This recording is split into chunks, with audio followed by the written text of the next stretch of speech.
Never say die!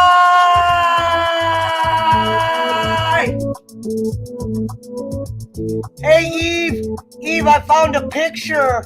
I'm having Jason Robbins on tonight, but I found a picture of a meme that we never used. I'll send it to you. It's a cool one.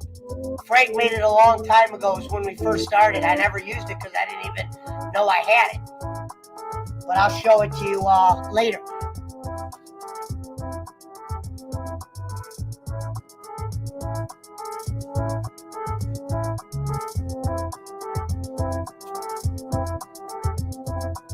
It's Saturday night, everybody. Have a good night. Let's get it going. We got Jason Robbins coming in. We're talking Kai. We're going to get a little deep. If you know Cobra Kai, all is invited. But you got to be Cobra Kai certified, like your boy who was certified on the Game Chasers for being a kick-ass reviewer. Aya! Cobra Kai pants are coming in the mail February 8th. Oh, 3 days. I was like, what?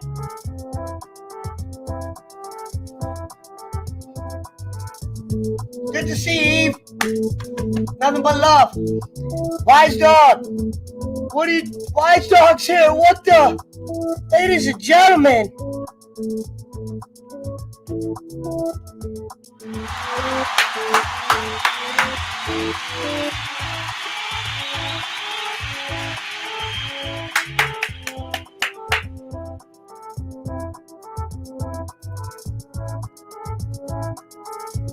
What up, Tolliver? Sorry about the mix-up and matches on our show. We're going to get it together, though. I didn't know I was doing the Marty the Moth yesterday. I thought he was wrestling. He did not wrestle, so we got to do that stream. I got to meet a couple interesting people. Mountain Timers in the building. Eve said hello. Oh, wait a minute. My guest has arrived. 1 second to my guest in the back. If you can hear me. Let me, all right. Put my Kenny over there. Okay, ladies and gentlemen, our guest of the night is probably a stranger to being on my show, but he's definitely not a stranger to the people of the chat, especially if you've been around since day one. Boom, boom, boom. Okay, but first up, and we'll make sure his audio is good, ladies and gentlemen, without further ado, a quick round of applause for my main man, Jason Robbins. What are you drinking tonight, Jason? Let's make sure we can hear you over there. Can you hear me? Yep, you sound beautiful. You can hear me, awesome. Right? Yes, sir. What do you got? Coke and Maker's Mark. Is that like an alcoholic beverage? Yes. Oh, yeah. No, nice. Well, dude, I didn't know. Is it like compared to like a rum and Coke or? Yeah, it's like a blended bourbon or something. I don't know. It was on sale. And if you don't mind me asking, how old are you, Jay? Well, I'm people 36. are flying in. We got 11 people in here quick. Hello, Jason says Eve. PK says Hi, hello. Mount Timer says hello. Mango Jennifer says hello. Fuck off, Brad. Yeah, hey, he's got it down. Holy shit. That's pretty damn good. Well, would you say, how old are you again? 36. You don't mind. 46? Okay. So 36. I was trying to get it. 36. 36. Yeah. Okay, so you're 2 years younger than me. So the Cobra Kai thing, you're familiar with the first movies. Oh, yeah. I watched them when I was growing up. Yeah. Now, let me ask you this, because there's a few questions I want to ask you, because I kind of already did a review, but we'll get into some of that. Out of those three movies, your favorite and why? The third I like the best because it just had I mean, he was a brat in the first movie. Like he was like somebody who you would Danielson? Yeah, Ralph Macchio. Got you. The Daniel LaRusso character. He was. I mean, I didn't care for him much in the first one, and in the second one, I didn't really. I kind of liked the third one because it had like more creative characters and more in depth story like Terry Silver, man. Like he's like Terry Silver's great. He is such a good villain. I love all of his lines. Oh yeah. And it's so cool what they're doing with season 4, how they're just like going into this in-depth backstory that we never got in any of the movies. And you get to see like the character develop over the course of the show. And you're like, hey, these guys, they come from a pretty fucked up time. So, it's like, no wonder they are the way they are. If I was having to fight in a cage for my life, Well, John, Kreese and Silver for sure. What's interesting about that is only thing I did not like, I love them showing that. I did not like them making Kreese already second guess Silver. I thought that they should have been more together. It should have been about their build. They're the eyes and focus in Cobra Kai. If you want to have them butt heads later, what did you think of all that? I mean, like it seems like they're just rushing everything. Like they're trying to put everything from every movie. I guess we're gonna have Jackie Chan in season 6 or something like that as the alternate universe Mr. Miyagi. I mean, who knows what who knows what we're gonna have? We're gonna have Will Smith's son's gonna show up in a dress. So who knows? Will Smith. Will Smith actually is like the owner or something of that, or he's probably got He's Will probably got Smith some or kind someone of the Smiths have their hand in that. I don't exactly know what, and it's kind of interesting considering. Yeah, you know what I mean? Yeah. I don't know if they invest because the original show came from YouTube. Are you familiar with that? Yeah. Oh yeah. YouTube Prime. Yep. Yeah. So premium. I found Cobra Kai and I was like, wow, this is great because they showed Johnny getting a fight with the kids, and it reminded me of when Miyagi was fighting them. And I like I said, I'm all for nostalgia stuff if it's done right. Yeah. You know what I mean? Now, when it comes to season 4, what do you think? If you could list off 3 things you did not like, what would be the top 3? Well, they turned Hawk into a pussy, and I didn't like that. And I said that in my review. If you watch my review, I did. Yeah, I watched it. I watched it in the truck, or I listened to it in the truck. Yeah, I've seen it I've heard it a couple times, but they turned him into a pussy because. Hey, let me say hi to a couple people real quick. But go on. Oh yeah, go ahead. Yeah. Hi, Pika. Oh, how old am I, Mango? I'm 38. Pesci World Order. That's me. Oh, someone stole my profile. All right, get rid of that guy. Sorry, I thought that was me. But Jake Hudson as Mr. Miyagi. But yeah, so you agreed with the Hawk thing. Why now? Do you have an option of would you have done else if you have an idea for that? How else would you have done Hawk? I mean, like they could have, made him like they could have done like more like with him and him and Johnny. Instead of like him going straight to, And that's what I said. Maybe Daniel, before he goes to Miyagi-Do, have him go against his buddy, the nerd kid. What was his name? Dimitri. Thank you. Yeah. Shady J is the one who reminded me of that. But and it's like, he went from, bad guy to, good guy in just a few episodes. And, there should have been like some building blocks in between. That was just like, near like whenever he was, fighting at the end, and it was like he didn't have his confidence, and the girl come give him a kiss, and he got his confidence. It's just so cliche, It's like he's going against Robbie, and it's like the Mohawk isn't the reason, but that's what made him a character. It's like I said, some characters need this and that, a voice or something. You know what I mean? I agree with you completely. Spot on there. Yeah, and like the concept of Hawk was so cool to me because it was like, I got bullied in high school, and I know a lot of people who got bullied in high school, and it was like, it's like, it's like you can see yourself, going. Like I dreamed about, man, I wish that could have been me right there, I could have beat the hell out of those guys who were teasing me, it's like, but the coolest, and I'll get back to it in a second, but the coolest thing, that coolest fight, man. Whenever he was up there fighting, what was his name? The other kid who was bullying him. Whenever he beat the shit out of that kid, and his knuckles were bloody. Oh, here's about the fatter kid. You never saw that fatter kid after he beat him up. No, he's probably he probably was like, I'm just, they don't go in, like, I wonder, like, there'd have been like some kind of lawsuit, that kid getting arrested, that's some. I'll tell you a part there would have been a lawsuit. You got to go back and check this out if you don't remember it. Remember when, I think it was either in the end of season 3 or the beginning of 4. So they're talking about, they're inside the house. The Cobra Kai rushed the house. Robbie's not with them. Remember that was when Hawk turned and he's like, hey, so. You remember they threw that blonde kid through a window. Yeah. At that point, you got to call 911. So the little blonde kid goes, oh, they got a kitty? They got a kitty. That's how you're going to get it. Meanwhile, they're at the LaRusso mansion.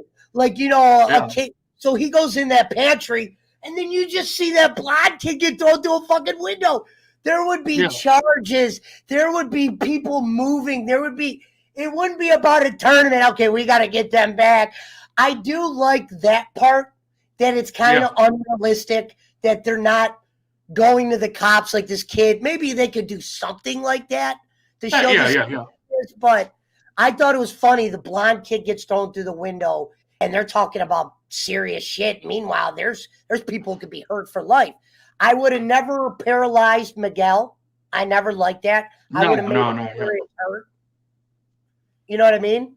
And now let's go to tournament. Let me ask you this about the tournament. Did you have any? How many did you give me on your top 3 hates? Just Hawks 1? Go ahead and give me your other 2. Oh, let's see. For season 4, we'll stick to season 4 right now. Yeah, I wish we could have seen. I would have had Terry fighting every damn episode, man. Like it, because we only got to see him for maybe like 15 minutes throughout the whole seaon. He wasn't hardly on there very much, and like just his whole turn in that first episode. I did like it because I remember him as that cool ass motherfucker, and then he's tying the ponytail, and you're like, okay. Yeah. Because at first I was worried about the character. I was like, Terry, is that you? Yeah. But they gave his character a lot of depth. Okay, he's got like some trouble. He's got a really troubled past, and he's kind of a human. But then you see he's actually more of like a dark Mr. Miyagi. I thought that the season. At first, I thought the season was going to be about him being kind of good and going crease. This isn't how. But I think they turned them against each other too quick. I would have, you know what I mean? Like the end of the thing, he goes, Tori, win it how you want. Remember, she's like, I could beat this girl. I thought that should have been one of those sleep the leg moments, like when Kreese is like, sweep the leg, you know what I mean? Or do something cheat. I think they should have said something like that to Tori instead of saying, do what you want and be a good guy. Keep the villainness going. We don't need to turn everybody good. Like you said, you turned Hawk into a good guy, and it kind of pussied him down. Yeah. And I think like the third thing that I would change is I would take Not on so far with everything. I would take Daniel's little snot-nosed brat kid out of like the boy out of the whole show. I hate that kid, man. Everybody, see, and we agree there. He if is. You wanted to add him, like I said, I would. If you wanted to add Kenny in a different way, you didn't have to make him such a pussy to where all of a sudden he's Mr. Cobra Kai 1 month later. Yeah, you needed to give Robbie that that little out to where he's not like, okay, I'm just a mean badass, son of a bitch. You need to give him that that little glimpse of humanity. Yes. That he should have had. But like the whole, Anthony LaRusso is, a bully, and he's just, like that one, like if they only had him like the one scene whenever he was up there, and he was supposed to wash the cars, and he paid somebody to come wash the cars using his dad. I mean, I'm just like, this is like that's the epitome of the, teenagers nowadays, and it just it drives me up fuck the wall, man. I was like, I had to fast forward through that because it was just making me so mad. I didn't want to see him at all, man. I gotta admit, I thought that they could have done with the Anthony thing. Keep that to like the end. Maybe hint some shit at the end. You could have did something with Robbie and Kenny, but the fact that Kenny went from the scaredest dude in the world to just not scared, I thought maybe you could have showed his growth. But instead of doing Kenny, this is how I would have did it. I would have had his brother get out from juvie, and then maybe have Robbie of training both of them in some kind of circumstance, and then maybe towards the end, they kind of go against his training. And he's like, guys, what's this about? To where Robbie has to make a decision. Do you help Miyagi, or do you fucking go with Cobra Kai? Like they're beating on somebody they shouldn't, and Robbie's kind of standing there in the back. One of those things like when Vader's watching Luke get fucked up, and then he kind of just goes in on the Emperor. I wanted a moment now they could still do that with Robbie, but they showed Robbie crying to his dad at the end of season 4. And I think and with John Kreese going to jail, I think they might just start the season with Robbie being good. And I'm not against that, but I want to see a transition. I want to see a scene like, Mr. Russo, you were right. You know what I mean? He helps them. You see somebody about to get really hurt, and then Robbie comes in to save the day. Like, oh, no, you don't. Yeah.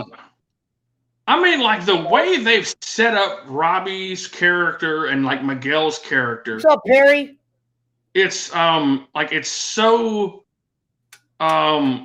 it's gonna be really, really hard and really, really fucking like cheesy writing to get them to actually be like a coercive, unit, because they already did that. Yes, you're right. Because Johnny was a bad father, yes, and he didn't, he abandoned his son, and he didn't treat his son right, and all this other stuff. So now Miguel is his surrogate son, and he's like the father that he never had, and all this shit. So but now Miguel wants to go find his really real dad, who he never cared anything about. I think that's kind of out of place. And I think if you were going to have Robbie leave the tournament, this is my one question. Excuse me, not Robbie, Miguel. I was told, I don't know how true this is, but people that do these things, he's figuring out. I was told that if Miguel would have competed, and for some reason won, that would have took Miyagi-Do out of it completely because of the points. So I wonder if next year they're like, Miguel, why'd you walk out on us? You find out he walked out on everybody because of those points. Hey, guys, remember the girl was talking about it? And she's like, well, if Miguel wins, like she was saying, we really don't have a chance, but I guess she was trying to be nice. I think they're going to write that in as Miguel knew they were going to lose. Yeah. Or not lose, but if he beat Hawk, the points, hey, Cobra Kai would have won no matter what. And he was definitely faking. He was definitely faking that whole injury. Yeah. Yes. And I didn't know if when he got hurt at first they were going to do. Remember when Miyagi went? I thought Daniel was going to do that to him. Like, I know this trick. And then Daniel's going to go back there and do that. And they're going to go, Miguel's going to fight. Remember? And they're like, Daniel LaRusso's going to fight? Yeah. Daniel LaRusso. And he's coming out limping. But,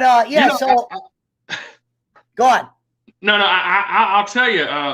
So the fourth thing I would change about the whole series it's just like wrestling, okay? It's just like wrestling that we talk about on the show. Not every character needs a storyline. You know, I mean, we should focus on. They did that pretty good with the Chinese kid. Yeah.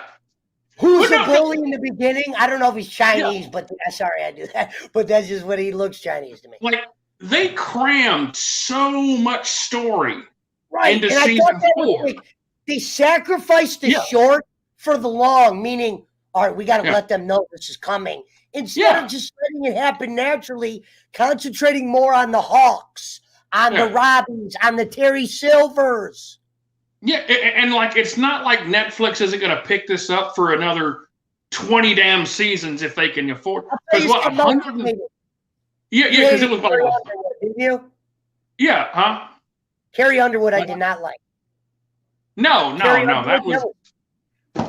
I mean, if just come in, have her sing the song from the beginning movie. Yeah. You're the best. Oh, that song. You know, one of those. Yeah. But it was like they just put so much like they're trying to cram everything.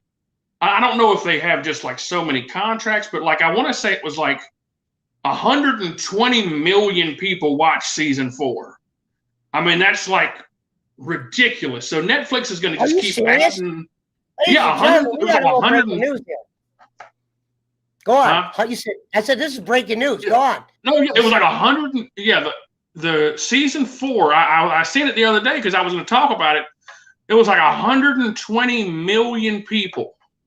Wow. Have watched it so far, and it's like because it was the number 1 most popular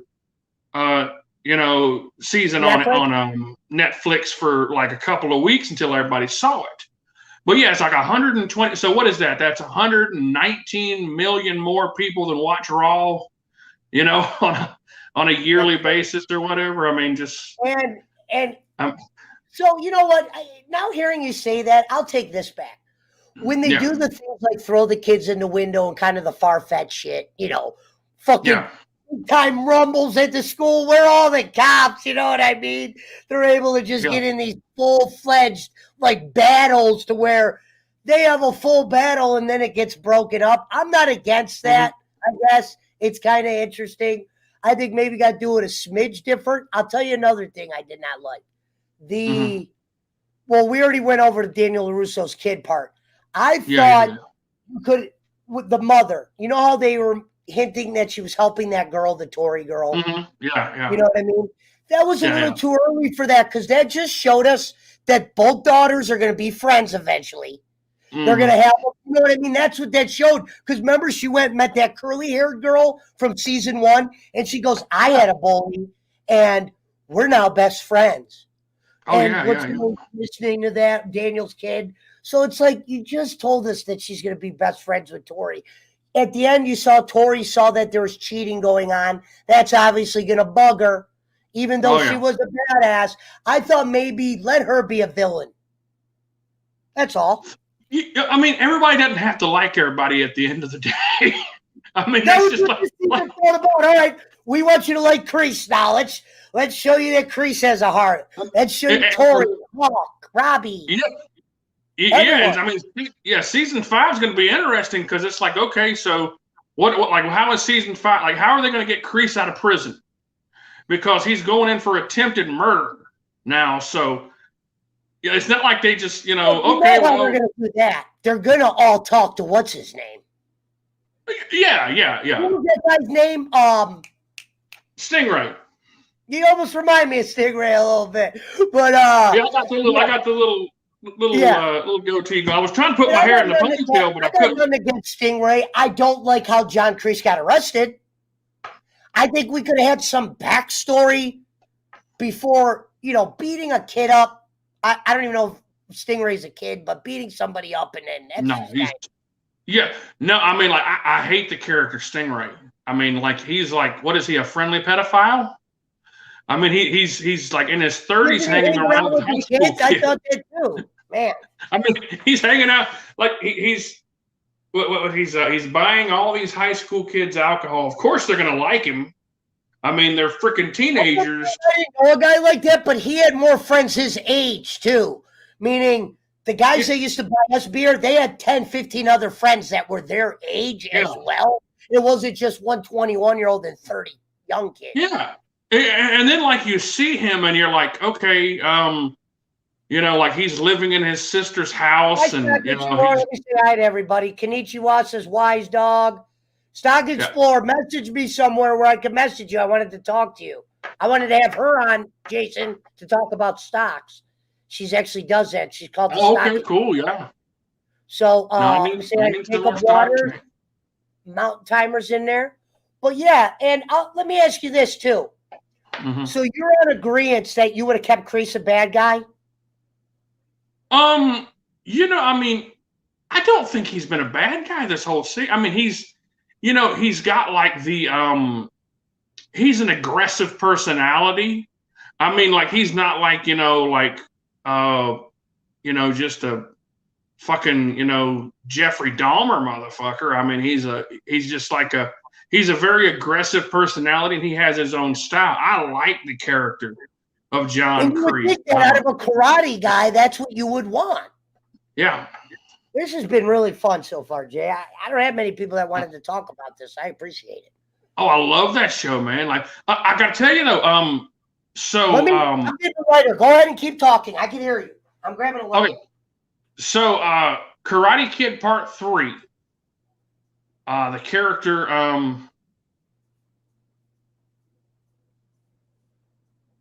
did my thing freeze? No, I think Karate Kid Part 3. Are you talking about Michael? Okay, cool. Yeah, I thought my screen froze there for a second.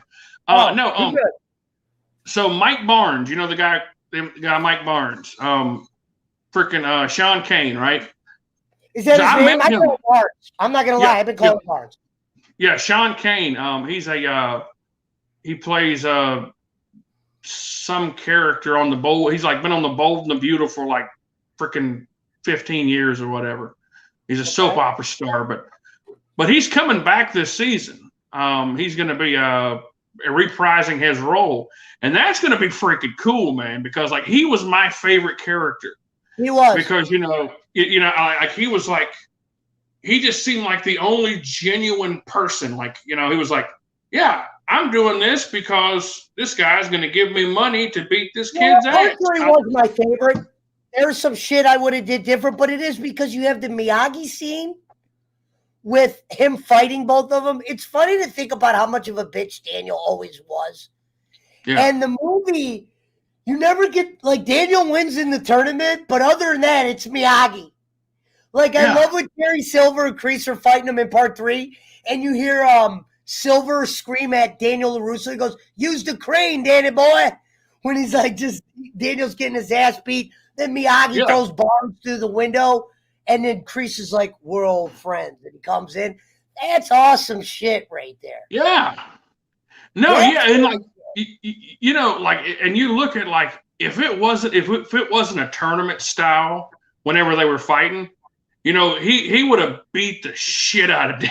He would, like, if it was a street fight, he'd have beat the shit out of him. Because maybe we used to. I told people they should have named the movie Miyagi Part 1, The Karate Kid. Yeah. Just because back then, when you're saying that Jackie Chan thing, so you got me interested in this now. Where did you hear that, and what exactly did you hear? Oh no, I didn't hear anything about it. I was just saying that, like, hypothetically, like, I mean, they're bringing everybody in, so I mean, I'm just waiting for them to bring in. I couldn't see bringing in Jackie Chan because I don't think Jackie Chan would even want. He would be like a lot of money. You got to think about it. And he played Mr. Miyagi, and they've established that Mr. Miyagi's dead already. So it's like Wait a minute, Daniel. I didn't know that. So fucking I thought Jackie Chan just played a teacher. He actually played Miyagi. In the next Karate Kid, he was portrayed as the Mr. Miyagi character. I never watched that one. I couldn't do it. I don't know why. Was it terrible? It was very like cartoony. I didn't like it. And like they're probably gonna bring Hilary Swank in too, because she was in the. Now that's the one I thought, because I googled a picture of her and she still looks like good enough to where she could probably just pop up on a film. She might do a cameo. I can see that. Yeah, that's what I mean. I'm saying a pop up on the show, a little bit. Yeah. I don't know how they would explain her. Like, hi, I know you were trained by Miyagi. It's just get the fuck out of here with that. They'll find some way. I hope they don't bring in Hilary Swank. I would rather have them bring back a CGI Miyagi before they would bring back Hilary Swank. That would be cool. That's what they should have did. They should have made Cobra Kai take place way earlier, but have Miyagi in it and CGI him. I don't know if that was but they did it with Luke, but Luke's still alive. Yeah, a Miyagi hologram. I'd like that. That'd be pretty cool. Miyagi hologram, you have him come in like, oi. You have him like teaching and stuff. I don't know what they're going to do, but whenever Daniel does karate, he always looks awkward.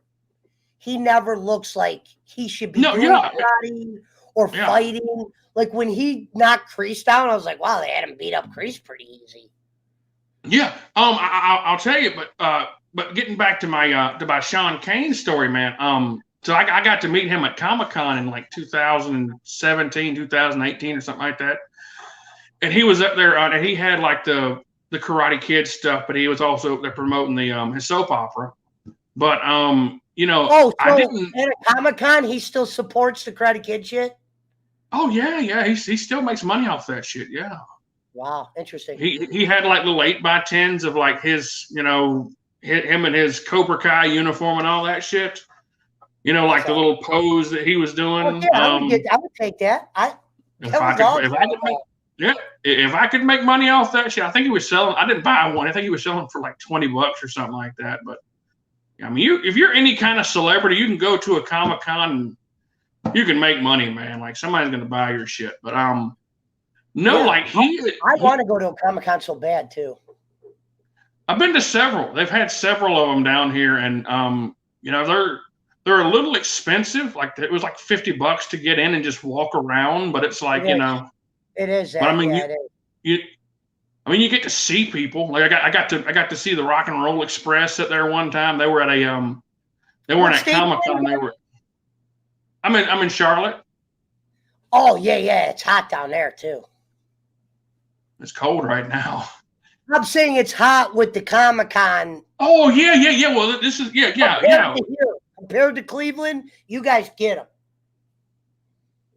Like you get one a year, right? I don't even think we get one a year. Oh yeah, well yeah, the convention center. There's always stuff going on down there. I got. You know what? Maybe they do have more stuff up here, and I'm just missing it. You know what I mean? I mean, yeah, I'd imagine like y'all got a football team and a baseball team, so I figured. Well, we got that. Trust me, it gets so cold up here. They ain't doing nothing in that stadium right now.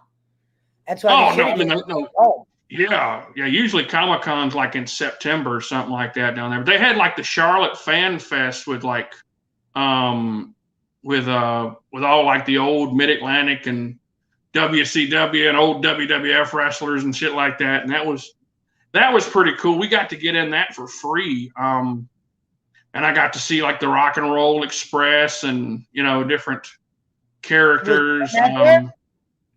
I didn't see if he was. I didn't see him. We were there on a Sunday, and they were like everybody was like trying to like close up shop. That's why we got in for free. But I don't know. You know what we're gonna do, Jason?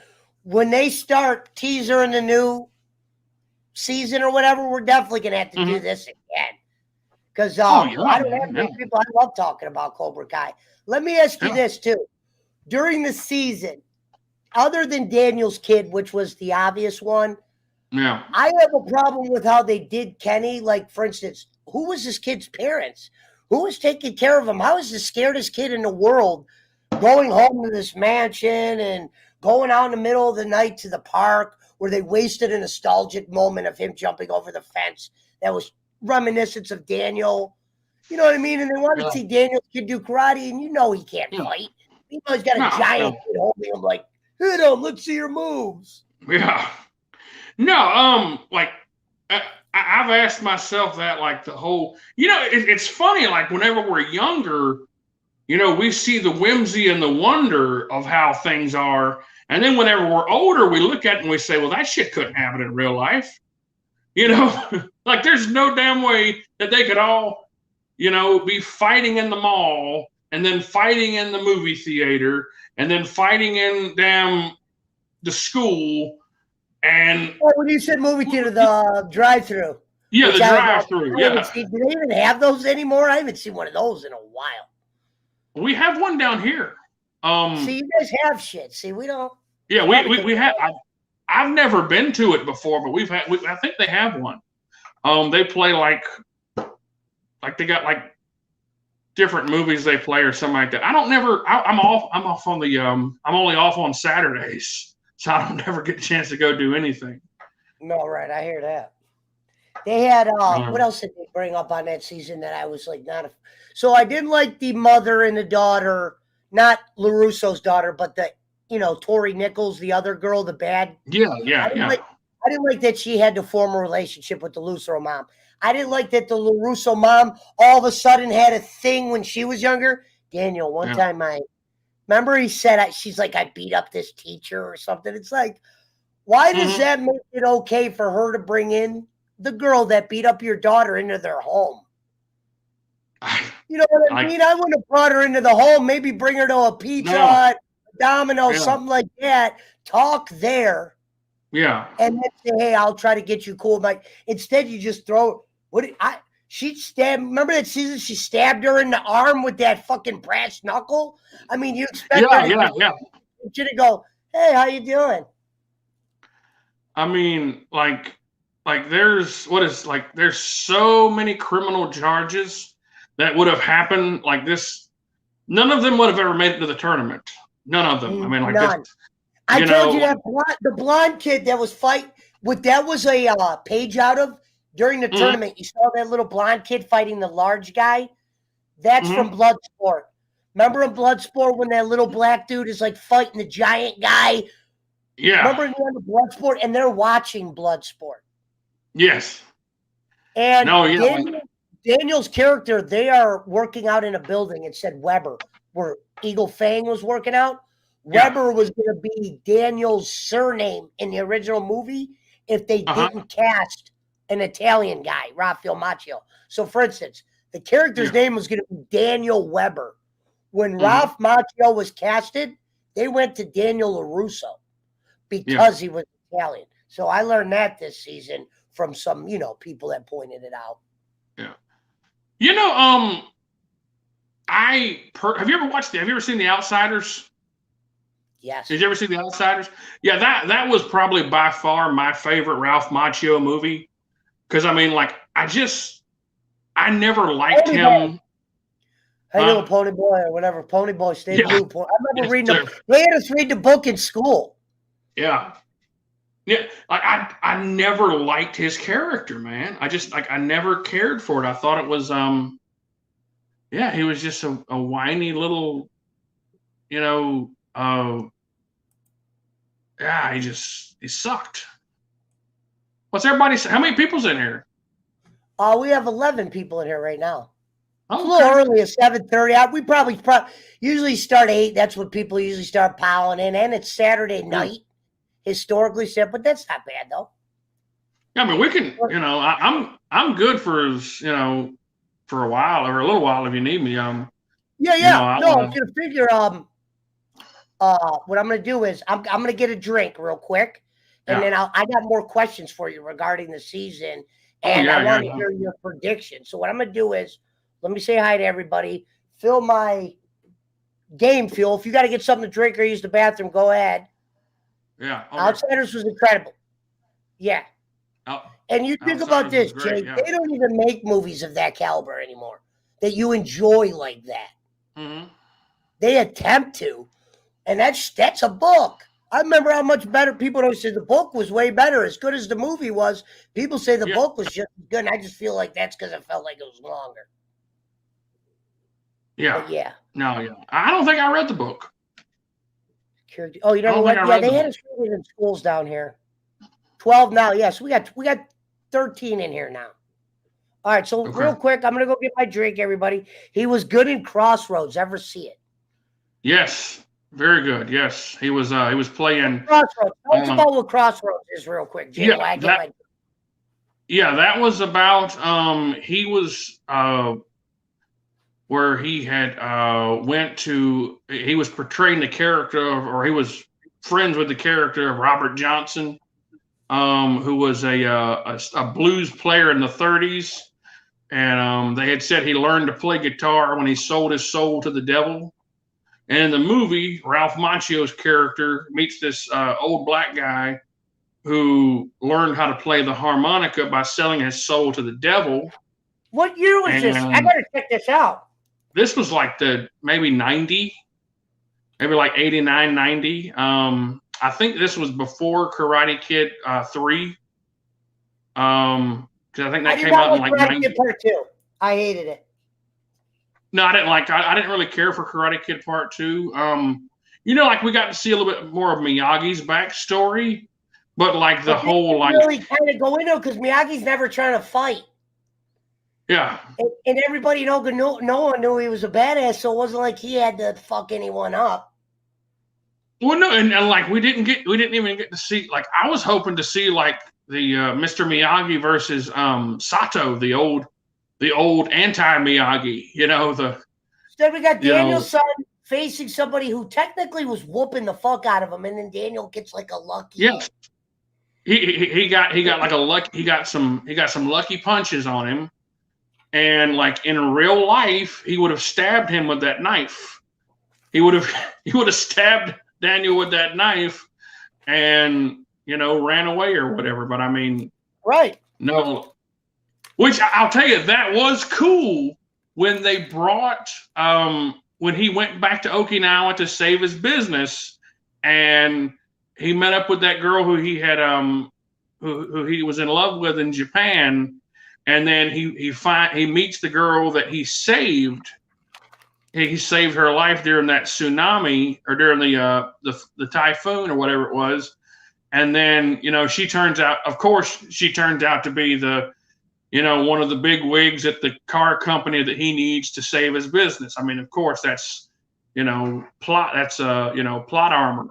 But yeah, like that was pretty cool, man. Like I did enjoy seeing that, and like how he goes back to.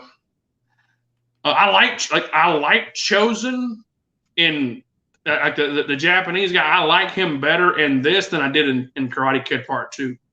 He was such a one. Karate Kid Part 2. I thought he would have been a good villain. Yeah. What I mean? He was so one note though, man. Like he was like, "Oh, you will do your heart. You will hurt my heart. You go with me." You know what I mean?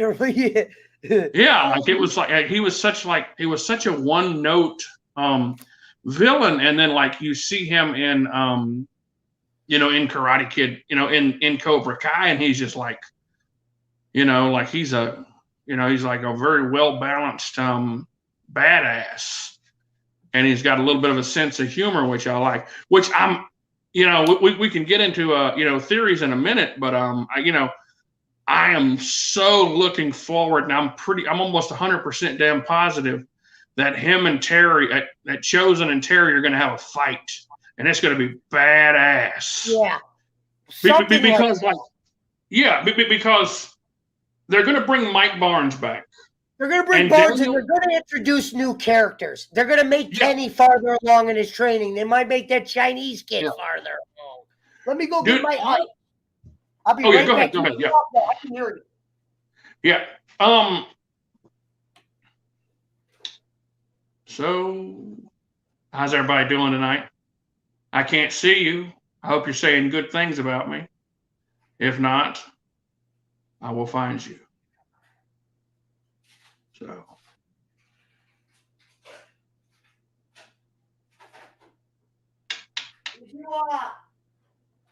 Yeah. Can you see the comments, Jay? I can't. No.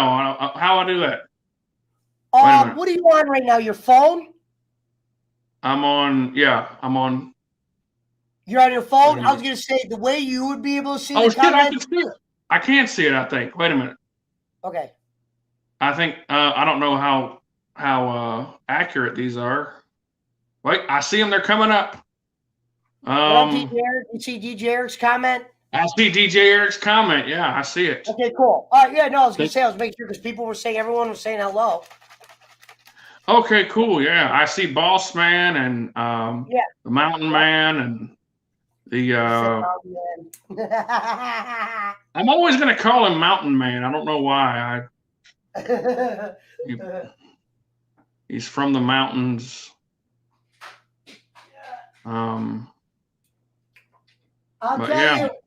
I'll give you my predictions first, real quick. Oh yeah, go ahead. All right, these are season 5. I got to get used to saying that. Yeah.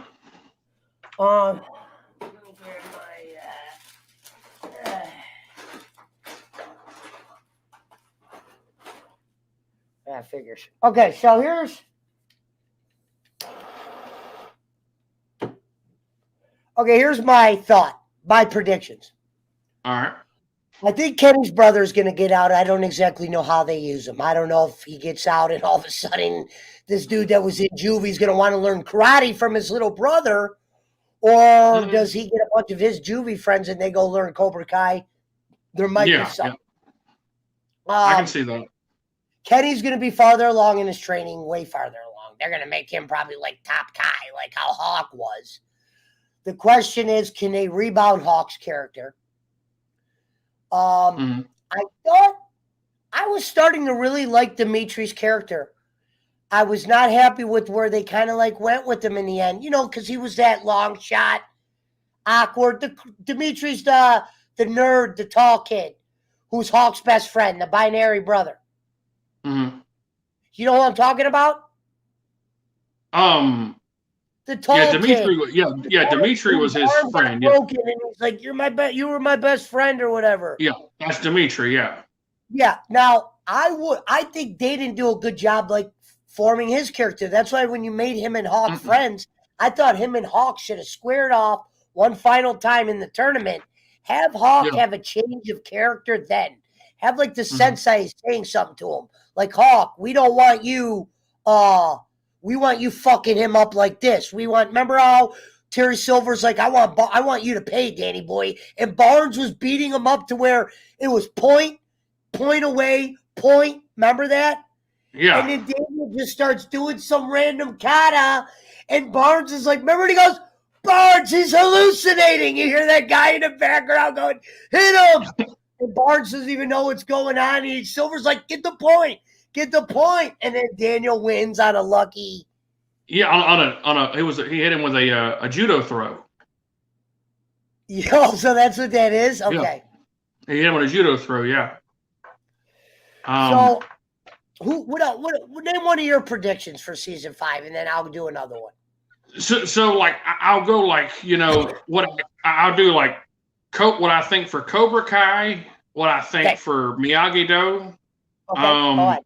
And I'll do like, so what I think for Cobra Kai is I think the first episode we're going to see like Tori is going to have conflictions if she goes to Kreese or if she goes to somebody else she's going to have conflictions about winning the tournament.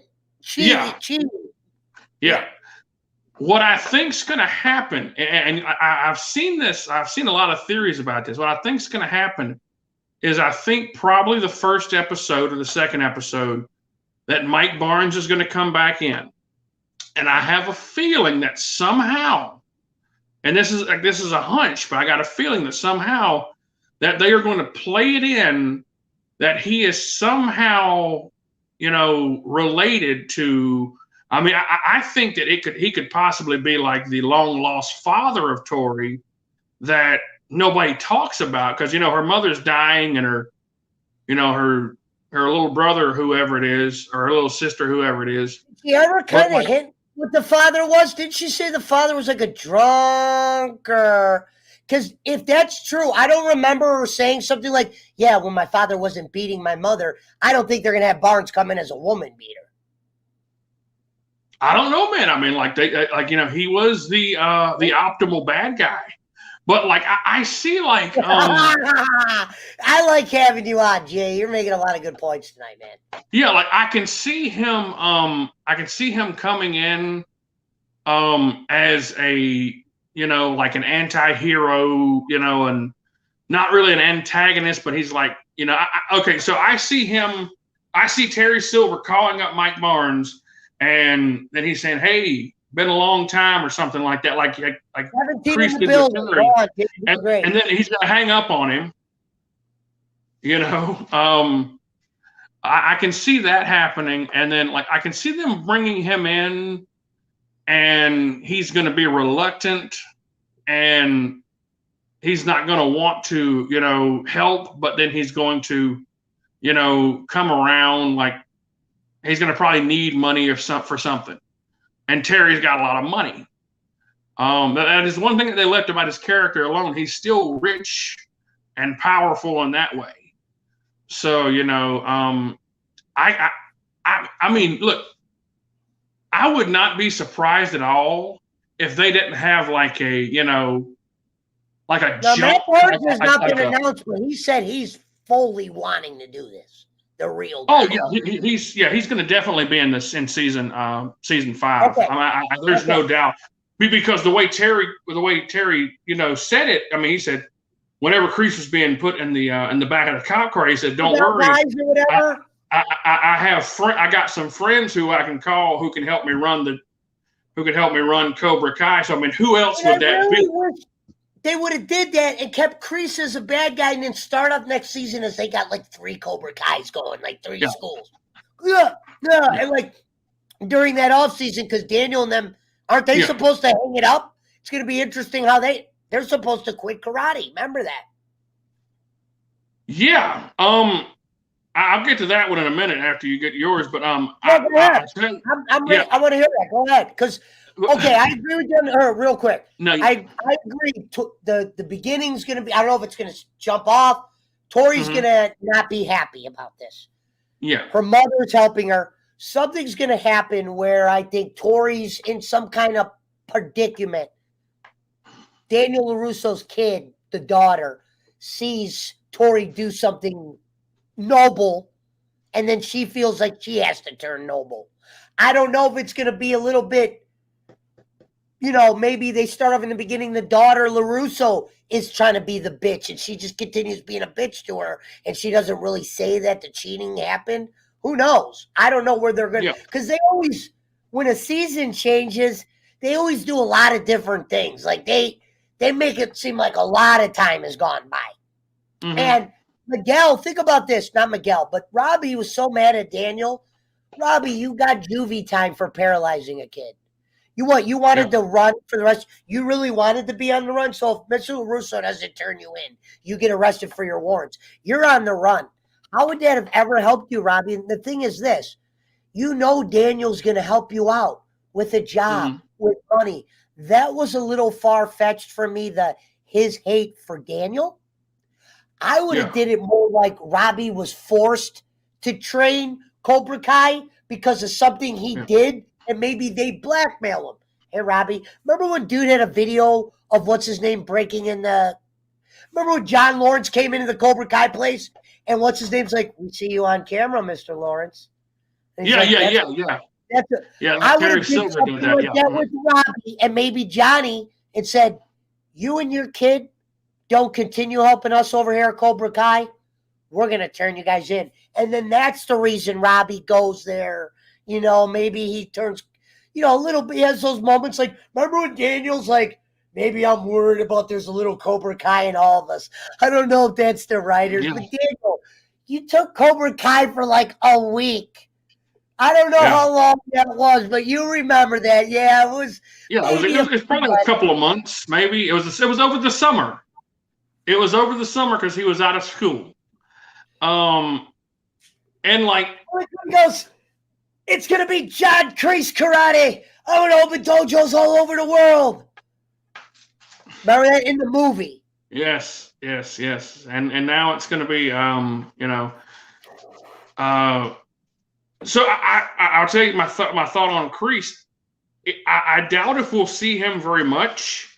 I mean, we'll probably see like a whole like tidbits. Show maybe I don't know if they're gonna show his quarrels in jail, but it's gonna do something because they showed you he had a weakness for Johnny. Yeah. Meaning, remember, they're like everybody's got a weakness. Yeah. I knew it was either gonna be Silver or Johnny. They chose Lawrence. Remember when Silver's kicking his ass and he's like, no. Didn't he do that?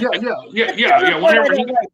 How did he get drunk? Remember, he gets dropped off by Kreese after he got his ass kicked by Silver, and Miguel walks him to bed, and he's like, Robbie. Remember when Lawrence was like Robbie, and then Miguel saw that and it made him cry? How did Johnny get that drunk to where he's saying he's in his sleep? I thought it was a concussion. I didn't think he was drunk. I thought he just had a damn concussion. You could do that in a concussion. You could just in a concussion, Robbie. Yeah, like if he could have been fucking like loopy as shit and not knowing where he is, and just because concussion makes you.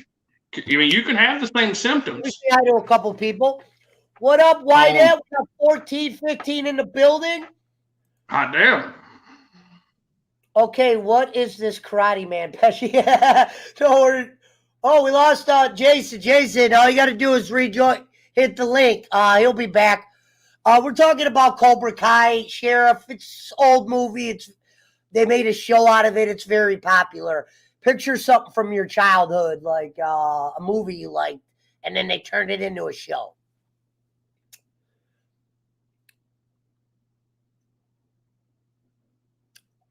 You know what's funny, DJ Eric? This is the first time I saw Perry Gazaway in here. I've never seen him in here. I mean, we appreciate you in here, Perry. But yeah, DJ Eric did. Sorry about that. Yeah, it happens. Always remember this, Jason. That link you got's good. Even if you're like, hey, man, I got to go handle some shit. You're always welcome to butt. Like tonight, if I end up going long like Schmidt, someone joins me. Even if you're bored and you wanted to kick on with us, drink one, whatever you do, smoke, whatever. You're always welcome. Hey, Pesci, send a link. I like the conversation. And dude, you made a lot of great fucking points tonight. I'm like, damn, this guy. There's always somebody that says something I disagree with when it comes to show. I'm like, you've been spot on with everything from maybe the only thing I don't think is the Matt Barnes being Tori's father, but I don't remember how Tori talked about her dad. Yeah, and like that's like that. Those are like hypotheticals that I've heard off the internet. Like, like, oh well, they might bring him in as Tori's father. Like with getting with Tori though, I think that that she's going to have quandaries. Cobra Kai because she feels like she has to. I bet you he's going to probably pay her as a teacher. That's how I would start off. I can see him, I can see her having issues with like morality. And he's going to say, well, I want you to be the sensei at this dojo. I'm going to put you up in this, Beverly Hills penthouse. And, I'm going to pay you $100,000 a year, and I'm going to take care of your mother's medical bills. And of course, she's going to say yes because she's a teenager. Did you notice that there was cheating during that fight? I didn't even notice. I thought she won it clean. What actually was the cheating? If you don't mind me asking. So she went out of bounds. So they said she went out of bounds, but Samantha had got a point. But, the ref said, no, she was out of bounds. But she wasn't out of bounds because it showed that her foot was not out over the line. But they said, no, it was. And that's when everybody was like, oh, that's bullshit, ref. But she shouldn't have got that point. And then Samantha was off guard. That's when she did the roundhouse and got the winning point. But she was, that's when they went into overtime. But she was supposed to. Wait a minute. Yeah. So the cheating took place during overtime? No, the cheating. So she should have got. So Samantha should have got the winning point, but the referee said that the point didn't count because she said she was out of bounds. Why don't I remember that? Yeah, but she wasn't out of bounds because it clearly showed where she wasn't out of bounds. I was a little angry. Yeah, because and Tori knew that she wasn't out of bounds. Like she knew that something's not right, but she was, that's why she was like, "Oh, I'm sorry. I hope you're okay." I gotta go back and watch that end episode. That's great. That's the only show like I'll watch. Like I'm not sitting down. Like I'll kind of be like walking around here and watching it like that. It's kind of like, I will say this, and I would like to hear your opinion as well. Overall, it does have us interested on what the fuck's going to take place next year. Absolutely. I have watched shows where at the end of the season, and the season was so mediocre, I don't even give a fuck where you go at this point. I don't know if I'm going to be back to watch it. Certain shows. And I'm always a guy, honestly, when I do start a show, it's like, damn, I got to finish it. Well, it's like it, and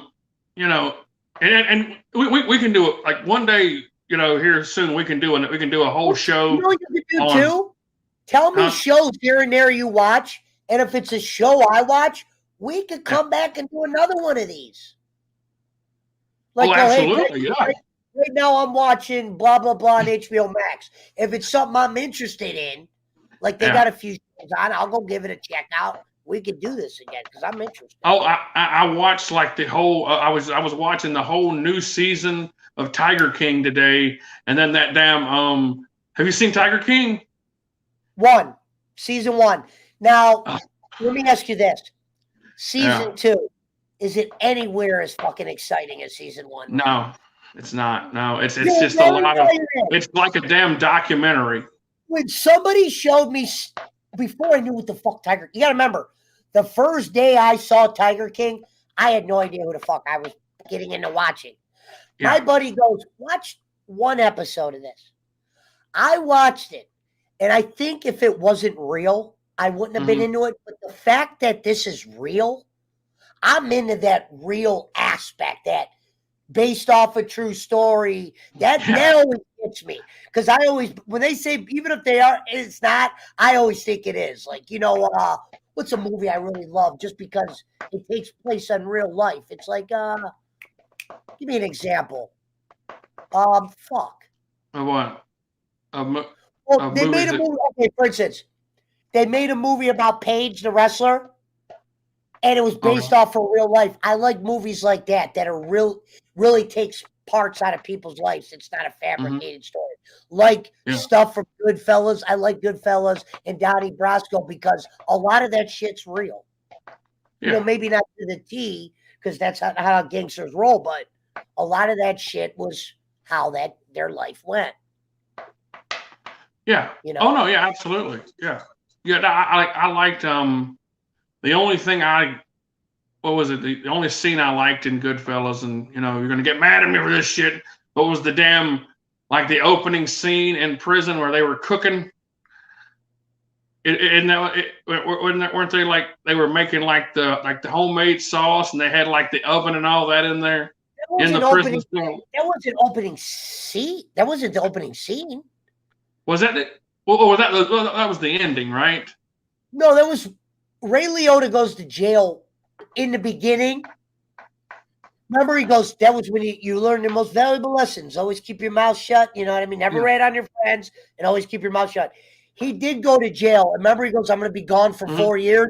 And they were cooking pastas and shit in there. He goes, that's how it was to do jail as a mobster. Meaning they would have illegal bread and shit they couldn't have because they would bribe a lot of the guards. It was a thing you could do then. And some of the guards were scared because what would happen is they would just be driving one day and you would just be swarmed by the mob. And they would be like, hey, we want to talk to you. So it's almost like these guys, how do you say no? You know what I mean? And the thought of the mob then was completely like, all right, these guys kill. Yeah. Oh yeah, like you'll fucking you'll be out there and you'll come home and then burnt your house down or something like that, You know, I mean, it's like I'll tell you, like, I wasn't as much of a fan of Goodfellas, but I loved Casino. Interesting. I loved Casino. Like, with me, Casino, it's a great movie, but the reason why I don't watch that a million times is because I really hate seeing what happened to all the characters. Like when Joe Pesci see his brother get killed, and then he gets killed, and then what's his name's wife turning them against each other and getting starting she became a drug addict, kind of whorish, kind of all this. I hated all the deception, but I know that's what made the movie good. And I just, like, for instance, Blow. I love the movie Blow, but I hate when you're been in the life I've been in, the end when he gets busted and you see him go to jail. I remember as many times as I watched Blow when it came out, I stopped watching it because I was tired of watching him get busted at the end. I remember people like, let's watch Blow, back before internet was cracking everything off in VHS, the 90s, or late 90s. Because what's interesting, I'll tell you inside joke, or not joke, I'll tell you an inside story about me. The movie Blow came out on VHS or DVD, or it was DVD then. So it came out on DVD, and I remember that was actually the first time I ever did cocaine, was during that movie. So I was like, I'll always remember that fucking movie. But I hated watching the guy get busted. You got to see his daughter go there. And you think about it, when you go to jail, and as bad as a rep as most drug dealers were getting, obviously he was doing it at a fucking level that was beyond my comprehension. I'm not comparing me to him. But when you go to jail and you think about what kind of person you are, and you're like, man, I'm not an evil guy. I'm just out here selling some pot or doing this. George Young was that in a lot of ways. He had a lot of fucking bad shit happen to him. He wasn't a murderer. He dealt with murderers. If someone fucked with them, they probably would have got murdered through Diego or all that. But George Young, like, you hear about his daughter, and you heard about, George Young, the one thing he should have knew, the wife he got was another cartel's woman. And you heard Diego say, I forgot the name he used, but he goes, if that would have been somebody, he goes, remember when Diego's fucking him and you think, wow, Diego's fucking him now? But Diego made a good point. He goes, I remember I saved your life when blah, blah, blah wanted to kill you. Now, I don't know why Diego cut him out of the money. I don't get that.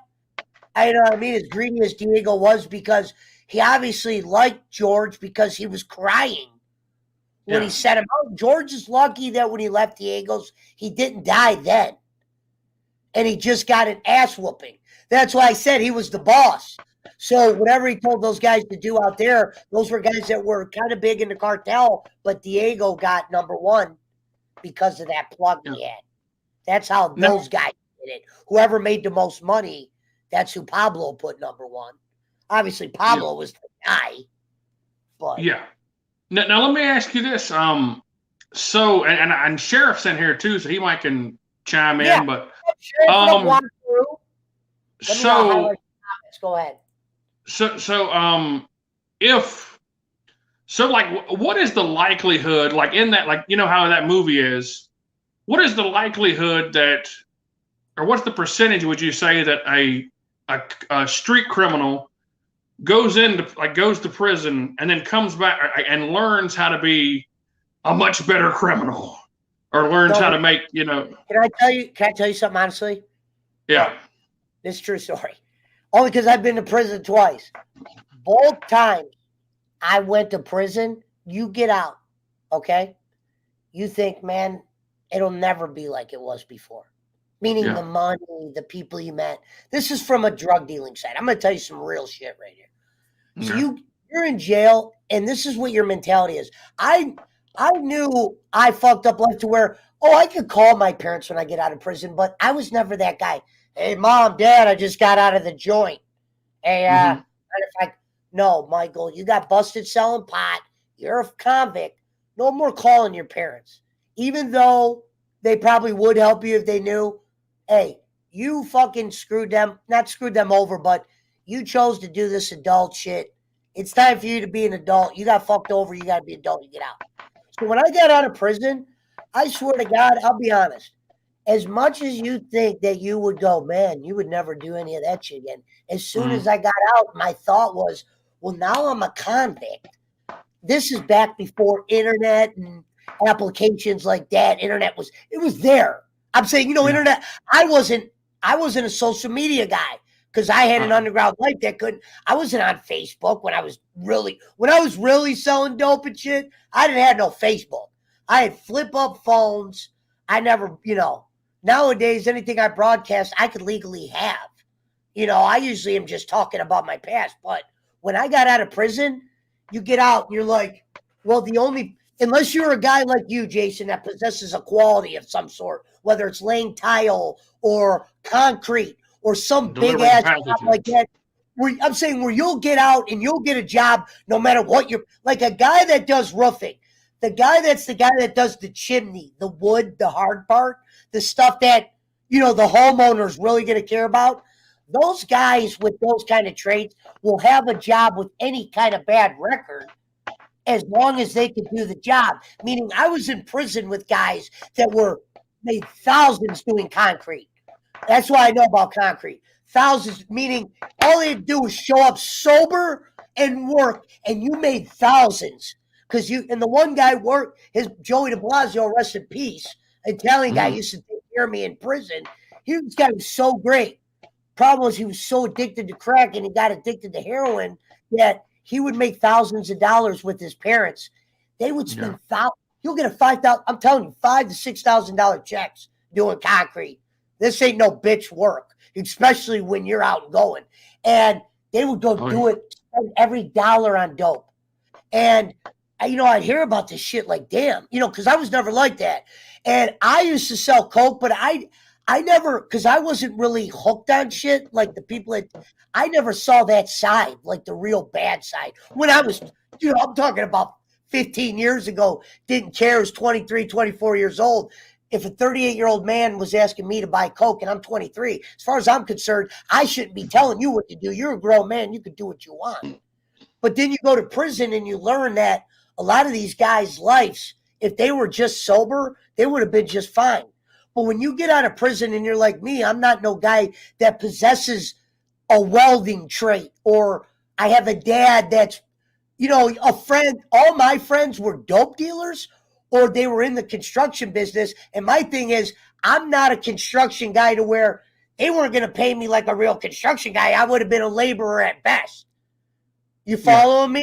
Like I wouldn't have been the guy that's doing the mold or the money deal. I would have been the guy sweeping, I'm not against shit like that. But when I got out of prison, the guys around me that got money and were doing shit, they're all selling pot or coke or ecstasy or whatever we were selling, bootleg clothes at a time, DVDs, cigarettes, because my grandparents used to run a gas station and my grandma used to give me cartons until my grandfather, like I said, Joe Pesci was an actor and sold cigarettes on Goodfellas.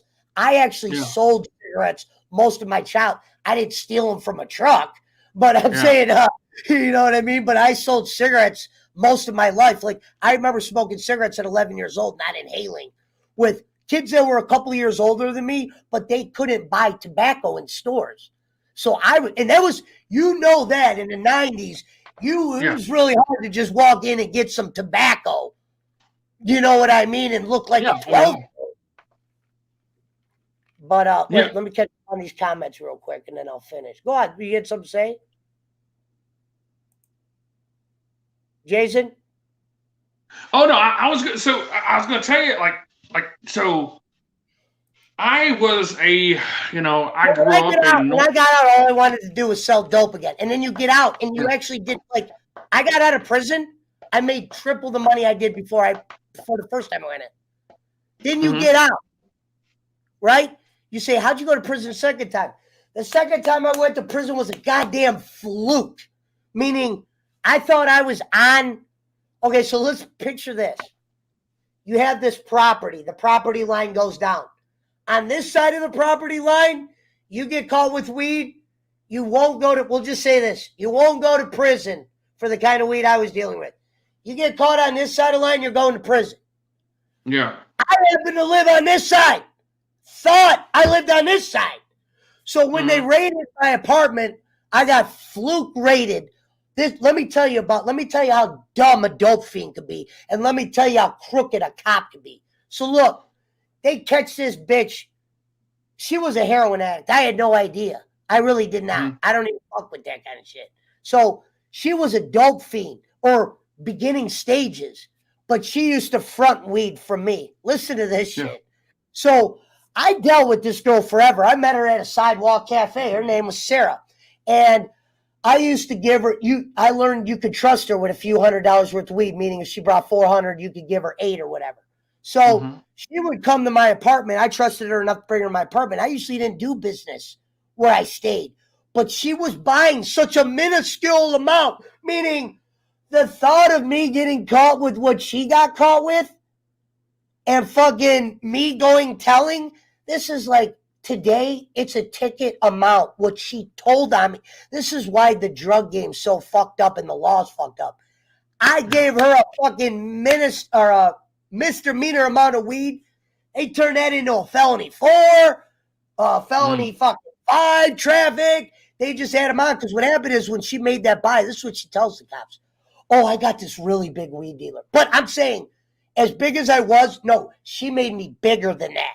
Meaning, as big as I was, I would have just been another, you're just another weed guy. Yeah. This bitch sold me off to be the fucking goat of the weed dealers. In this guy, blah, blah, blah, blah, blah, blah. I didn't know she got busted. I don't know if she got busted because she wouldn't come clean. Like when I finally got out of jail, I didn't go, hey, I'm going to kill this whore. I go, no, I want to find out why. Hey, why'd you really tell? You know what? Just tell me why. You know, I'm over it. I'm not going to get someone to beat your ass or whatever. It's not that serious. I know that'll just give me 50 more times trouble. You know, this is type of girl that call hey, Michael. But yeah, so this fucking broad, I got out and I tried to approach her. She blocked me on Facebook. She goes, they were on you. Bitch, they were on to me. I just got out of jail 6 months prior, meaning I know stages. I wasn't like quickly back in. I was just like gradually building myself. I was getting probably $1,000 to $2,000 worth of pot at this time to sell. And she made me out to be Mr. 20, 30,000.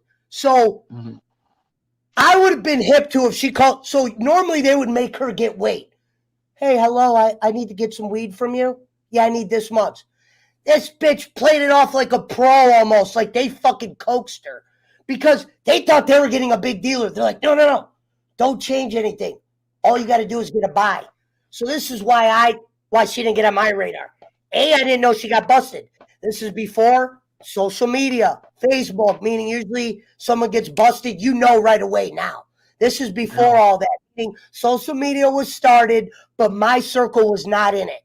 You know what I mean? I was never a MySpacer. I was never a whatever the fuck. Even when Facebook started, if you go on my Facebook and you go back years ago and look at my posts, they're all dumb posts, meaning nothing's about drugs, nothing's about this, nothing is about that. Because I knew social media would be a good way to get people's numbers that you lose.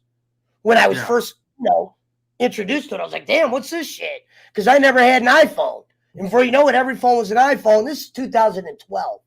And I know I was behind because iPhones were 07, but I always did, flip phones, boom, boom. I'd have 2 different phones a week. Yeah. So when this girl set me up, they thought I was a big dealer. They come in the house. So this is how I get fucked.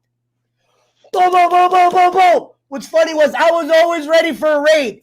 Now, let me tell you how I got fucked because inexperienced girlfriend I had, even though I educated her on what to do meaning I educated this girl. I said, look, if the cops ever do come here, don't say a goddamn thing because of these 2 reasons. I'm going to take the blame for the weed.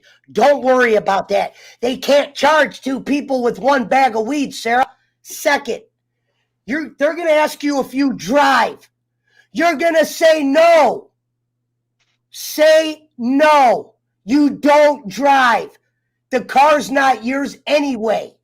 So I would keep 2 pounds in her trunk in an apartment that was in a garage. I'm saying a park garage, one of those fucking pull-in garages. You know what I'm saying? Where you can have a million cars. For starters, Yeah. we weren't big enough, Sarah, to where they were tailing us because they would have they would have made a pullover before they would have made the house to be snozy. So they never knew about your car, and I was smart enough to know about that. Meaning, if I got set up at the house, I wasn't like, hey, my girl drives this white car. It's in the basement. It's got weed in it. No one ever knew about that fucking car. So the first thing, so when they kicked in the door, all I had was a pound. Here's what I did not know. I'm 11 floors up. I made an attempt to throw the weed out the balcony like, it either works or it doesn't. I had the bag by the door. I was always prepared. I threw the bag off the balcony. Of course, cops were prepared for that. They got a guy down there, you know, backup guy, even though it's not going to get to that backup guy. But they got a guy down there. And he's down there. He just sees the bag go over the fucking railing down. That's not what got me fucked. That's tampering with evidence. I didn't know that. Automatic F3, you're in jail. Boom. So look, my lawyer gets the 5 drop, but Lake County, I'm on this side of the line. They're like, no, Mr. Lowry, you don't get in trouble in this county, and we give you less time. You're lucky to get the same amount of time you got last time. So they gave me a year. This is where my girlfriend fucked up. Hi, do you drive? Yeah, I drive there. Lady, all you had to do is say you don't drive. They're not going to be able to hit me with those multiple pounds. I'm going to be able to get I'm going to probably be able to dodge prison if you just shut your mouth, because they come in and they tell you have the right to remain silent. I remember when they brought me in the fucking room to ask me my questions. Let me tell you how this went. They bring me in, right? I'm in here. I remember like this. They had this like thing in my mouth. I remember to shut me off. Guy goes, I'm going to remove this. I don't want to hear your fucking mouth. I got gargle and spit from whatever they had in my mouth. I'm just trying to breathe. Dude takes it out of my mouth. I remember I'm spitting on the ground. I'm like getting all the shit out of my mouth. Cop looks at me, right? I'm fucking heated. And you know what I mean? Just because I just got arrested. A lot of shit's running through my mind who set me up. They go, hey, buddy. They quickly go to scare. Let me tell you how shitty cops are. They don't know. They might have knew it wasn't my first day. But they didn't know that. Oh, I'm not going to say anything, buddy. That's not how I work. You know what I mean? My word is the only thing I have. If I tell on somebody, what do I have after that? You guys going to take care of me the rest of my life? No, the streets are going to always take care of me because you guys are going to label me a drug addict felon. The only chance I have at a real good job is if I know somebody like my partners that did the car lot thing. But even that even slows up after a while. But so the cop comes in there. He goes, hey, buddy, he goes, there's a woman in the other room. He's talking about my girlfriend, right? I know she ain't going to get shit. I'm not an idiot. This ain't my first rodeo. I've watched a million other people get busted. I've watched a million other things take place. I know what happens to girls in her situation, meaning no weed was hers. She didn't do shit. As long as I say, sir, that shit was mine, who gives a fuck about her? And I don't even care if she tells on me because, I mean, even if she did tell on me, what are you going to tell? All you knew was I sold weed. You don't know where I got it from. I never brought her in like that. But the only thing she did, because my lawyer got her statement, was she said what car she drove. And that's where the 2 pounds were in. But this is what the cop did to try to scare me. The most worst scare tactic in the world, I swear to God, is juvenile. To where I wanted to ask the cop, I was like, damn, you guys better fucking watch how you do that with more, because people aren't going to buy that shit that you guys are fucking speaking. So this is what they say to me. There's a girl in the other room. She's fucking crying her eyes out. She's going to probably do some serious time here. Here's why I'm spitting. I look at the cop. I go, I don't have no hat on. I look at the cop and I go, serious time. I go, what happened? You guys find something I didn't know about or something? She have some kind of secret I don't know about? She go, cop's looking at me like he doesn't know I'm being cocky back to him, meaning he's trying to make me think she's about to go to jail for what I did for a long time. I go, buddy, you know I'm American, right? This is what I said to the cop. He goes, your girl's looking at some serious time, buddy. And he goes, you're going to maybe want to have to talk to us. I go, what did you find on the girl? He goes, why do you keep asking that? Like they weren't going to tell me what I was being charged with yet. They were just saying if I was willing to cooperate before they take that shit to the paper. And I go, first of all, sir, if you're talking about the pot in our parking lot that I fucking threw over the balcony, that shit was mine.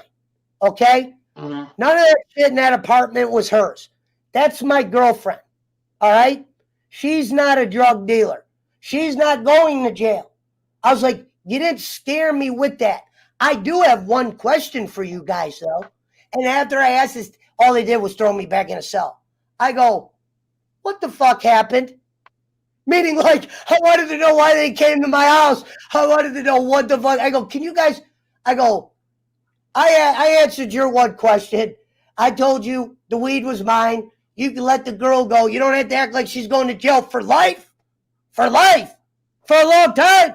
I was looking at that cop. I was like, man, this guy looks older. I was like, hey, bro, you guys must deal with some chicken shit snitch bitch ass motherfuckers. I'm sorry I'm getting so fucking pissed. But going back to this, it reminds me of that. Like, it's like, dude, if you, and this is to anybody watching, if you get busted, don't let the cops tell you what your future is. That's what the lawyer's for. Hey, guess what? The lawyer knows more about the law than the motherfucker arresting you. Oh, the guy arresting you probably does have a good, but he doesn't know what people get. He doesn't know what deals are. He doesn't know your full background. He doesn't know if you might even go get a $70,000 lawyer because your dad is, I didn't do that, but I would have got out of it. But meaning you might be a kid, get caught drug dealing, and your dad's a rich guy, and he's got that $500,000 Johnny Cochran. Get my kid out of there. So long story short, they had me in a room. They tried that scare tactic. They tried to make me think my chick was going to jail for a while. I'm like, a while. But even if she was, why? I didn't want to say that because it was rude, but I was like, why would that bother me? This was my girl. This wasn't my wife. You know what I mean? This is just some girl. So I had to do a year for pot. And a girl that set me up with a misdemeanor amount sold me out to be the bad. I mean, really big. This guy, you're going to love having him. Because when they took me down to the station, they kept saying, where's this? Where's that? I'm like, where's that? And I'm starting to get the idea in my head. I'm like, wow, somebody's out there just saying I'm this fucking. And then when I found out who set me up, I was like, oh, okay. You know what I mean? And that bitch never came clean why she snitched. She said they were on you. That don't mean shit if they were on to me. They used you as a snitch. That means they got your ass. She says that she bought weed and they were in the elevator. Well, lady, if they caught you in the elevator with the weed I gave you, that's a misdemeanor amount. What the fuck you doing snitching on me for a misdemeanor amount of weed? You're that much of a chicken shit that you could have got a ticket and you let the cops scare you? Or did she get caught with dope? Lie to me. And then just, well, I know I can't set him up for dope, but maybe I'll just say, hey, he's this giant-ass weed dealer. Fuck her. You know? Fuck her. That's what I say. That way, promo of the year. Awesome. That was great. Thanks. That was the. I figured out. I know we got a little bit off topic, but there were 17 in the build. I've never told that story. Now, I want to tell you because, okay, middle class white kid. I've only ever smoked marijuana one time in my life. Okay. Only ever done one drug before. You know, this is my drug of choice. You know, I don't do anything today. I'm just a weed smoker, but when I was younger, I was doing it.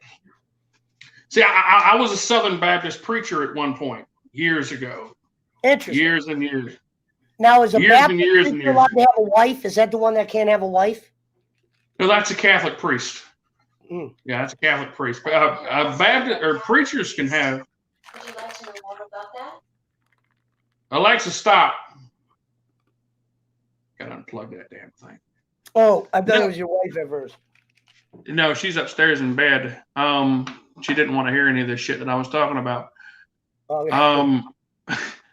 But no, so I had weed one time in my life, right?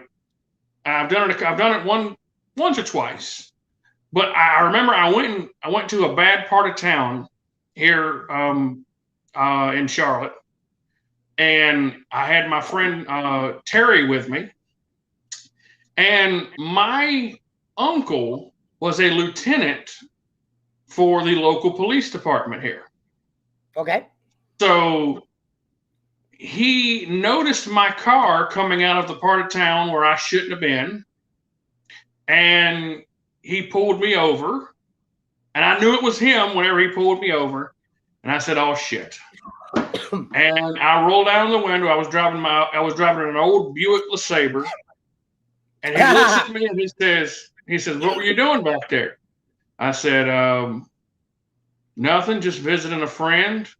And my buddy Terry, he's just like sitting there like stone cold, not saying a word, just keeping his mouth shut, right? We're probably about 18, 19, something like that. But Terry's a big black dude. Big old guy. But I remember he's like, "I know you got something in this car. Now, I don't want to have to search this car, but I know you got something in this car." They always hit you with that line. And I said, "Yeah, I think I had like a nickel bag or a dime bag or something. It wasn't much. It was sitting right there in the little glove, little console there." Did you give it to him? Yeah, I gave it to him. He said, "Give me that." I said, "I tell you." He said, "Now, I'm not going to take you to jail for this because it would make your mama cry, and I'm not going to do that to her." He said, "But you got to learn a lesson." And he straight up took his fist like this, Pesci, and punched me square across the face. Hit me like a man.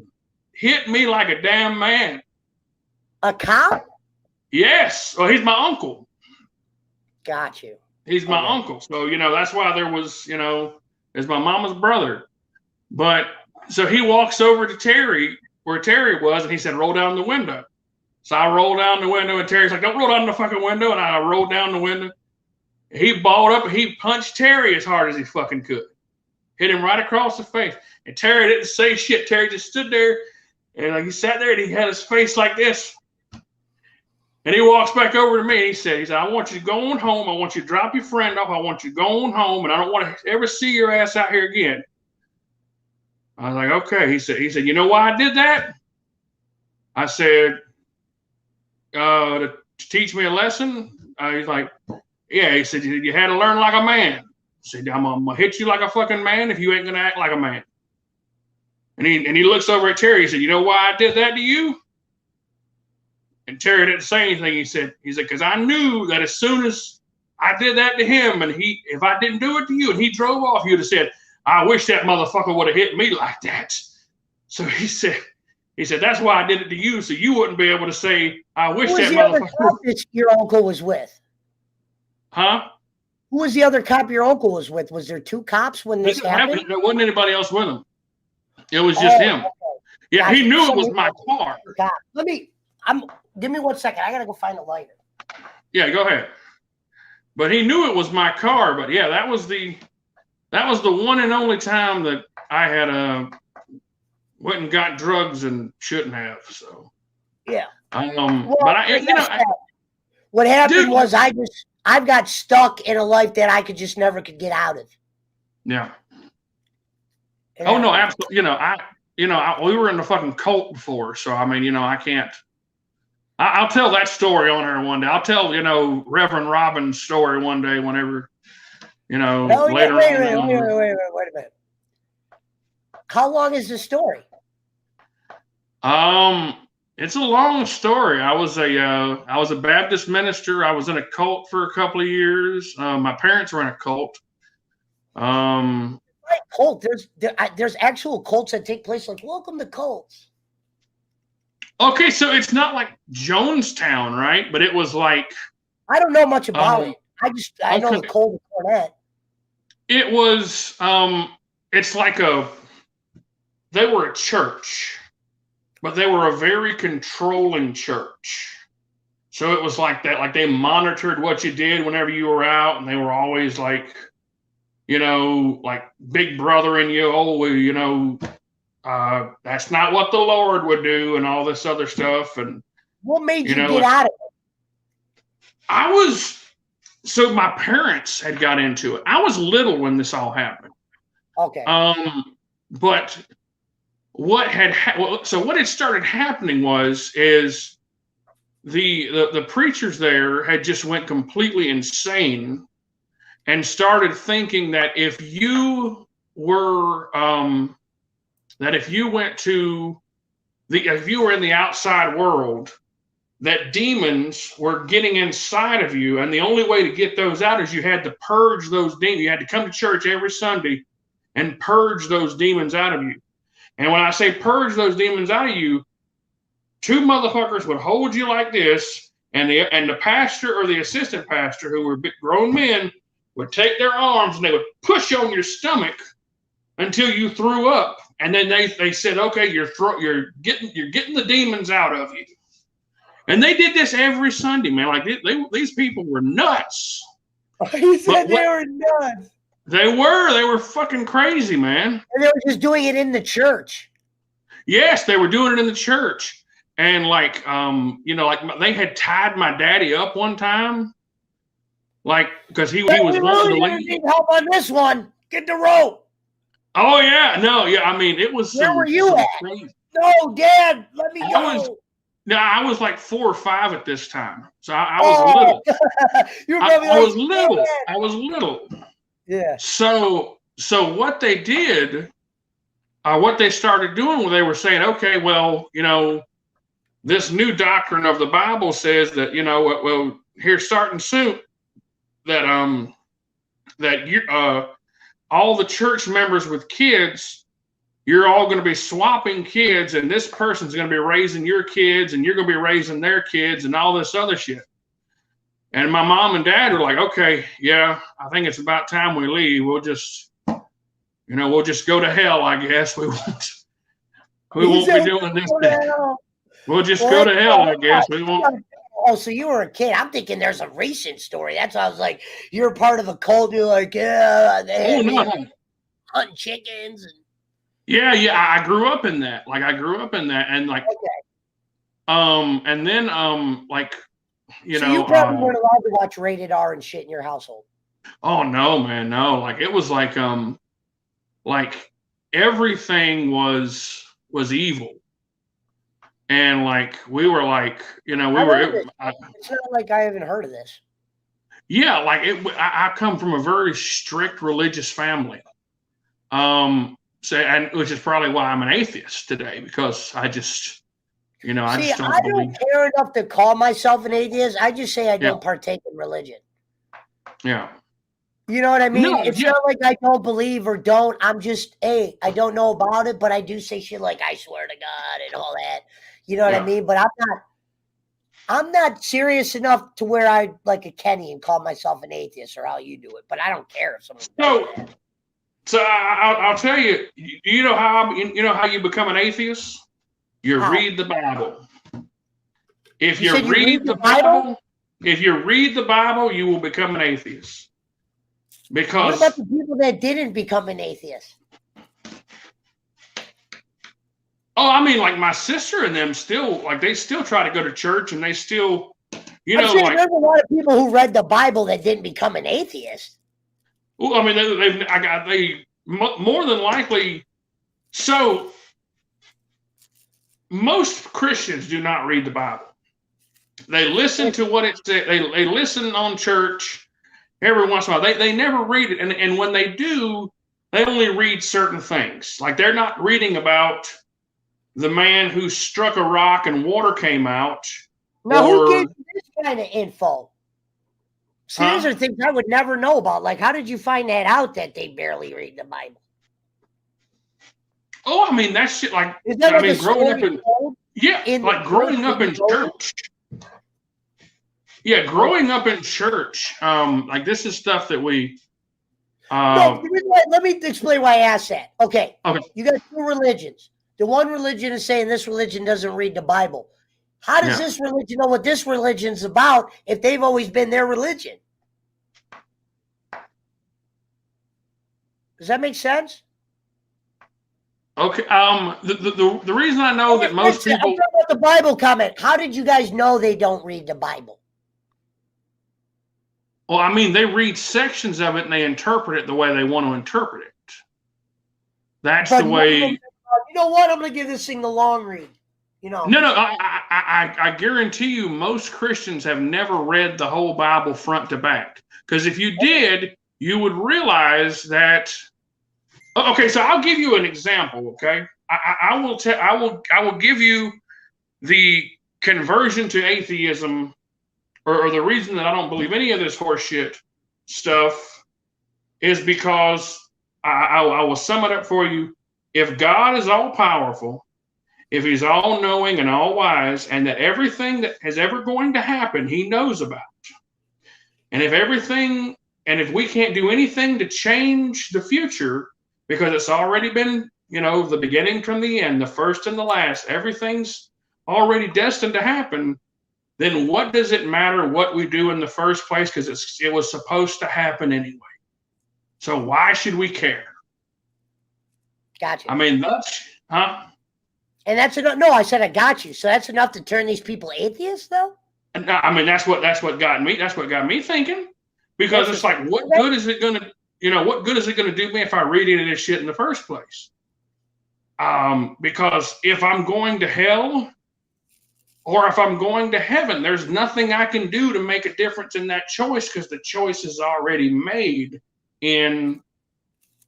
if you believe in everything that God is. It's like the whole concept, can God make a rock that he himself couldn't lift? I mean, Yeah. No, I never heard that before. That's why it was interesting. Like, I was like, how did they determine that? I get you. No, yeah. I mean, it's like you can't give him all the powers, because if he gets all the powers, then he becomes moot. I mean, it becomes, he fades. What is it? Like, he phases himself out if he has everything. Because if he has everything, then there is no such thing as free will, and that there is no, such thing as a choice. Like, that's the whole, like, that's my whole concept with organized religion is, and it's all about money. Like, I can tell you, we had a radio ministry, and I was a televangelist for a little while at one point, and I used to do like tent revivals and stuff like that. You say and there's little tent revivals, like the big circus tents. You get one of those bad boys, you get about 200 folding chairs, set it up in a barn in a field somewhere, and freaking Bowling or Spring Lake, North Carolina. I told Jake he could join us, so Jake might join us. Oh yeah, jump on in, Jake. Yeah. Like Jake. Yeah. But no, like, you can make a lot of money in organized religion. No, that's what I said, and I always thought it was DiBiase. Isn't that what DiBiase did? I don't know enough to comment on it, but isn't that what he did? He was kind of like making DiBiase. Yeah. DiBiase got a bunch of money from this guy knows a lot about DiBiase. Yeah, he embezzled a lot of money from the state of Mississippi for through his tax-free organized religion. Ted DiBiase. You talking about Ted? Jake, this is Jason Robbins. He's been around for a while. How you doing, Jason? I talked to you earlier today, Jake. Yeah, you talked to me in chat, and never seen your face, but there's actually there's televangelists that make a lot of freaking money. Well, yeah, that's what Jason was telling us when he was a kid. He grew up in a very religious family, Jake. Oh yes, I grew up in a very religious family. My dad, he always said that the New King James Version of the Bible was the good one. Mm-hmm. Oh yeah, the NIV was written by the devil, apparently. Yeah, I know. Yeah, that's the stuff I don't know about. Interesting. Here's the So they said one of the religions said the Bible was written by a devil? No. So you have Catholics, right? They're like the original Christians. And then you have your Protestants, which are the ones that came from England over here because they wanted, to become, for religious freedom or whatnot. Get away from the Church of England. And then from Protestants, that's what we get, our modern Christianity from, like your Baptist and Lutheran and Methodist and Pentecostal and ANC and Church of God. There's all these different religions I never knew about. Like I always here's the thing: when you live in Mississippi, when you live in Mississippi, you live in the Bible Belt. And by the way, Teddy DiBiase screwed the state of Mississippi out of a lot of money, and him and his sons are paying for it right now. Yeah. The reason why I say fuck Teddy DiBiase. That's the reason why I say that. And Pesci also organize. This is nothing. If you say you're a church and you can get 12 people, religion pay taxes?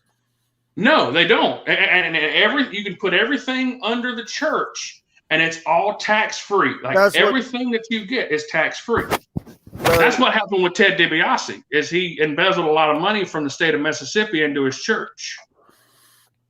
Yeah, and that's what Kenneth Copeland's house and all this stuff.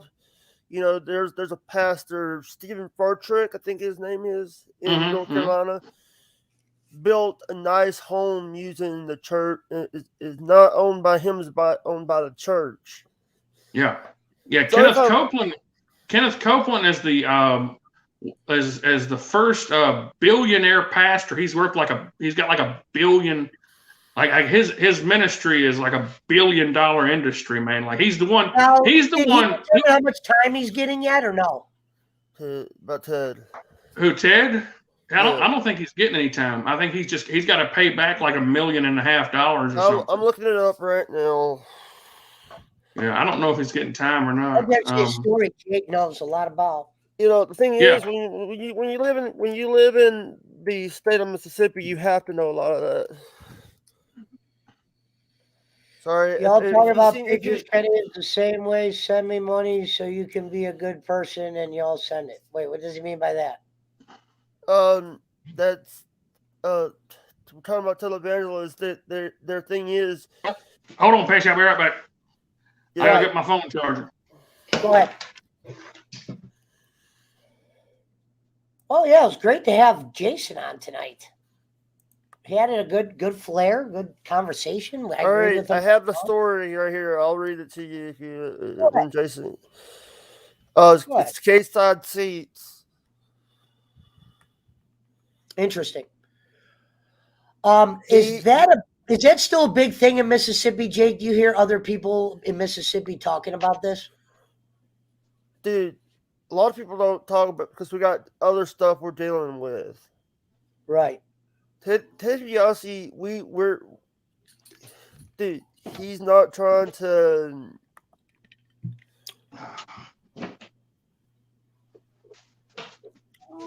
Go ahead, Jake.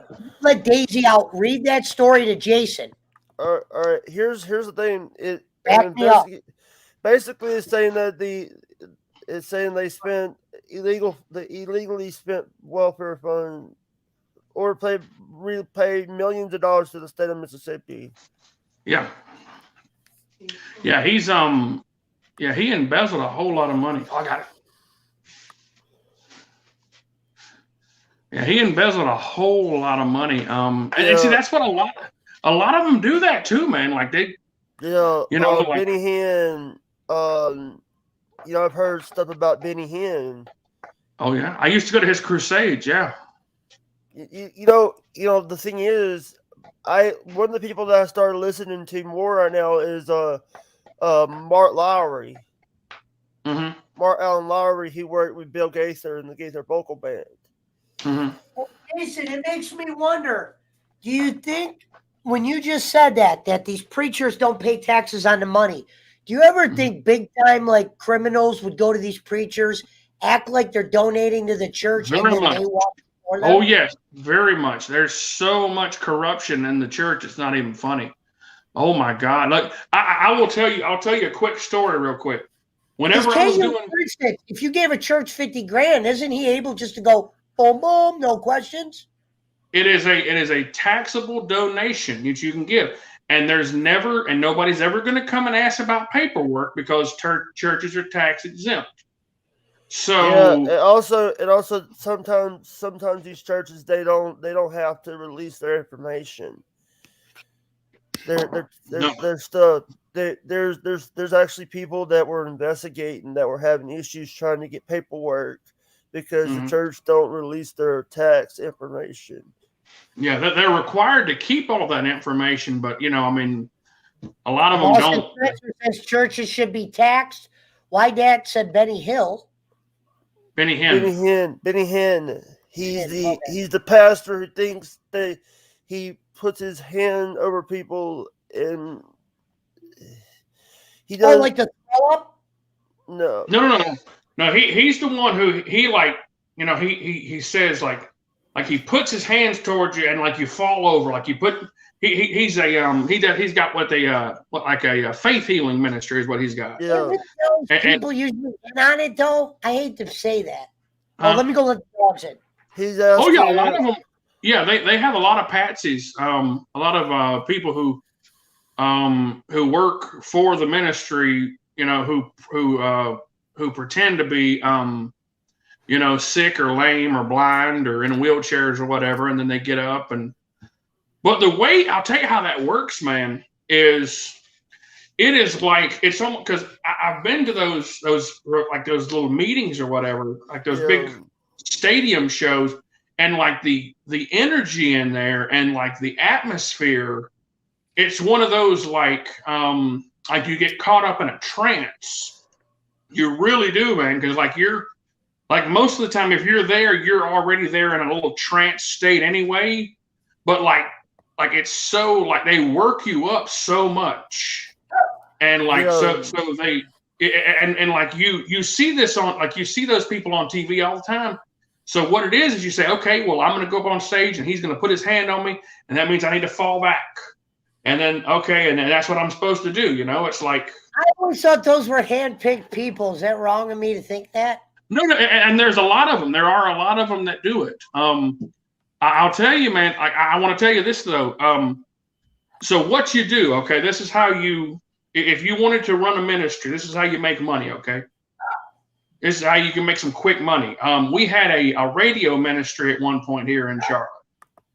And so what you would do is you got like 1 million people you're broadcasting to, right?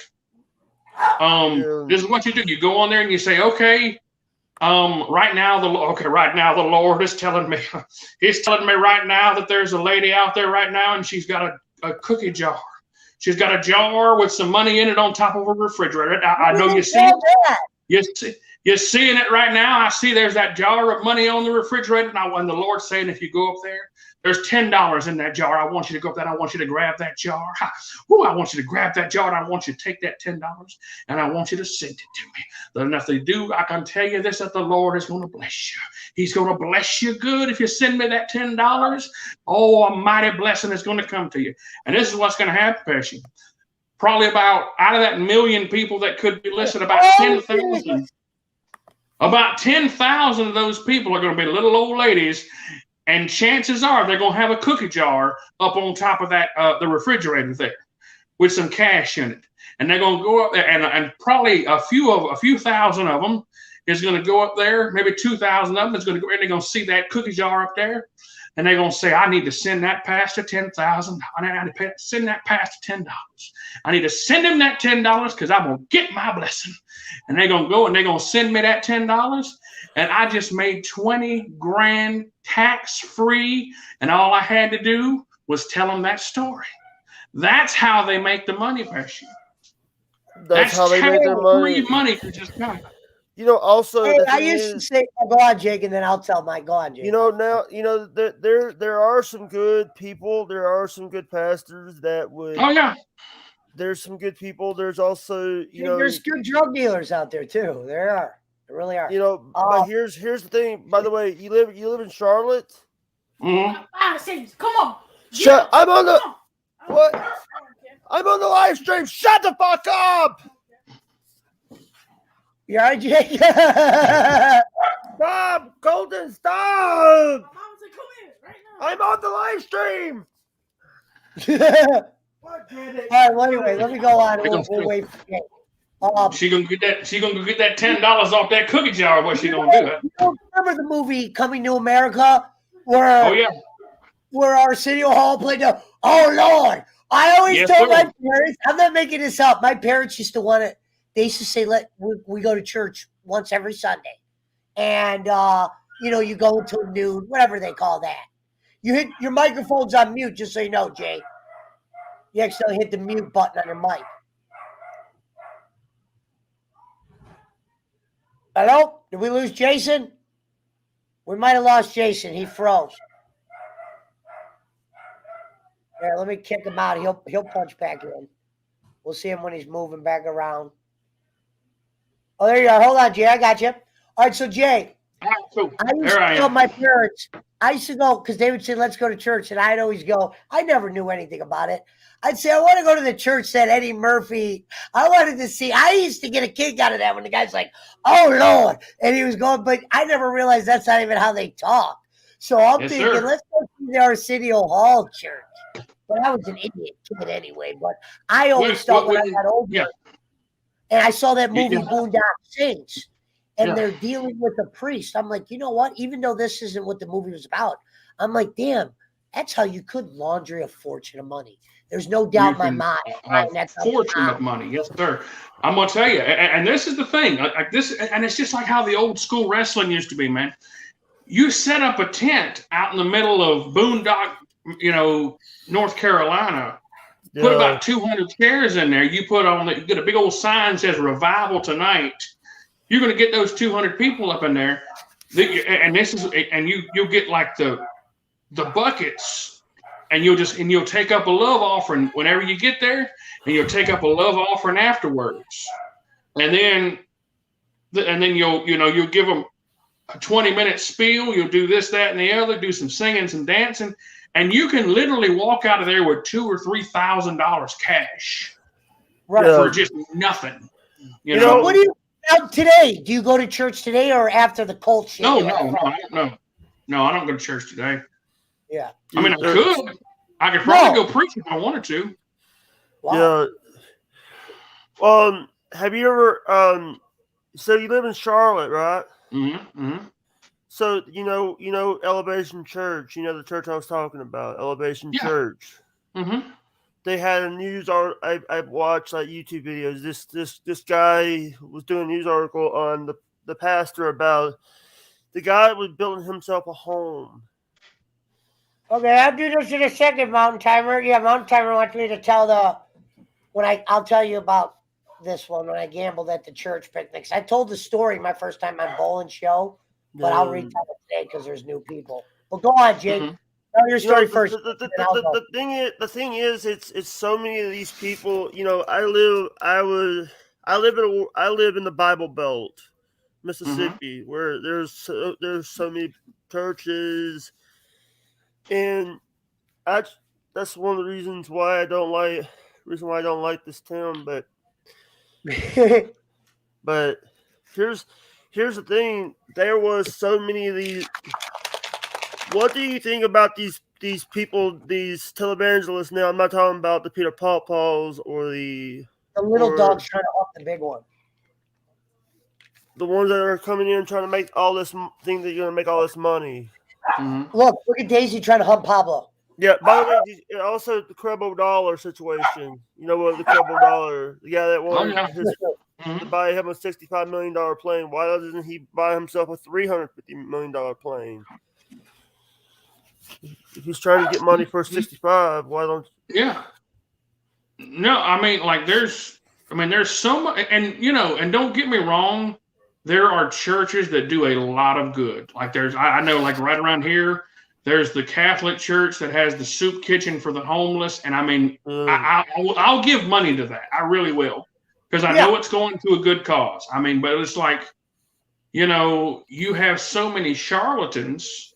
And so many hoaxers, and because I was one, but it's like there's so much negativity towards organized religion. It's like I mean, especially like now. I never even knew that word existed. Organized religion. These are the things I don't know about. Organized religion. That does sound like religion, yes, sir. Organized religion. So let me tell you my Mickey real quick. So every year the church would have, like, any church has a fair, a money grab. This church would do what was called, people would create their own games. And they would have rules. You can't gamble. You can only gamble up to $7 or $10 or whatever the table said. So there was this game called Chuck-a-Luck, and it was played with 2 giant dice. You threw them into a box. It wasn't craps. It was a whole different game. You just had to bet on the numbers. If you picked certain numbers, you could get double. Wait a minute, hold on. They had gambling at a church? You're going to love this. The place is called St. John Vianney's. Okay, yeah. Inside gambling, Monte Carlo, they called it. You heard of that? Yeah. You heard of Monte Carlo? But the preacher was dealing. They would bring in a poker. I knew the guys because I was a part of the poker crew. These weren't church guys, but these guys would go to the Monte Carlo, set up 25, 30 tables. You would set up a hold'em tournament, $15, $20 entry. Everybody would come in from being outside or in the fair, having a dog, a hot dog, a funnel cake. Come inside, you gamble. The gambling is, we'll say, not all-out gambling. There's rules. You can't go in there and put 1,000 on red or something. There's only poker. There's a wheel. You get it. You know what I mean? But obviously they get a kickback. But outside they had gambling. And you only had to be like 18 or whatever it was or something. Or I think you had to be, was I just turning 21 then? And you won real money? You can win real money, yes. Oh, dude, it was the greatest night of my life. Let me tell you what I did. So, did they have an open bar with the communion wine or something too? I mean, well, they called it a Monte Carlo. I don't want to say that the church was throwing this, but it was at a church. Does that make sense? I didn't see the preacher up there. I literally just saw them inside, like, not where the. Why Dad? I live in a trailer park. Fuck off, why Dad? And the Lord said, "Red 22, woo!" Well, no, that's funny, but it was okay. Picture the church, and then next to the church, there's like a banquet. That's where they had the gambling. So it was like then you get instead of getting a Cobra Kai review, you get a church sermon. It was a casino night. That's what it is. I've seen those before. It was a casino night thing that they had. Yeah. We've never had. In our stuff, we've never had those because we don't believe in gambling. All right, so look, this is what happened. I've been part of some big churches, and so I've not seen those. All right, well, Jake, let me finish my story. So there's 2 giant dice. Long story short, I figured out a way to throw these dice in the corner to where one of them usually landed on 6 and 5, but where this came into my favor was you could bet rolls over 7, pay this. Rolls under 7, pay this. But I was always betting for over 7 because I figured out a way to get it in there. I took a couple grand from this game. They had to keep shutting the game down because I was winning, but I wasn't breaking no rules. They didn't realize, like, obviously, eventually they caught on, like, this guy knows how to throw them because they're like, let somebody else throw. So then I would offer to let somebody else throw, and you know what they would do? They would hand me the dice back and go, no, we want him throwing. They were riding my bet to where some guy went and got a police. There was cops there, Jason. Oh, there was police here. So of course there are, the outside part. This wasn't the inside. Inside, I think, was strict 21, badge at the door. We were walking around a place where it was low-time gambling, but I was killing the game to where in $20s, $30 increments, I was getting all the way up to like $3,000 where they had to keep getting money. The guy goes and tells the cop I was cheating. The cops don't even listen to my side of the story. They just walked me to the door. I had a bad reputation in that city to begin with.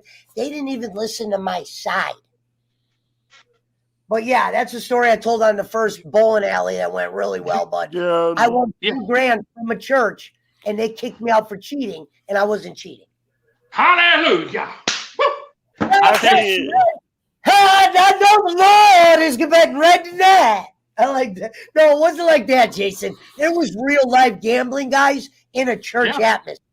It wasn't like the up there like B21. Yeah. So this is what it was, Patsy. It was a casino night that they were having, and the Catholic churches have them a lot. What it is they were doing it for. I guarantee they were either doing it for some kind of fundraiser they were having at the church, or they were doing it for like where 10% of the proceeds are. I'm listening. Yeah, we're 10% of the proceeds or whatever was going to go to, the local homeless shelter or something like that. That's probably what it was. But I mean, there was a lot of money going to be kicked back.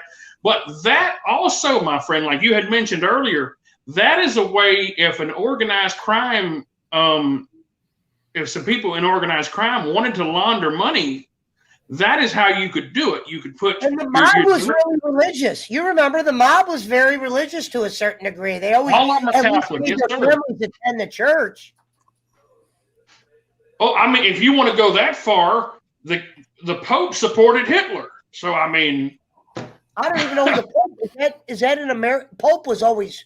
Is that like Europe's big? No, during World War II, the Vatican was protected by the Nazis, and the Pope openly supported Adolf Hitler and agreed with whatever he was doing. They just because they turned a blind eye. Did the Pope pay for that eventually? No. Oh no! Like 1.6 billion. You're coming with a lot of good stuff tonight. These are things I don't know. 1.6 billion Catholics in the world, man. Ain't nobody gonna fuck with the Pope. I mean, there's some great jokes. There's some great jokes that could come through that what you just said, like the gambling at the church, like what are they going to do? Like if you're playing freaking 5-card stud and you have like trip sixes or something like that, like I believe that's the Pope Angelo De Niro, formerly known as what was his name in WWE CW? The Pope Angelo De Niro's name. Well, here you go. Here's your first person. PK says the Pope did not openly support Hitler. Oh God. Okay, you should look that up, brother, because I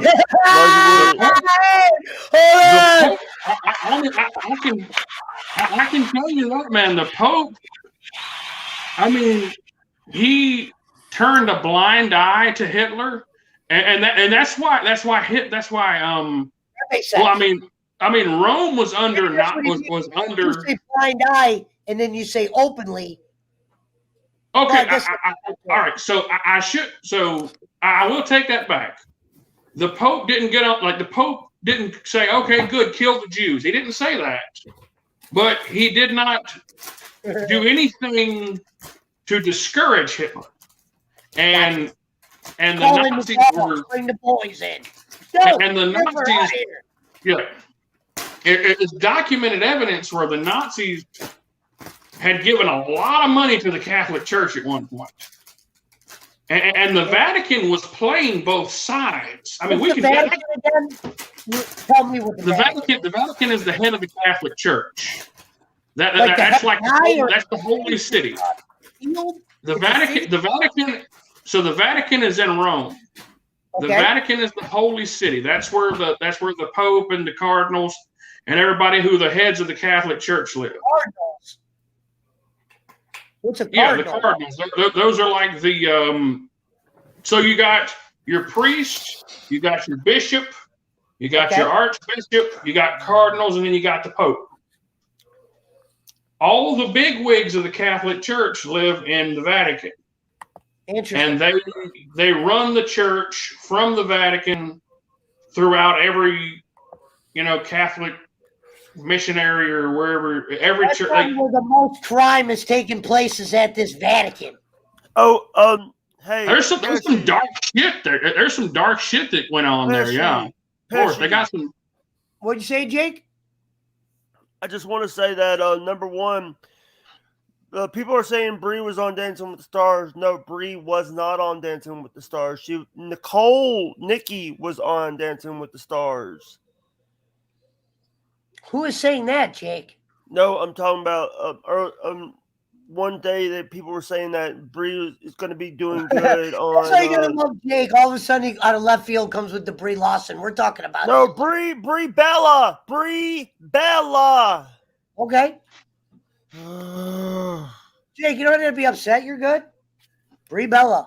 By the way, if Angelo's doing what he said he's going to do, he's going to turn off chat Tuesday night. So Mountain Timer doesn't have any.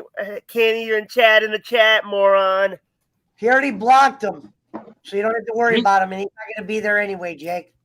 I'll say this. I'll say this, PK.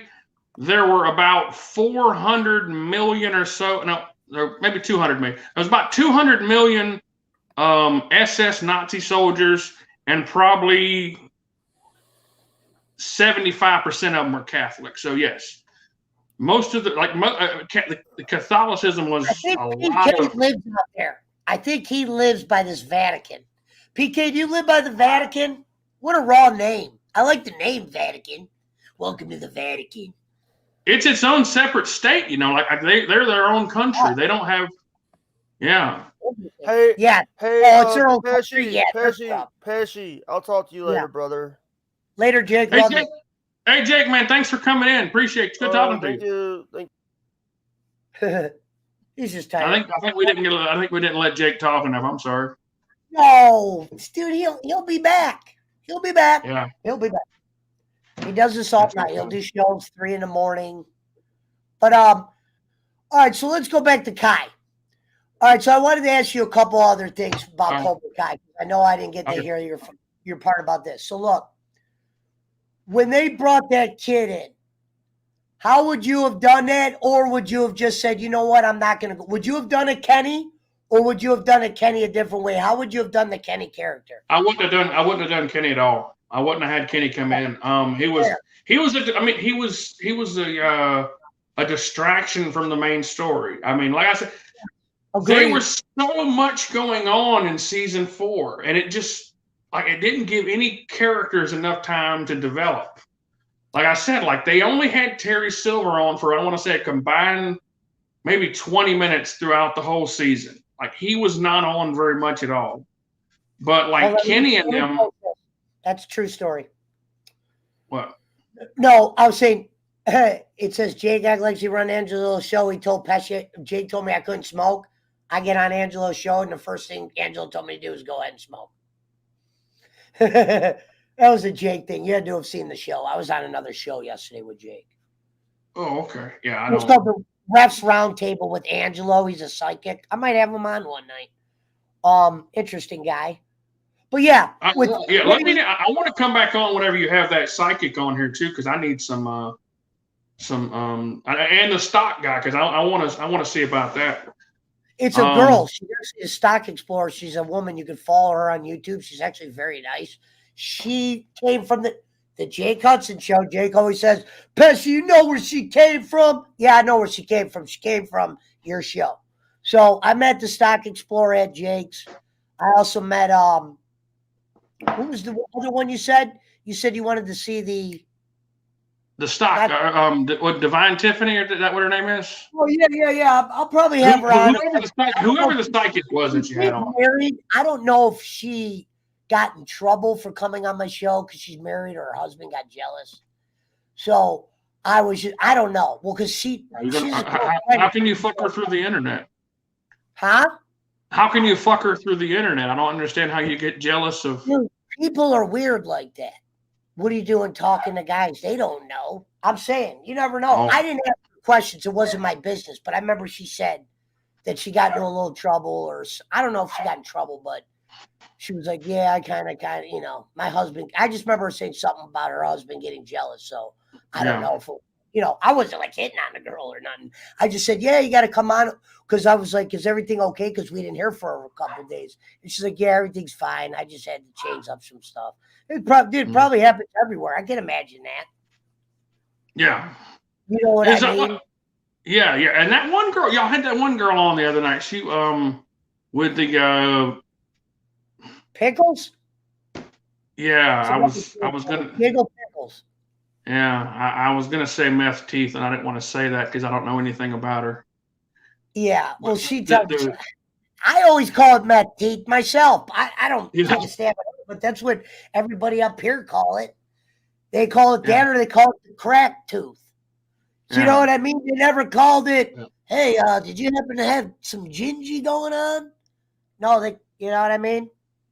But I used to get made fun of for a lot of shit when I was younger, like you said. I wasn't bullied, but people used to crack on me all the time. That wasn't like having a voice like I had wasn't always like a blessing.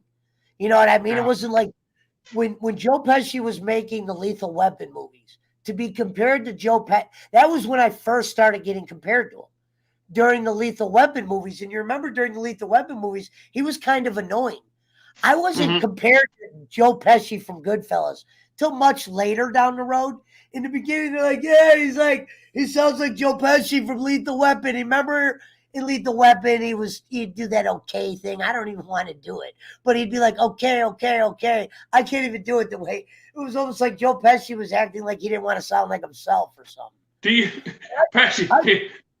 you call them Utes? These couple of Utes over here. I like Joe Pesci movies, but I was never a Joe Pesci mark. Like, dude, look at my Joe Pesci poster. I don't even know if Joe Pesci was my favorite character in Home Alone. I used to like Marv when he would scream. Yeah. Was it Marv? What was the tall one? Daniel Stern. Daniel Stern was Marv. Harry. Daniel Stern was Marv. Marv. Because he'd be like, it was Marv. Okay, so the tall one was Marv. But remember when Marv's getting eaten by the pigeons and he starts screaming? I thought that shit hilarious. The way Daniel Stern could make his voice that fucking high. That shit was fun. I got it. I used to love Daniel Stern. Oh, yeah. I didn't have nothing against Joe Pesci, don't get me wrong, but a lot of people would compare me to Lethal Weapon, and that wasn't really the cool Pesci. I was going to go for My Cousin Vinny. Like, that was the only Joe Pesci movie I ever known. And that's the one I did mine. But, kids in school are always like, Lethal Weapon. Because, they used to crack. So I was never a big Joe Pesci guy. I always thought it was a curse, really. I was like, dude, they always say I sound like this guy, to where I finally got on Boland's and I started calling myself Pesci. I never called myself Joe Pesci a day in my life till the bowling alley. We were watching My Cousin Vinny the other day, and I was thinking about you whenever I was watching. And then I remember I was watching it, I was like, my God, fucking Marissa Tomei was gorgeous, wasn't she? She was really hot. Jesus Christ, that was a pretty woman, man. She definitely wasn't dating Joe Pesci in real life. She had a real No, good Lord. But no, I wouldn't have had Kenny in the season at all. It was just too much stuff going on. I would have focused more on the character. I mean, because if you look at the reviews of Cobra Kai of season 4, everybody's talking about many reviews, but mine, I haven't really seen many. I don't know why. Did you get mine a full watch, Jason? Yeah, I've seen it twice. Yes, sir. I watched it both times. I watched it, then I watched the revised version of it that you did. Where did you see when those guys reviewed it? You got to watch that. The guys that reviewed it said it was fucking gold. I didn't see that. No, I'll have to watch that. It's on my thing. The Game Chasers reviewed my video, but they played it in front of 150 people. I got a bunch of follows from a lot of nice guys that night that I met. You know what I mean? It was funny was I tried to tell Bolin about something like that, and Bolin's like, who cares about that? I was just trying to make conversation, Kenny.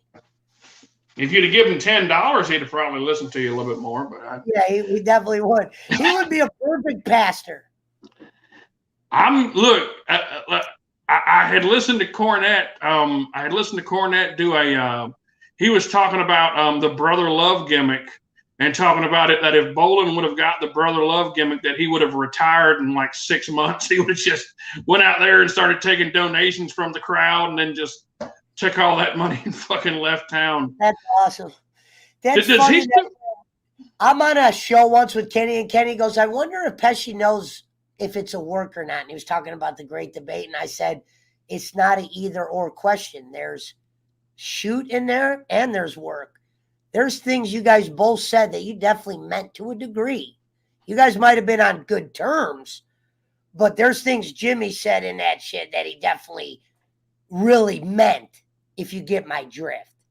Absolutely, yeah. You know what I mean? You just got to know how to sugarcoat it. And Kenny's the type of guy to where he probably thought, Jimmy didn't mean most of that. But I always say, I think Kenny's biggest problem is he's not smart enough on certain shit that he thinks he is smart enough. I was going to throw something at you. If you ever wanted to do, because I got the WWE Network, if you ever wanted to do something like some classic shit or whatever, like we can watch something and then do like a live review of it or something like that. Yeah. I don't watch. I haven't watched WWE on shows or movies, like you said. If you're watching a movie, like say you're like, hey, Pesci, next week I'm watching blah blah blah. Do you watch that? Yeah. We can make a video like this and put it on there. I like having the content. Oh, yeah, absolutely. No, I like talking about, like, I don't watch anything with modern wrestling at all. Like, Either do I. I try to just cover wrestling because it just seems like that's what I don't know why. It's not even what my audience is, but it just seems like what we are cursed to talk about. I listen to Cornette because he takes the piss out of everything, and I just think it's funny. Oh, yeah. But like, I don't watch any of this shit. I've never, it's, it's lame and it's not interesting to me. I haven't watched it in 15 years. Some old movie reviews. Oh, yeah. Yeah, absolutely. Out there because these guys that helped me, this other channel, the Game Chasers Shady J Show, unlike Kenny, let's just say he does these things where he does a show, he's just playing there. He'll have 150 people in there. If you send a guy a donation and you say, hey, play the song, he'll play the song. You could send him a couple $1 donation, depending who you are. I got a little bit more pull in there because I've been around. But I said, hey, can you play this movie for me? They played my whole 39-minute Cobra Kai video on their podcast. Bolin would never do that. Imagine if he was in front of 150 people live. He took 39 minutes out of 150 people watching him to show that video, but it worked out to where everybody liked it. And I knew it deep down. I wasn't afraid. That's why I donated him it was like $10. I go, here. I go, hey, would you mind playing my video? Because I go, 39 minutes. I'm not going to give him $2. Let me show him that I appreciate what he does. Give him the $10. They played that video to where they want to do a future collaboration with me. He's going to send me his movie. They did a movie. Now, when I said they did a movie, if you were in Texas, you could have went to a theater and watched it.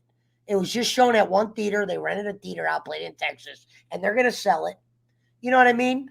And they want me to get a free copy, and they want me to review it. I don't know how I'm going to review a movie like that, but I'm going to give it a chance. But I'm getting cool with these guys to where last night they played another one of my videos. But how I look at it, there's people jumping from his channel over to mine every time he plays a video. And he puts, Mountain Timer could vouch for everything I'm saying right now. Because he actually went over there and paid his respects to me when they were showing video. But they fucking put, they'll put my link in the chat. Hey, make sure you go follow this guy. Make sure you follow this guy. And slowly, surely I'm almost 150 away from 500. And I was just at 150. Yeah. And I'm going to tell you something. I'm going to tell you something, Brother Pesci. Yeah. And as your spiritual advisor, I'm going to put my hand on the screen right now. No, I'm going to do my best. I'm going to do everything I can to help you get to 1,000 subscribers. That way you can get that little dollar sign at the bottom of your live streams there whenever you go live, and then we can start. And then we can start dress up like Bolin, and I should dress up like Cornette, and we should do a skit. We could do that. I'd be very willing to do that. Get you like a little crown, and you could be king, and maybe I'd be skinny enough. I'll dress up like Cornette. I'll get a wig. I'll get like a little red suit. Maybe we could do something like that. We could review something. Or you think you could do a Bolin?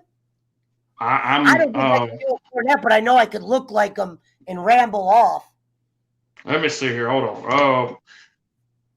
Well, I think that if y'all want me to stay on the air tonight, we're gonna have to get some donations coming in. We're gonna have to get some love offerings in. I'm gonna tell you, you guys, come on. There's some starving pygmies in New Guinea out there who need some love. Can you hear that? It's a round of applause. Yeah. Okay. There's the starving pygmies down in New Guinea who need some love down there. They need some encouragement, and that encouragement comes at the price of only a $5 donation. And if every one of you would give me a $5, he sends me a picture of this beautiful woman, not a woman he's ever promoted on the show. He's like, she could use our help with rice. I'm looking at this chick like, this is a chick that could walk into the bar of bars and somebody's buying this girl a drink. You know what I mean? She shouldn't be hungry. There's some girls that don't go hungry. You know what I mean? Unless they're thief dirtbags. But when you're a 10, I think the one thing you got is food. You're trying to get like the luxuries at that point. You know what I mean? I've never seen a girl that's a 7 to 10 in rating. I'm talking, this one picture I saw was like the girl you said from My Cousin Vinny. She was that savage. It's a picture out of a magazine? That's not going to make me love this girl more, Kenny. This is going to make me be a little more suspect because this girl don't need no goddamn rice. All she has to do is go shake that ass at the local bar a little bit. Someone's going to buy her a fucking weeks, especially in that country where it's known for the, hey, I'm a sailor or whatever fucking going on out there. Mango's probably watching pissed off. I have Filipino people that watch me. They probably hate me now. But hold on, let me get caught up on comments. Get rid of the fucking what's his name if you guys haven't got rid of him yet. I'm guessing you guys did. All right, well I think everything else we got. Oh yeah, so on Cobra Kai. You don't have to go. You still got a couple minutes. I'm good for a little while. Yeah, I got you. Okay, cool. No, I'll just make sure because I figured I'll go a little bit longer. You're good. You wouldn't have did the Kenny. I agree with that. Mm-hmm. Here's the one thing I would have did. I would have made sure Hawk went against Dimitri at the end, and then that's when I would have had Hawk had a change of heart. I was not a fan of the weapons. What was your thought of that whole weapons thing they did? Oh, at the beginning of the tournament? Yeah, remember when everybody had a weapon and one kid was breaking boards? Yeah, that was just some special effects bullshit so they could, I guess they wanted to train everybody on, how to use those little and I know that happened in tournaments, but you didn't make us care enough about it. All of a sudden, this dude knows how to use size. The one kid's breaking boards. Instead of breaking boards, why don't you go back to those water blocks from Karate Kid 2? Have those kids do something like that. Have it be a character we care about instead of all these characters they weren't even focusing on. Now that was, I'll tell you, what was it in the beginning in season 2 or was it season 3? It was season 2. It was season 3. One of them, wherever they were at like the Valley Fest, and he was going to do the ice break, and then Johnny and Cobra Kai came in and they got on the stage and did all their demonstration, and then he lit the bricks on fire and punched through the bricks. Sidekicks, remember that? Right? Huh? You're talking about Sidekicks? With Chuck Norris? Is that what movie you're talking about? No. In Cobra Kai in season 2, wherever Daniel was going to break, they were over at that Valley Fest thing, and he was going to break the ice. But Johnny and everybody came in and got on stage, and he broke the bricks, and they did all the. Yeah. Sorry, my bad. Yeah. I missed that. Like, it kind of went away from shit like that, where it was, why don't we focus on what we got? Let's not jump all around. And, like, for instance, even though I laughed at this, I did not. I thought the scene was stupid. Remember when Tori's like, I don't need your charity, and she threw that bag and all the pears and apples? Yeah.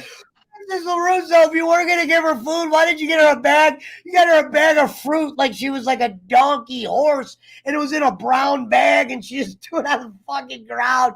It's like you own a car lot. Why wouldn't you have something prepared nice? I would have probably threw the shit on the ground anyway, but then one scene later, they're friends.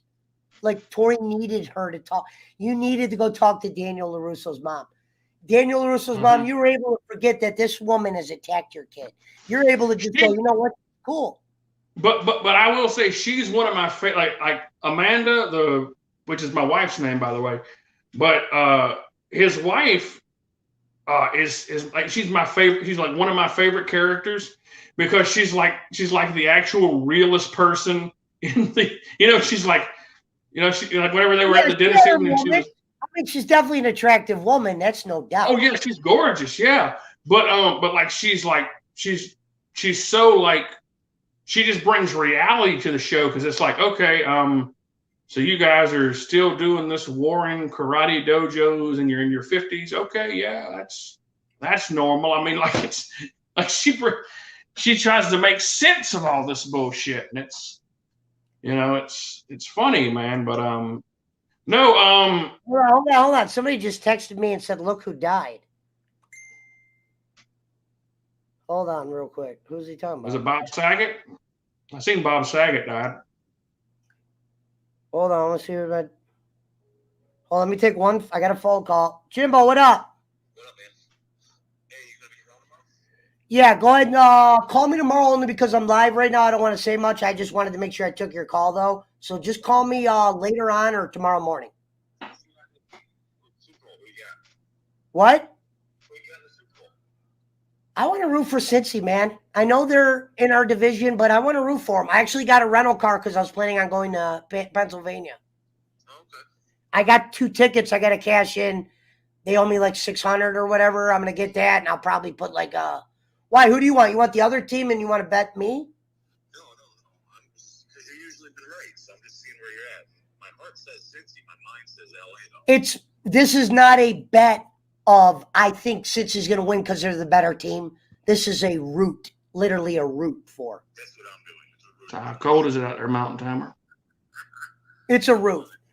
You know what I mean? And I always say this. It's petty to say this because they're in our division, but I always go, some teams don't even have a football team. So. I'm going to be teasing them. I think 10.5, man, is the way to go. Okay. Oh, that's what the line is? I didn't even look at the line. It's 4.5. Cincy's plus 4.5. I wonder if I could teaser that somehow. Yeah. I don't want to root for no over, though, because I hate rooting for the other team to score. Yeah. No, I would be taking the under. We'll see. Let me call you back, though. I'm live. All right, man. I'll call you back. All right. Hold on. I got to make a fucking phone call. I got to see who the fuck died. Oh, all right. Hold on 1 second. Casually chat to all the fans out there. Who? I can't look that up. Who? What does Mountain Timer have that's 12 inches? I hear you. He said Facebook. Who the fuck died? I really don't want to see this. Oh, that's 12 in the building. I thought it said 12 inches.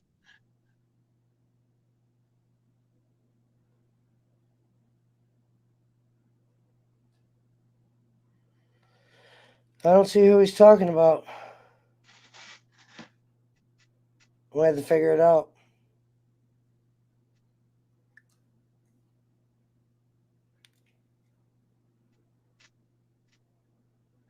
Some teams Maybe don't that's even what have. Phil was posting up. Hold on, let me make a phone call. Call Phil Harford.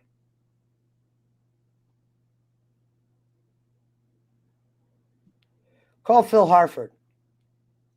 Calling Phil Harford. Mobile. 1 second. I don't know if somebody died close that I know because. Damn, that went right to voicemail. Uh-oh. I can't click this link. This guy goes, look who died. And when I click the link, it goes to Facebook to where it wants me to enter all my shit. And I don't know my info. Hold on. This is people that aren't connected to the show. Mm-hmm. 440.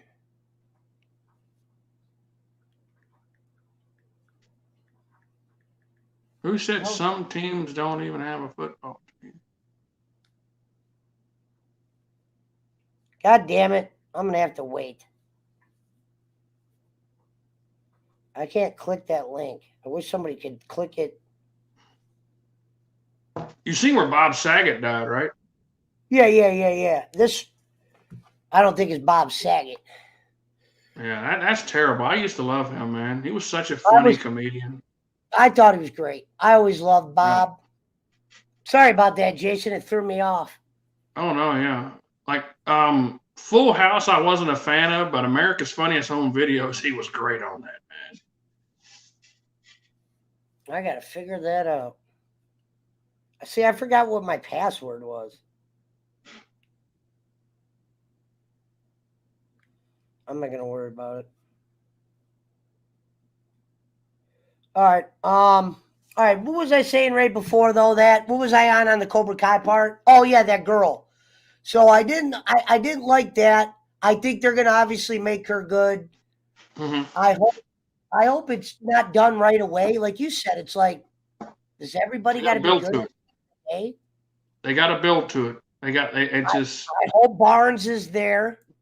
Yeah. Oh yeah. I'm pretty sure. Like, I'm almost pretty sure that if she is good, like if Tori's going to be good, it's going to be later on because just like when Terry bought Robbie, like he got him a car and all this other stuff and give him money or give his mom money, like whenever, like I'm pretty sure he's going to try to bribe Tori. And then it bothered the mother. Remember, she's like, I know what these kind of people do. Why would you, who never cared? She's a whore. Yeah, she was a whore, but now she cares. It's like, oh, Mr. Silver. Anybody can look at Mr. Silver and know, okay, this guy's a rich dude. It wasn't like he's going to kill Robbie. If Robbie would do karate for him, you think Silver's going to go, fuck you? That's all it is with Silver. Hey, you're either doing what he says or you're his enemy. There's a point where he's reading a book called Leviathan. I found this out later because I recognized the book, but I didn't understand why he was reading it at the time. But the book is about war people taking over other places. So what it does is it's foreshadowing him taking over and getting rid of Kreese. It's a book about power and rise. And he's reading it. John Kreese comes in and starts talking to him. Those are the little tidbits they throw you that people don't even catch sometimes. The Easter eggs, yeah, they get that. There's a lot of them. Karate Kid 3 was definitely my favorite. Yeah. I wouldn't have did the weapons. I would have did more with the characters you had, more with Hawk being a villain. I wouldn't have had Robbie lose to Hawk at the end. I just thought that was having Robbie lose again. And then you didn't even have Kreese or Silver mad at him to where you're like, you could have had them mad to where they're like, you know what? We don't want you to be here anymore.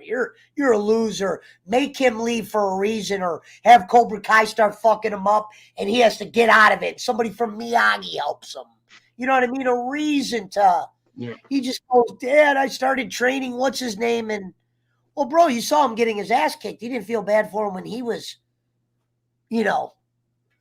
Robbie was acting like Kenny was acting like they were killing him. And Kenny's the name of the character in the show for the people watching, not Kenny Bolin. No, they're settle for Whataburger. There's probably people who want to kill Kenny Bolin, but they're not on Cobra Kai. Yeah. Oh Lord, have mercy. But other than that, what would you say is your final review for that? How in the end, bad, happy? Hold on, before I get that, have you ever seen Sam? Have you ever listened to Sam Kinison? Yes, the singer. My favorite comedian, because Sam Kinison was a preacher. Oh, I think about the singers from that group. Is that what you're talking about? No. Sam Kinison was a comedian. I thought you were talking about the Temptations. Yeah, he played like he was on Married with Children a lot. He was the guy who screamed all the time. He was like, Like he was always screaming. Yeah, he had like the long hair, and he was talking about doing all the cocaine, and he ended up dying. He got into a wreck and got killed. Of going like 180 miles an hour down the highway. Fucking Wow. Ferrari, I think it was. But Do you know but why? no, like Do you know why Jackass didn't use Steve-O or Bam? I figured they wanted rights or something, money. Oh, I said, is there a reason why Steve-O was not in the new Jackass movie? Is it because he's done with that shit? Oh, I don't think they could afford to pay him enough. Wow. Either that, or I think it's either that, or he probably just Didn't he's want wanting to do to move that. on with his life. Yeah, I don't. Yeah. Or he probably has enough money where you don't got to take, like, they would have him take some shit. Is Knoxville going to be in it? Yeah. Well, Knoxville's like, I don't even think He's you can have probably the Jackass director or without something. Knoxville. Yeah, he's probably going to be the director or something. I don't see. I mean, those guys are in their 50s, man. Like they're not going to be. They're not going to be out there doing that crazy shit. I don't think, man. Like Well, Dickens said Knoxville in the Rumble. Yeah, I heard about it. I didn't see it. I heard about that. I heard. I mean, there was not much to see. It was pretty disturbing.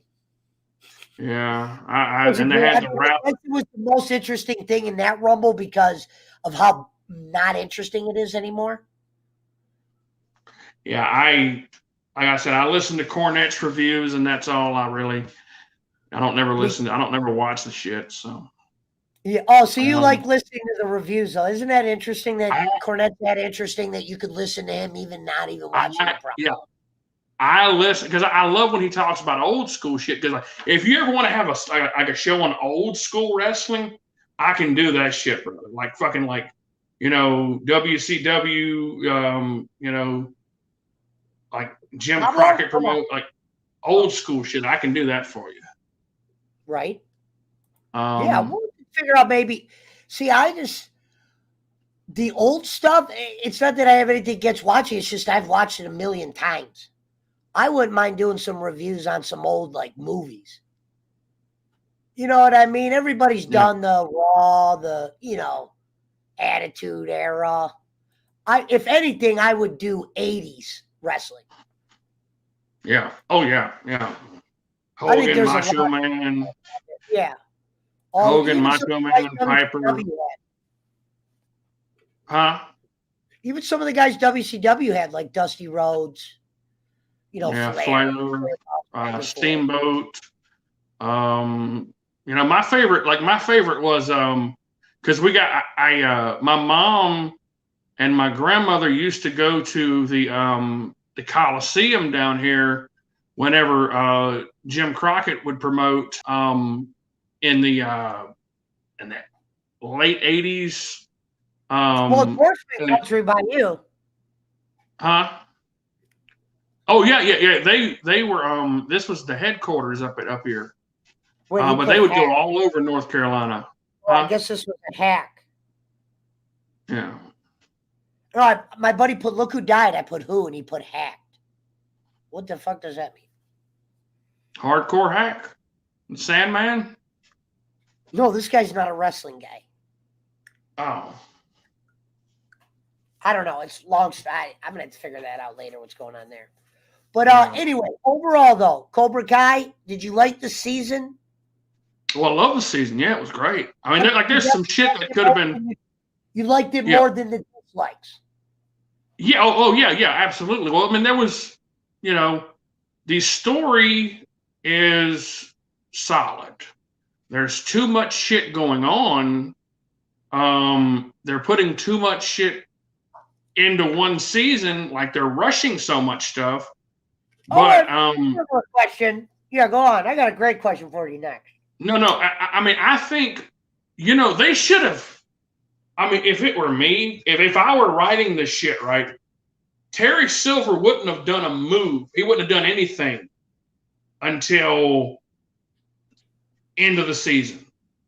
And then, like, it would be like him doing mind games with Daniel, trying to figure out if this is where he wants to be at again, trying to, just compiling up his thoughts, figuring out if this is the right thing for him. Like you could have went in a whole lot more depth with his character.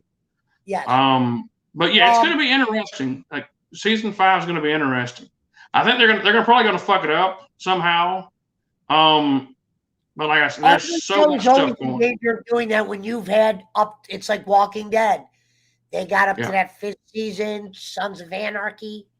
They got up to that 5th. You know when you knew. Did you ever see Sons of Anarchy? Yes. When you knew I watched all seasons. Yep.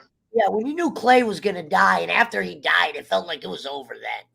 That last season with the mother and all that killing they did in that last season, that was just overkill. Yeah. The show should have just been over, and if you wanted to do another season down the road, you leave that book open, but you should have ended right there. Well, the fucking the heroin the heroin addicted fucking detective or whatever who it was, the guy who was in Grounded for Life. I watched Mayans. I've been watching the Mayans one. I watched it all 4 seasons they've done. It's okay. Yeah. It's not fun.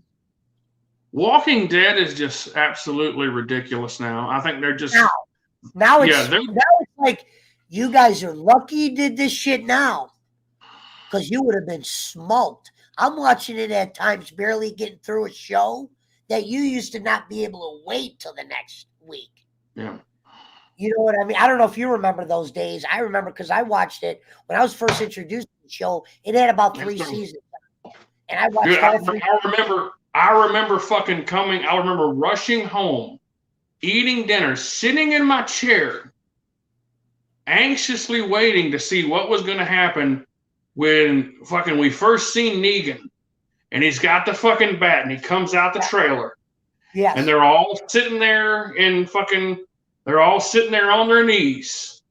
And then it was the cliffhanger. And I'm like, oh my God, I got to see. Because it was going to be, because you knew somebody was going to die. That episode, I remember that part. I remember for like 4 days later, it was just like in your head. Like you kept thinking about what Negan did. You're like, damn, that's fucked up. What are they going to do? And dude, that was when they were really kicking ass. And then they gave you a hint when Rick was going to die. See, we should talk about the show sometime. They told you that Rick was going to die. Remember the like 3 days until Rick's last episode. They've never done that. Their ratings were down, still up in my eyes. Like Kenny said, you got 11, 12 million people watching you. That's still good. They were just down from like something crazy, 18, 20. But fucking, well, that one with Negan was 24 million. Right, so they were down. This is past Negan. So they were down to like 12 million. And they just so people would watch and they would try to break a ratings record, they let you know when Rick was leaving. And that kind of, even though he didn't die, it still took out like the surprise, the element. We knew something was going to happen. It's us not knowing when Negan's going to die or the dude that you had him kill, Abraham and the Chinese dude. And now the only interesting thing right now is what's Maggie going to do to Negan? Yeah. Fucking like when they killed Carl, that was the end of it for me. I didn't, I hated the way Carl died, considering how big of a character was. It was just like, look, I got bit. I mean, just. And then I'm not going to kill Negan because of what Carl said on his deathbed. Carl, you one time hijacked the truck. Went to Negan's. This was the raw episode. Remember when Negan opens up the thing and it was just Carl with the machine gun? And he could have killed Negan. My thing is, Carl, you were so fucked in your head. Why wasn't the trigger pulled? That's writers right there. Remember when he killed the kid? He killed the kid earlier when he was a kid, and the old man went up to Rick and he goes, Rick, he just killed him. Remember, they should have did more with Carl getting dark. Yes. They went away from dark Carl a little early.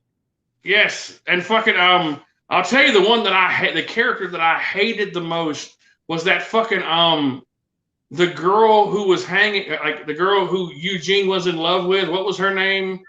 Fucking she just got killed, or she got killed a while back. But what was her fucking name? She was the one. She was the one who shot at Negan, and it hit Lucille. It hit the baseball bat. And wait a then minute. Oh, you're talking about Walking Dead. I thought you were just went on to wrestling. Hold on. So wait. no. You I'm said- talking about Walking Dead. Yeah. Fucking what is her name? The girl. The fucking Which one? the one that Eugene's in love with, and she like got him to make them the bullets whenever they were. Eugene, I'm thinking about the wrestler that would pretend he was handicapped or whatever. But Oh no. Eugene, the older who was Eugene? Why am I not thinking? I can think of who Eugene is. The fucking mullet. The mullet. The mullet. The mullet guy. The guy with the mullet. I can't. The one who supposedly knew he was a doctor or something. He said he was a doctor, but he was lying. Eugene, okay, the smart guy goes 100 degrees, and we're not gonna have any animal. And that guy fell in love with the girl, and he's like, I want to meet you. Get the fuck out of here! You want to meet her? Yeah, I couldn't stand that girl, man. She was just so fucking like annoying. But one that got killed. She got her head chopped off, I think. But no, yeah, she got when the frickin' the Whisperers Interesting. they captured her and the Whisperers. I think they could have did something there. Yeah. Maybe she did a lot earlier with the Whisperers, and maybe Negan just was able to kill her, and then he brought her head back. I think that we should have felt that scene a little bit more. Yeah. Like you said, Jason, a lot of rushing in these things are taking place. I mean, like with The Walking Dead, it should have ended like after it. So this is how I think The Walking Dead should have ended. Rick should have killed Negan. Right. I said that too. Because all you did was stuff him in jail. You didn't even do anything with Negan. Whenever he slit his throat, he should have let him bleed out and die. And then this is how it should have ended. It should have been one more episode. And they're driving away, and there's like a herd like behind them, and they're trying to find this safe zone or wherever it is where they can get away right off into the sunset. And Rick has to sacrifice himself to save the others and let them get away. And Carl shouldn't have died. And then later on, Carl can come back and be like the Rick. And how they did with the daughter. I'm not against the daughter character. It's just a little far-fetched when you see her with that little sword. And they never put her in any fight scenes. They would make her like run half the time. It's like she was just training with a goddamn samurai sword with Michonne. You know what I mean? It should be a blood killer. Yeah. Like my favorite character by far was the governor. I love the fucking governor, man. Like he was like the realest character because he's like, yeah, this is a fucking apocalyptic scene. Early Negan, I like. Early Negan. Negan got to. I mean, Negan was, like in the manga, in the Walking Dead manga, Negan was a completely different character. In the show, they made that is the manga. Okay, and then like the comic book and the Walking Dead comics. Gotcha. Okay. Because I've read all those before too. They changed. What's funny is they said when the comics ran out because they're like, yeah, that's when the comics ended. You could tell. You would think these guys would have had some kind of their own ideas after seeing all the comics ideas. They had none. So yeah, like Negan in the comics is a lot more sadistic. He's a lot more ruthless and evil. Okay, Negan in the TV series, Jeffrey Dean Morgan is a fantastic actor, but he does too much comedy. Like you cannot take him seriously. He's always joking around and stuff like that. Yes. I mean, he does too much comedy. Yeah, I agree. Okay. Oh, I'm talking to my wife. I'm sorry. Go ahead. No, you're good. She come down to listen to me bitch about The Walking Dead. Well, but no, they made his character, I've always wanted to talk about this. Yeah, we need to do a whole show on The Walking Dead. That'd be like a 7-hour show or whatever. Yeah, because you know what I might have to do? You know what to do is we'll have to go back and rewatch season 1 to get reminded on some things. Yeah. I always wanted to have a round discussion table. There's a lot of things I forgot that I need to be reminded. Like there was a lot of deaths I thought were misplaced. Like they took the death thing as like that's our excitement thing is who's gonna die. You know, someone's got to die in it. It never had to be like that. Or, you know, they just killed people, I thought, at the wrong reasons. Like, I thought they didn't have to kill Merle when they killed Merle. Oh, yes. No, they shouldn't have fucking killed Merle. He was a great... Put him with Rick. You could have him escape from governor and go start his own thing to maybe then they're like, we're going to go get my brother. But you know... You know why they killed him off so early is because he had to go make he had to go superhero movie. Yeah, he had to go to New Zealand to go do freaking Guardians of the Galaxy 1 and 2. Oh, he was in both? He was in both, yeah. Because he was the bounty hunter. He was freaking What's her name? Take a payday to go to what's her name? It was with the Chinese dude. She took a payday to go to Channel 3, and that show didn't even make it. Like, how many episodes did that show make? What? Remember what's her name left The Walking Dead to go do another show? Girl who was with the Chinese dude who had the kid. Yeah. She went and did a Channel 3 show. They took her off The Walking Dead. Same with Michonne. Michonne has been picking up superhero roles. The Wakanda, she's probably making another whatever that is. This is the last season, isn't this the last season?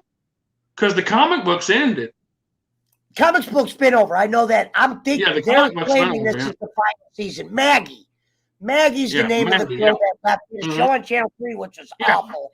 I knew it would be. It must have paid her a lot. I guess these guys were all underpaid. Well, you got to look at it. They were all nobodies without that show. Even the ones that have tried to leave, like Rick hasn't done anything yet. But Galaxy, I guess Merle did okay. But a lot of the other people I've not liked what they've done outside of it. Another guy I wouldn't have killed who I like. Remember those guys on the horses that the people with the walker faces, the Whisperers. They killed those guys. They were like the guys that got you a safe passage from one part to another. They used that big guy who's been in a couple movies. You know what I'm talking about? The Whisperers. Beta. Yeah, there's Alpha. Alpha's the woman, the bald woman, and Beta is the big tall fucker. That was the guy from Sons of Anarchy. I'm talking about the good guys. They were on horses. They used to help the kingdom, and then the Whisperers took all their heads. Yes. That's where that Rosa, whatever her name is, the one who fucking she got her head chopped off there too. And Terry, the lesbian girl, whatever.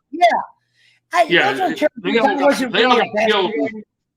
Like the girl with the bow and arrow now, I'm not really into her. The slingshot dude, I could care less about. I don't mind King being in it, the king with the dreadlocks. I don't mind him. Yeah. Ezekiel, yep. Mm-hmm.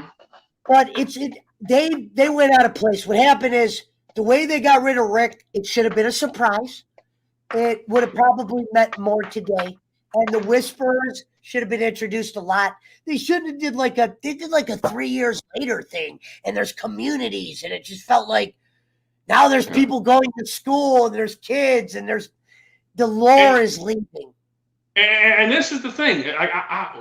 So we should do like a whole video on The Walking Dead, and then we should do like a what if on The Walking Dead, because the one that I've always wondered about. And I'll make that happen. We'll start. Yeah. I don't know if you want to do a couple seasons at a time. We'll talk about the first 2 seasons. You know, I might have to go back and watch a couple episodes, but I won't mind doing it if it's for this.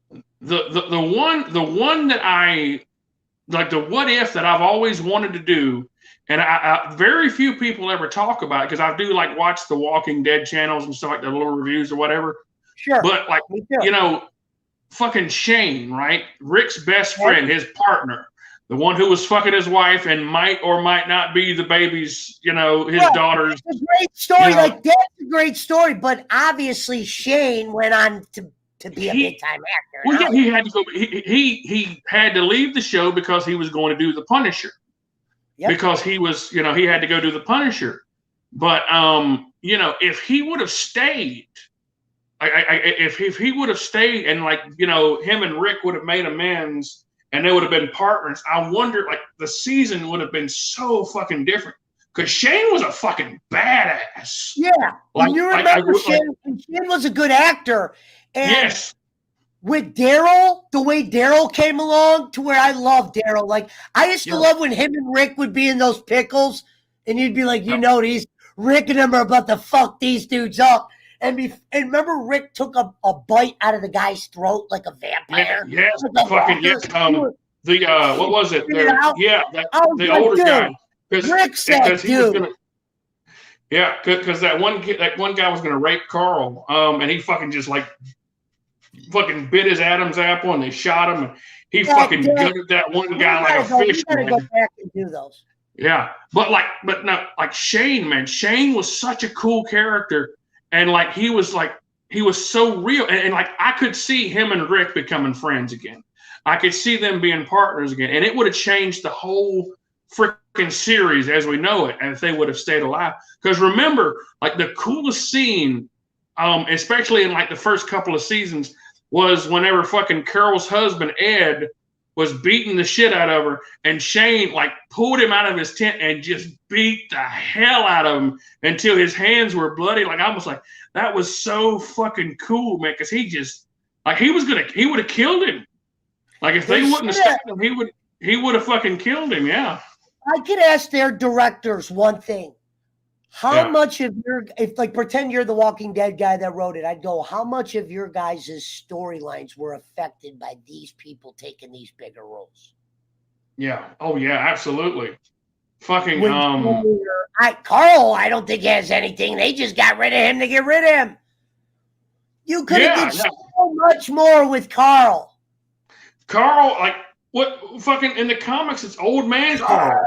You could even have maybe a season where he's battling with Rick.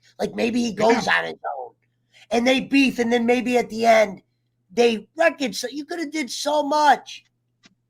You could have been you killed good characters and you didn't have the next ones up. None of these other ones have progressed to where you care about them. You're forced to care about. They have not produced another Daryl or another Maggie even, or even the Chinese. Remember how far along the Chinese guy got where you're he was just a little weakling. Now he's this badass dude. Glenn. I thought they should have did more with him. You could have killed Abraham.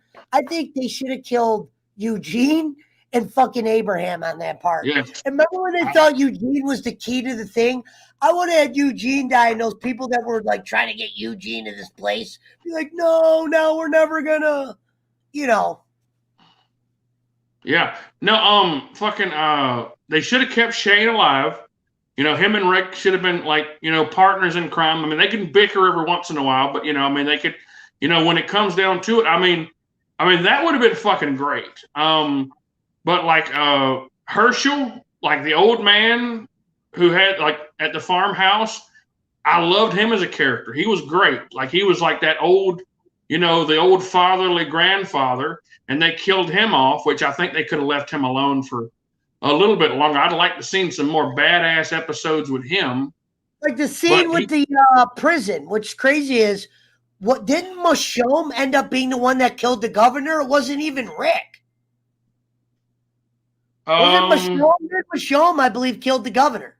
Yeah, she stabbed. I think she chopped his head off. She did chop his head off. Because he had her hostage. I would have never made her and Rick a thing. No, that was there shouldn't have been any fucking romance or love involved in it. Period. That's why I was why does a zombie show have to add love? Why can't we just be zombie? We were doing fine with being a zombie. We don't got to add interracial relationships and kids growing up and wondering who their dad is or who their mother was. Let's keep this basic, shall we? But yeah, there's a lot there. There's a lot of great, like I said, with Walking Dead, it wasn't when Shane and them were on there. It's more after Rick was gone that they lost their way. But some stuff leading up to that, people they took out, when and where, why.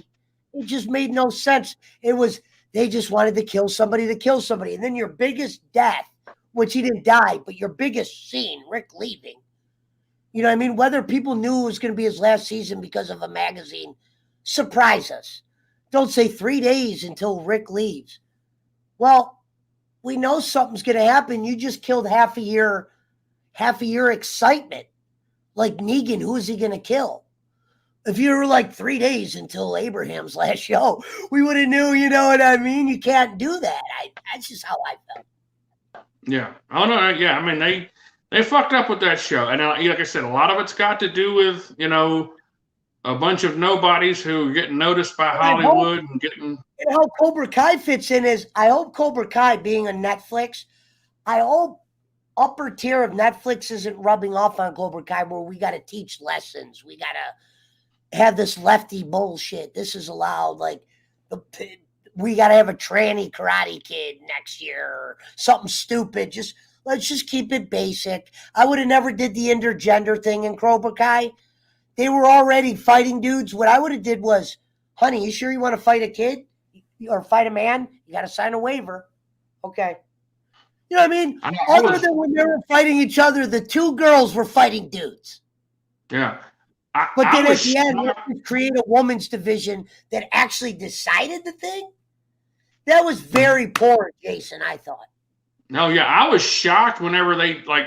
I was totally expecting it, like the whole damn season was they're gonna have their masks on or something. I was totally expecting that. I was just like, they're gonna have a whole season. Skeleton costumes, I love. Oh, and the question I didn't ask you, and I'll tell you what I would have did after I hear yours. Yeah. When Daniel fought Lawrence in the backyard, when they were having that fight to determine who's going to teach the kids, what was your thoughts of that? They shouldn't have never fucking done it. What would you have done? I'll tell you what I would have did.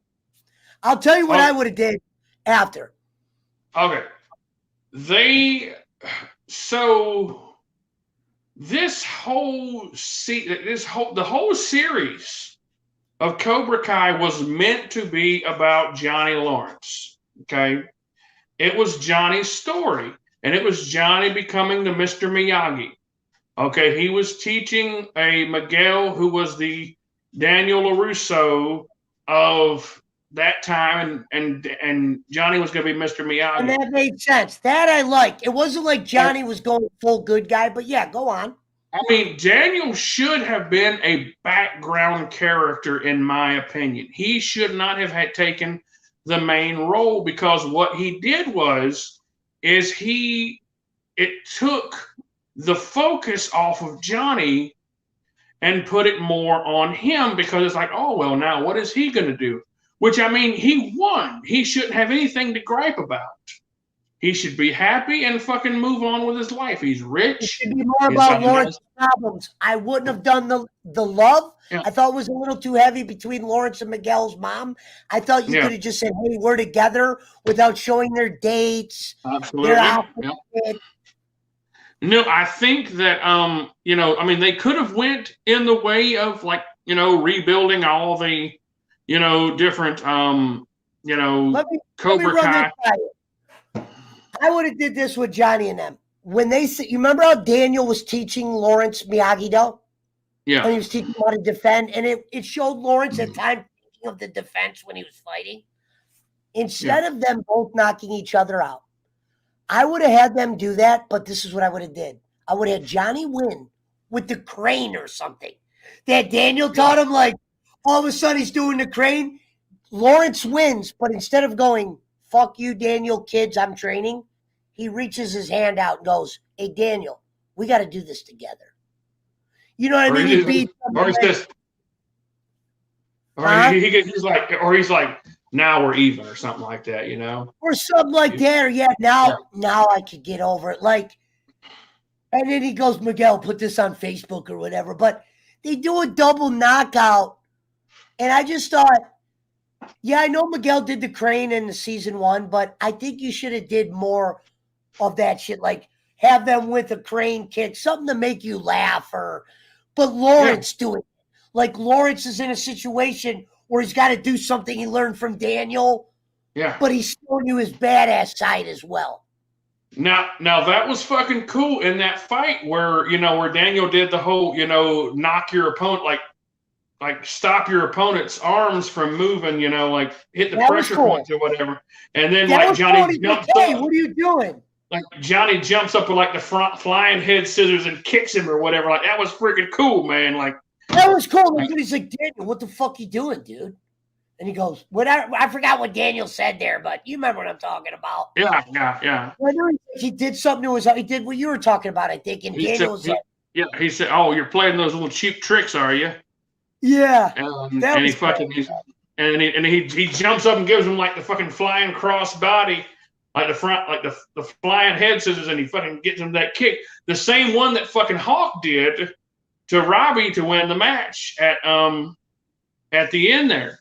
Which Robbie could have won that whole thing if he wouldn't have got distracted by Kenny, who was the reason why he got distracted by Kenny. Now, why have Robbie go against Kenny in that tournament when it's a point tournament? How do you do the points? All they were doing there was foreshadowing that they're going to have a battle in the future. Because look at this, Jason. Remember when he was hitting Kenny in the tournament and they were extra hard hits to where he was like, oh, and you see Robbie, like, he's going back, he's looking at Sensei, and they're like, quit playing around with him.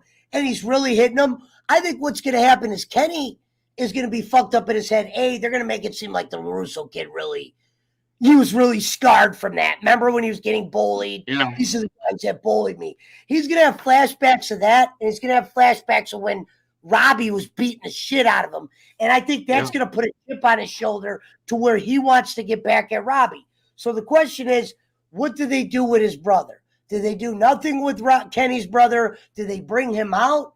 You know what I mean? Because there's an age difference where I'm like, you're kind of young to be going to get, but they're going to make Kenny seem a lot older. He's going to beat up LaRusso's kid next year to where LaRusso's kid's going to be like, Dad, now will you train me? Because remember, his dad's like, you don't want to learn. You want to do Wi-Fi. So the first part of the season is going to probably be about the kid's getting his ass beat, but his dad's not teaching him his karate. And then his dad's going to see him fucked up one day really bad. And then he's going to be like, now I'll teach you karate. And it's just like, I hate the kid. Don't. Yes, and that's the fucking, that's going to be like the fucking bullshit of the whole thing, because nobody's going to feel sorry for him because he put that kid through hell where that kid had to go out and learn martial arts so he could defend himself. And now he's bullying me. No, nobody's going to fucking care. Yeah. I mean, nobody's going to give him sympathy. Like, nobody's going to love that character. He is a bratty millennial who is fucking like, self-centered and thinks they know it all. And all that. Like him after he knows karate. You don't even really care for Danny knowing karate. Even his daughter at times looks like Tori Nichols, the other girl, the Cobra Kai girl. She looks like she could kick some ass. The fucking Daniel LaRusso's girl, obviously they did that on purpose because they made her look too phony. You know what I mean? Like her doing spin kicks, jumping up, kicking dudes that are 6 feet. It's like, okay, I know you want to make these women equal, but come on here. So, but yeah, that's what I think next season's going to be about. They're going to focus on the younger. They're definitely going to do something with Tori. John Kreese is in jail. Who knows if they do a tournament? Or if they do, it's going to be about Robbie and Miguel probably maybe on each other's side. What happens with Johnny? Does Johnny bring Robbie with him to go look for Miguel or what? No. This is what I think is going to happen, okay? Tori's going to get, or Terry's going to pay off Tori. Terry's going to open up dojos. Chosen is going, or Daniel's going to introduce Chosen to teach Miyagi-Do. He's going to say, well, this is the the student of my master, and he's learned all this and that and the other, and he's going to say, okay. And then I think Daniel's going to try to move on with his life. I really do. I think they're going to try to put it where he's going to say, okay, I'm going to put all this behind me. I'm not going to do this anymore. How is he going to put it behind him if he just got, what's his name, Chosen? If you're just starting to... He's going to let Chosen run the dojo, because remember, he's not allowed to teach karate anymore as part of that agreement that they had. And he's an honorable... Under the belt thing. Yeah. So he's karate? Oh, it's Chosen. He's an honorable man. So, yeah, what I think the first couple of episodes, he's going to try to go and say, you know, I'm going to focus on the lot. I'm going to do this and that and the other. And that's when Mike Barnes is going to come back into the picture, and he's going to say, okay, I got to step in because this guy is way too dangerous. And remember, he was the only opponent that Daniel was so afraid of. Like, he feared this man. Like, he was terrified of him. Daniel stood up to Kreese. So it's like, if you're... Yeah. How are you going to be scared of Barnes if you weren't? Yeah, you notice every time they introduce a villain, Daniel's like, this guy's bad. You think Lawrence is bad. This guy's bad. And if you look at in season 4, whenever he's talking to his wife, that was an Easter egg. That was foreshadowing too. Whenever she said, "So is anybody else from your past going to show up?" And he's like, "Well, you never know." I mean, like, that was like the fucking. So Mike Barnes is definitely going to be in this season, in season 5. I think that especially when he wants to do it as well. Yeah, I think that he's going to. I think Daniel's going to try to move on, try to live a normal life without it. He's going to eventually get pulled back in, and they're going to have a little sparring match with them, and he's going to have to overcome his fear and all that other stuff. Oh, go on. Yeah. No, go ahead. Go ahead. Finish your saying, and I'll. So, like with the kids, I think Robbie's going to be in like that whole. You're probably going to have a lot of like freaking like walking montages, and him trying to make up his mind of what he wants to do. He's caught between the dark side and the light side, and he's trying to figure out what he should do. And he's going to be probably a non-entity throughout the whole season, if I'd imagine. Johnny is going to go. I'm pretty sure that we probably won't see him and Miguel till later on in the season. Interesting. And he's probably going to get into some kind of. They got to show Johnny. They'll probably at least do some 10-minute, which is bullshit because it's about him. He'll do like some. He's probably going to get into trouble down there. Or Miguel's going to find his dad, and his dad's not going to want him, and then. No, yeah. Well, remember, his mom said that his dad doesn't even know he exists. He doesn't know she was pregnant whenever he left. So he's going to he's probably going to go down there, and he's a rich guy, and he's got a family, and he's a good dad to them. Well, no, because she said he was a bad dude. So I'm figuring he's either like a drug dealer, because he's from Colombia or whatever. So I'm figuring he's either a drug dealer, or he's like in the cartel, or he's got some kind of bad shit going on. So Johnny's going to go down there, and he's going to try to find him, and they're going to get into a bunch of trouble, and he's going to have to do his hi-ya and do his different stuff that he learned from Miyagi-Do and Eagle Fang and all that. If they did get into some shit in Mexico. If you do some shit like that, and they're in, like, you know what I mean? It's Miguel and Johnny. They're just in a Mexican, whatever. Yeah, they're back to back and like trying to fight off the guys. I guess I'm not against the cheesiness. You've already done it enough to where you might as well keep it up. When I say cheesy, throwing the kid through a window and nobody going to jail. Like a kid gets thrown through the window. We're worried about revenge. Like this is World War III. Kids are doing that kind of shit. Somebody could have got murdered. Maybe we should be calling that. I mean, yeah, like in fucking reality, whenever Daniel's cousin or whoever it was went over there and fucking like beat Johnny up and burned his car, fucking he could have like fucking sued the whole damn company and got everybody thrown in fucking jail, and That would have been the end of it right there. Like he could have just took the whole kit and I never caboodle. understood Robbie being as angry as he was because it wasn't like Miguel got with Daniel's daughter and that was his original girl. Maybe you should let things breathe a little bit, Robbie. You did paralyze the kid. Maybe you should fucking, give him a break a little bit. Be like, you know what? He was talking to the Russo girl first, but they got to make drama somehow. Who knows? Maybe that Tory girl gets pregnant. I hope they don't do that. But, I'm a combination of Conrad Thompson and Kevin Nash. You know who Conrad is?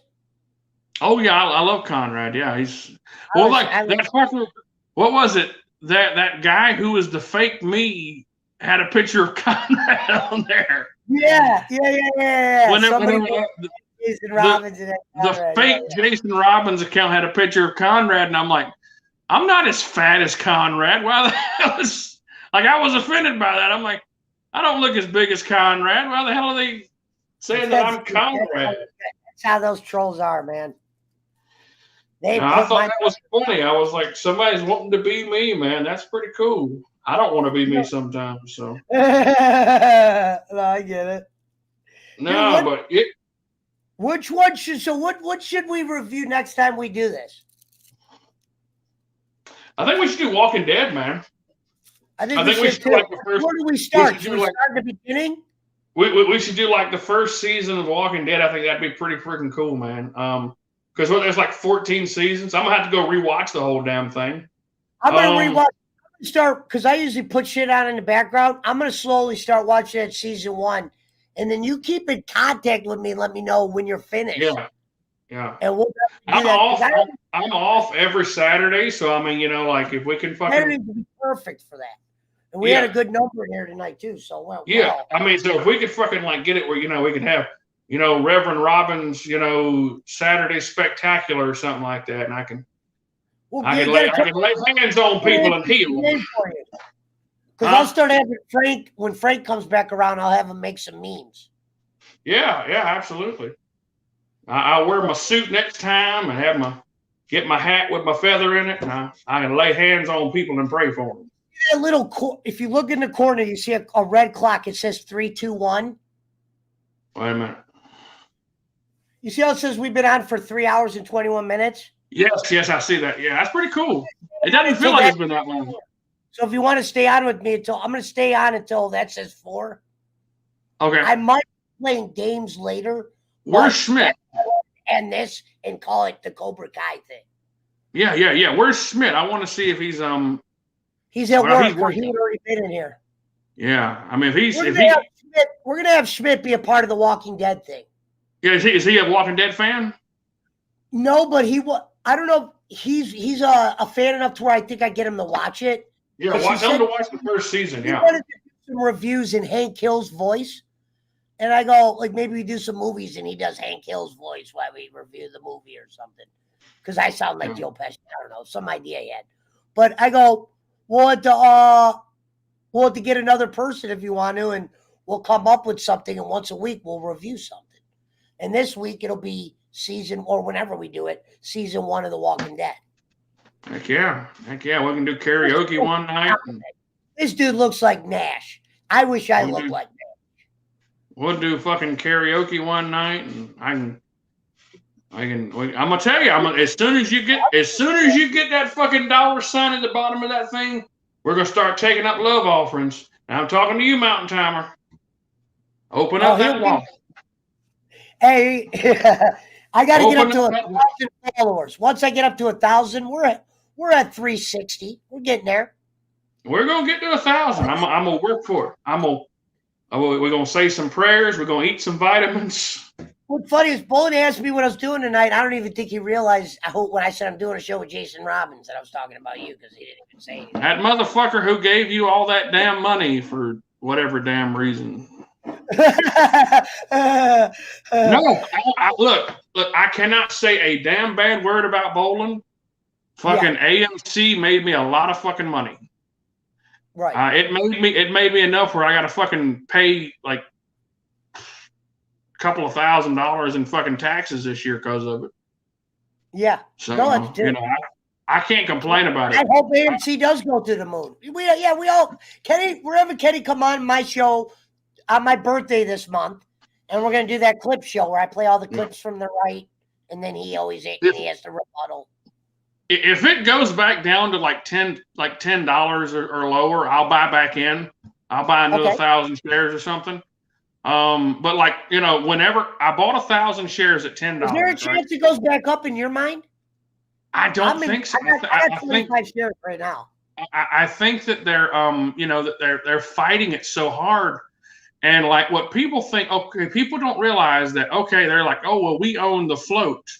We own like 500 million shares, but there's like 20 billion shares.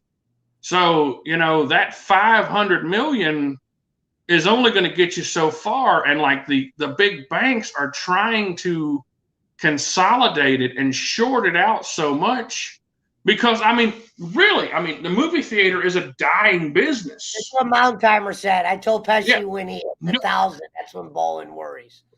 Yeah, he's like, well, because he knows. I always told people when people that run the donation thing, they generally don't ask for it. They know how to just let it happen naturally. Like Jason, you come across as the guy that would have just donated naturally. It didn't have to be about anything. You know what I mean? You would have just said, hey, occasionally I'll throw the guy a couple bucks, blah, blah, blah.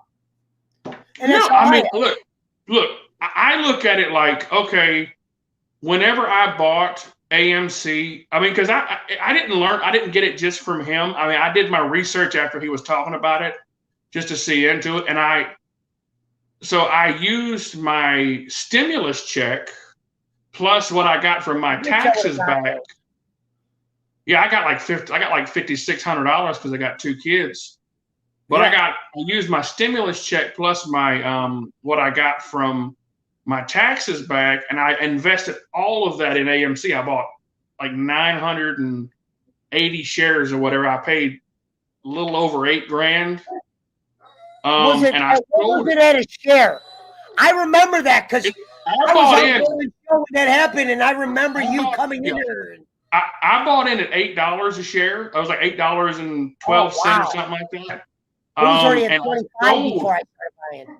Yeah, I sold at 68 or something like that because I remember when it jumped up to like 70, and then it started going back down. And I said, "Fuck this," and I got out. And I said, well, I'll just buy back in later because it started going down. And then it was like in the 20s. Then it got up to 30. Then it got up to 40. Then it went back down to the 20s. Now it's like $14 again. For a while. It was standing over 30. It was in the 40s. It was in the 40s for a while. And I was looking at like, you know, I'm sitting on, you know, 60 grand or so. I'm like, why the fuck am I sitting on this for? I'm going to sell this now. Down money in AMC because when I bought, it was at 23, 24, 25 bucks. Yeah. And right now I own 25 at an average of about 25, and it's at 50. But see, but you bought after it went up. See, I remember when it was at 23 and then it really went up. Meaning I remember when Bolin told you about it, I bought in when it was like at 18 and then it jumped to like 27. I was right in the middle of that. So it was at like $8 and something whenever I bought in the 1st of February. Like there was like the 1st and the 2nd of February. And I bought in, and then it went to $10, and it stayed at $10 for about a month almost. And then it went to $20. Then it went to $30. Then it went to $40, $50, and then it went like, it shot up like $30 in one day, I remember. Because I watched it and they stopped it. Like I'd never seen it. Like they stopped it from going. They stopped all sell and purchase because they're like, okay, there's something wrong because this thing just shot up $30. Oh, you know, they stopped everybody from buying or selling. And then it got up to right at like $70. It got like 72, I think. And then it started going back down. And I was talking to my wife and I said, I better sell. Because fucking, I don't want to lose all this money and fucking, you know, if it goes up to $100,000, like, because there were people talking it was going to be like. Pook, do me a favor, Pook. Find out if The Walking Dead is on Netflix right now. It is. If you can, Luke. It is? It is. Yeah, it is. Okay. I didn't know. But no, it had went up to I had heard because Kenny was talking about it was going to go up to like $1,000, $5,000, $10,000 a share. And I'm like, that's what I was hearing that shit. I go, Kenny, if that shit makes it to 100, I might be out. But okay, so I hear that shit, and then because I am a very smart investor when it comes to that. Right. I research the hell out of everything. I'm very careful with my money, and I research the hell out of everything. So I didn't buy this because Kenny said so. I bought it because I looked into it. It was right after GameStop. They were short selling everything. I knew if everybody bought into it, the price is going to have to go up. So I bought into it, hoping the price would go up, and it shot up to $70. I'm glad you were able to know when to get out. I'm glad that you were. It took a while. Bullet goes, I'm looking at $500,000. Why wouldn't you, a guy that has no money, why wouldn't you make that move? At that point, I'm out, and he goes, you know what he said to me? I don't know why he was trying to test my fucking brains. He goes, Pesci, I'm about to make triple that. Bro, you have nothing. $500,000 in your 60s would be just enough for you to fucking be able to live forever, I hope, or sell half. Yeah, so he fucking, yeah. That's the thing. Because he had 5,000 shares or something like that. He bought in 2,500 of them. He's a liar when he said to me, I couldn't do that, Pesci. We don't allow you. Yeah, you can. Because he would.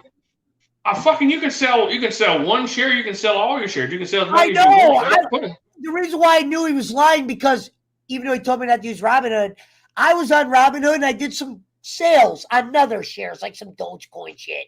I made $50 to $100. Sold it right there. Kenny, they didn't make me sell all of them. He was trying to lie to us. He thinks some of us just listen to him and we, like you said, we don't go do homework.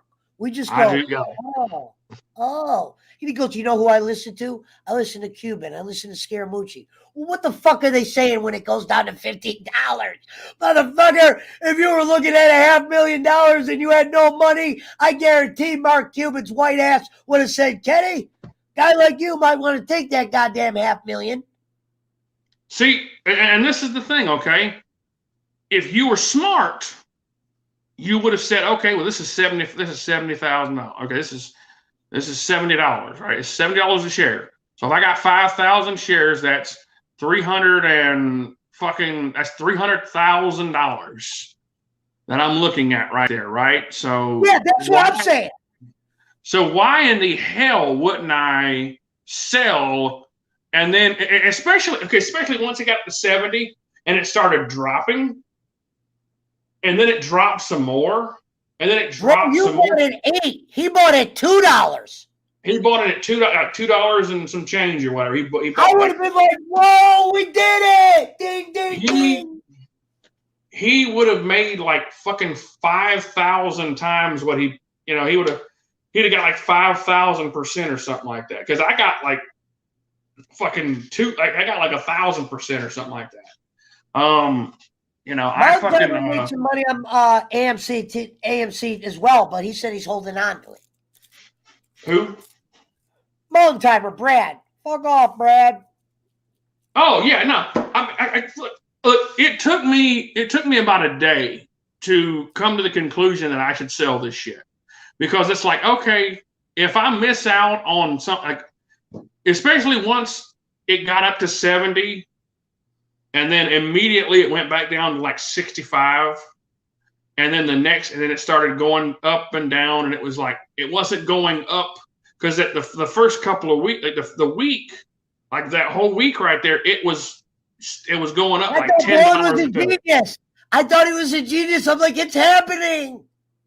Yes. And I wasn't low like you, meaning I was too high to sell. I was at $25. I didn't even really see it. I was going to let it keep going, and then it fell. And I'm like, well, I was up $500. Nothing at all. But I only had 25 shares. But now I'm like, damn, a part of me wishes I would have made that 500, Yeah. And then now we bought back in at $15 because I didn't have shit. Meanwhile, Kenny, I don't know if Kenny sold shares and he's not telling us. Like, I feel like some guys on the left have like a big ego where they won't be like, you know what? Yeah. I saw it drop in. I made a quick sale, guys. I'm not an idiot. Yeah. Who watches $500,000 disappear when you have nothing, supposedly? I mean, like that was that. If I had 5,000 shares, I would have paid off my house. I would have fucking put $100,000 in the bank. I would have never give a damn about AMC ever again. It could have went up to $1 million a share. I wouldn't have fucking cared, because you know this is the thing, okay? When you have that much money being thrown against you, okay, the little man, you know, we don't like the people who are buying AMC now does not have anywhere near the money that the big banks are throwing at it to keep it down. Okay, you're talking about hundreds of billions of dollars that they're throwing at it to keep it down. Okay, those are not good odds. I'm a gambling. Is that a real thing? Hold on. Now, when Kenny, this stuff that you listen to Bullet here and there. You know when he says, "Well, eventually they're going to run out of blood." Is that true? I don't know what that is. Okay, so okay. Here we go. Jason Robbins, the stock expert. I'm gonna help you with this, okay? Hold on, let me give you a real quick clap, real quick. Ladies and gentlemen, hey Jason, you have been a fucking great guest tonight. I appreciate it. I'm gonna start coming back every Saturday, man. I'm telling you. Dude, Reverend Robbins is that thing. I'm loving Reverend Robbins is Saturday services. We're gonna have it. All right, done. I'm gonna lay my hands on somebody. See if you can get some not cult followers, but try to give me a couple other follows when you're out there in the real world, you know, if you know anything. Oh, yeah, no. Absolutely. Come to us. But anyway, so this is what happens, okay? Where I'll have you start shaking or something. No, I'm joking. Absolutely. Mr. Patience, this is what happens, okay? A stock, there's something called an option. And an option is that you buy in at this price. And if the stock goes up, you have to pay more for that stock, okay?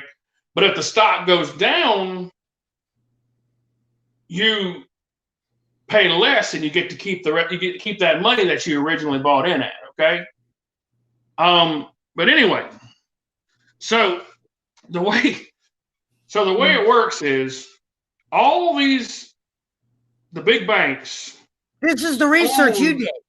Yeah. So all these big banks, they own a majority of the stock, okay? They own a majority of the company.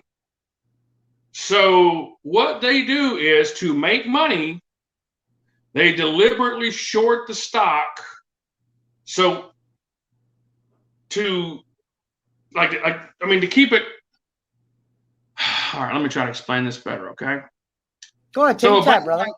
So Citadel, okay, Citadel is the bank that everybody's talking about with AMC, right? They're the ones who do they're a hedge fund. So you heard about the dreaded hedge funds, right? The evil hedge funds. Kenny and them talk about them all the time. Citadel, okay? So what they do is they borrow, say, they borrow 100 million shares from the company that owns AMC. Or why does that down? Huh? Why does that make the stock lower when they do this? Okay, so what they do is they'll buy 100 million shares. They won't buy that much, but they'll buy 10 million shares from, Joe Johnson's, hedge fund or whatever. And they'll buy it at a price, and then they'll try to sell it off. And if they can, and when you sell, that automatically makes the price of stock go down. So they're talking about huge amounts of stock that they're trying to sell at, a lower, to make the price go lower. And then after the price goes low, they So they bought in the stock. They bought the stock at, let's say, $10 a share. Okay. And if they can sell that stock and make it go lower to where it's like $7 a share, they go back to that company and they only have to pay them $7 a share. So they get to profit that $3. Okay. Who profits the $3? The hedge fund, whoever it was that shorted the stock. So they buy in at a price, and if it goes lower, they only have to pay that lower price, and they keep that extra money, right? But if the stock goes up, then they have to pay more than what they bought in at. And that's when we make money? No, yeah. Whenever you short the stock, you're betting and you're trying to make the stock go down. So that's how you make money. Because you got those stocks at a certain price, and if it goes down, you get to profit off of it, off of what they gave you. Like you got to give them back. Okay, I'm trying to explain this to where it makes sense. Okay, if I'm betting on a horse, okay, and I bet,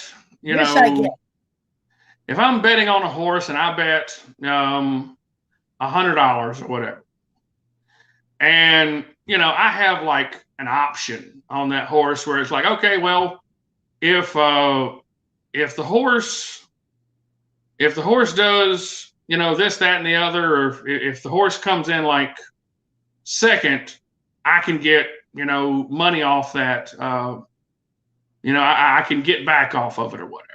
So okay. So if that horse, I'm betting that horse, I can bet that horse is going to lose. You're betting on a loser. You're betting on a loser. When the stock goes up, that's when it's losing, really? That's when they're losing as a stock? Oh, yeah. When the stock goes up, that means that they're having to pay. So what it is they borrow this stock, okay? They borrow this stock, and this stock is worth $10 a share, okay? So they're getting the money for this stock. They're getting $10 a share for this stock. They bought 100 million. They got about 100. If they bought 1 million shares, they got $10 million.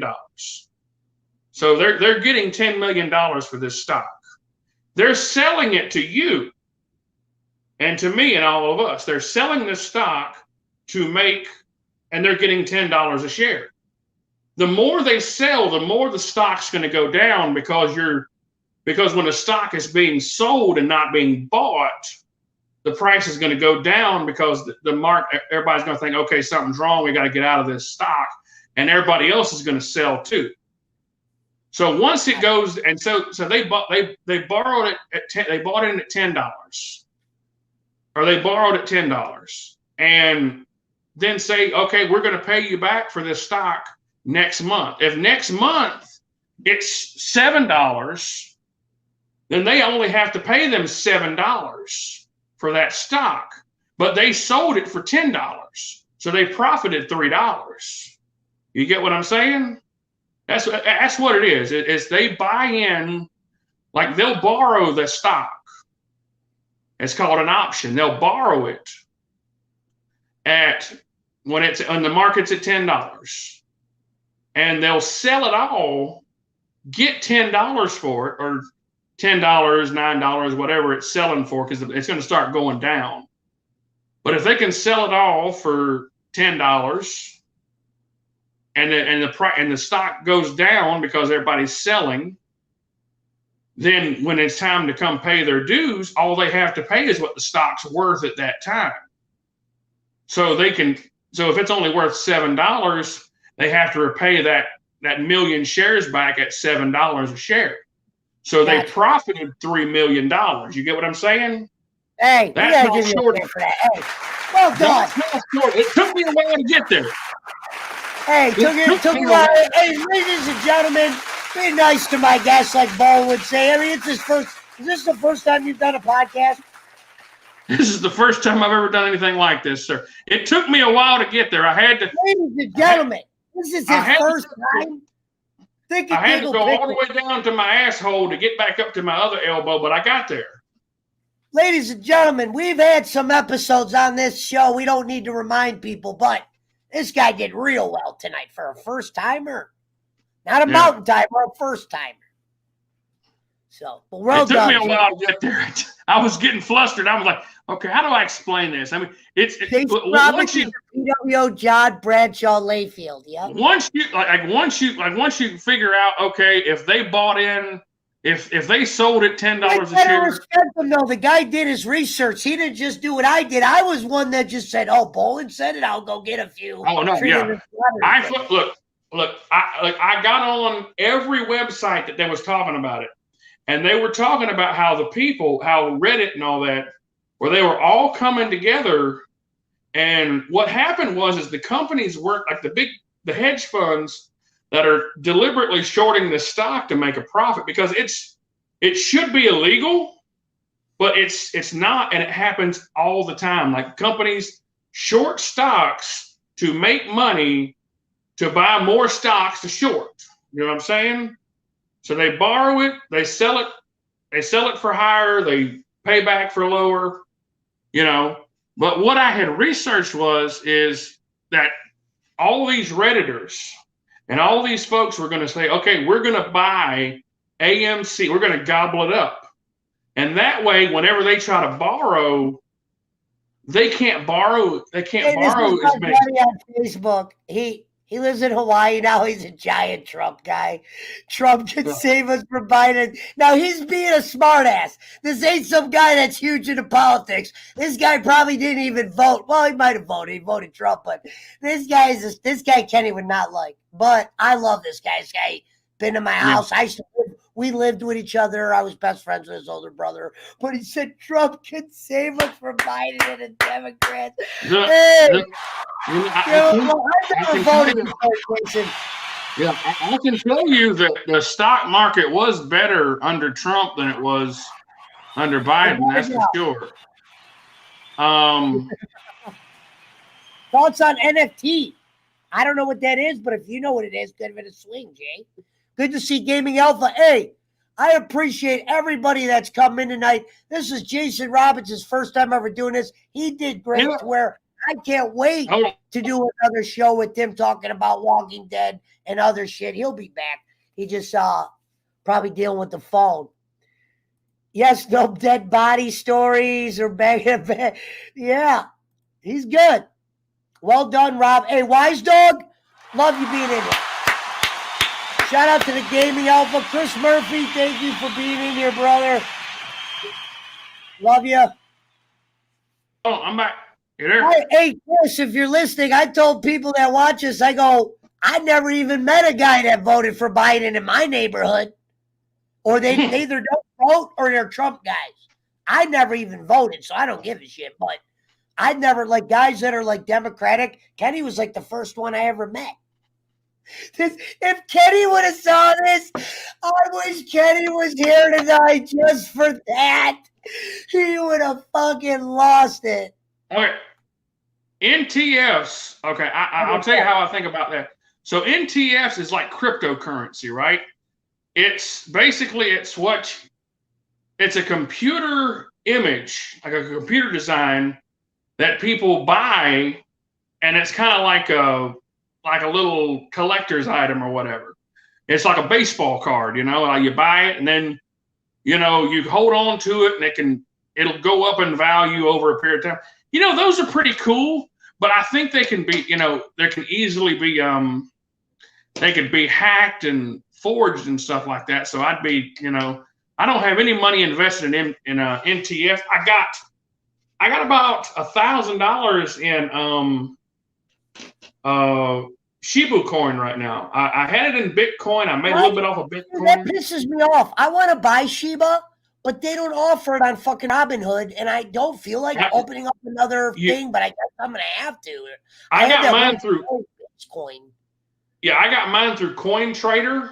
Oh, no, I'm sorry. Apex Coin. Apex Coin is who I got mine through. I bought in when it was like a millionth of it was like 0.7 or something like that when I bought in, and now it went up like to like 0.00021. So I made like 400% off of it. I mean, shit, it's No, not gonna. I made. Yeah, I bought. I think I got like 5 million, like it was like 500 million shares or something like that. I can't remember. It's not, it. I don't think it'll ever get to a penny. I don't think it'll ever get to $1. It'll never get to $1. Then why do they have the global economy would crash if it got to $1, huh? Why do they have these things then? It is a way, like Bitcoin started, and it is like it's an alternate currency. So what it is whoever these folks are. Look at this real quick. Robinhood is the biggest scam. Yeah, see, I'm worried about Robinhood is actually going to have some really legal some legal issues. They're already working on it where they stopped people from buying GameStop whenever it was really shooting up there, because Robinhood is owned by one of the hedge funds that were going to lose a whole fucking shit ton of money once this shit got up there, because it was a but anyway, so they're going to get in some legal trouble. They're already in legal trouble, but they're all that contracted shit, you really got to watch whenever you sign those things, because what's the one I should have then? What's the one you use then? I use Webull and I use Apex Coin. Is it an app like Robinhood? I'm trying to get something. Yeah. Webull. Webull. Something that sounds like what the Ewoks would do.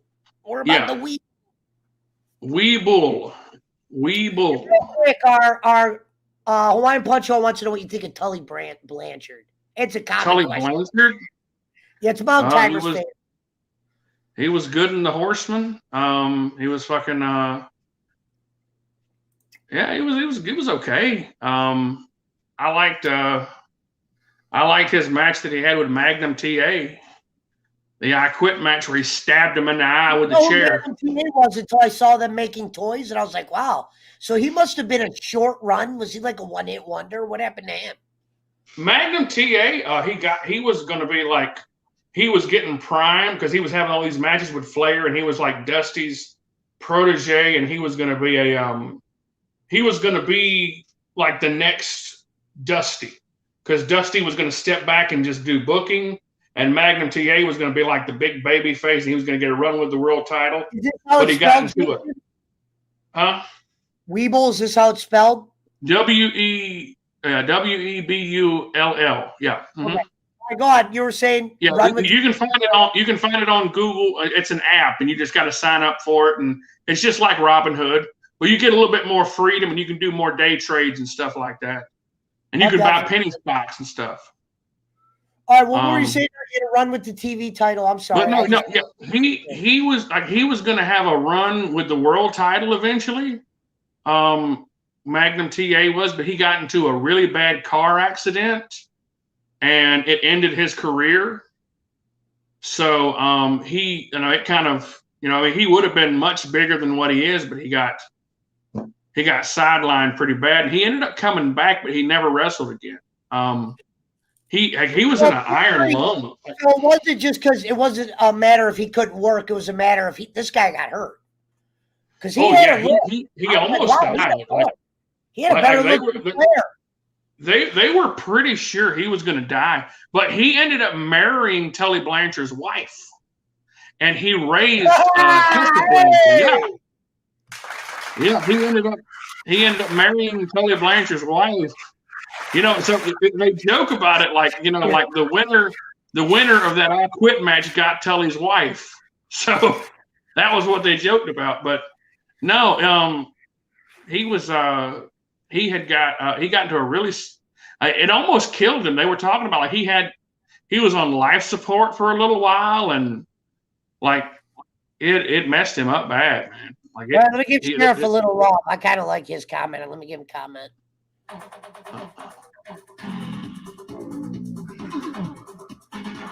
He put, could you hear that? Uh-huh. Okay, I was just making sure you could hear the music. I didn't want you. It looked. I was like, can you hear me? It makes me want to go eat steak at the big steak. I just want to go eat one of them big 20 kilos of rice. One time, Kenny asked me for money for rice, and I go, Kenny, how about this? How about I go down to Chinatown, which is right by my house. I go make a little deal with rice. I know I could probably go score a few boxes if I talk to these guys, right? And he goes, it'll be too much to mail. Well, Kenny, if I just told you I'd go get 100 pounds of rice and all you got to do is take care of the mail, then all we're looking at is the mail. I don't get that. I guess international and some, but I know a place in Chinatown that offers rice by the 50-pound bag. Oh yeah, we get this Japanese rice. I got it off of Amazon. We get the little 5-pound bags, and it's really good because it's that sticky sushi rice.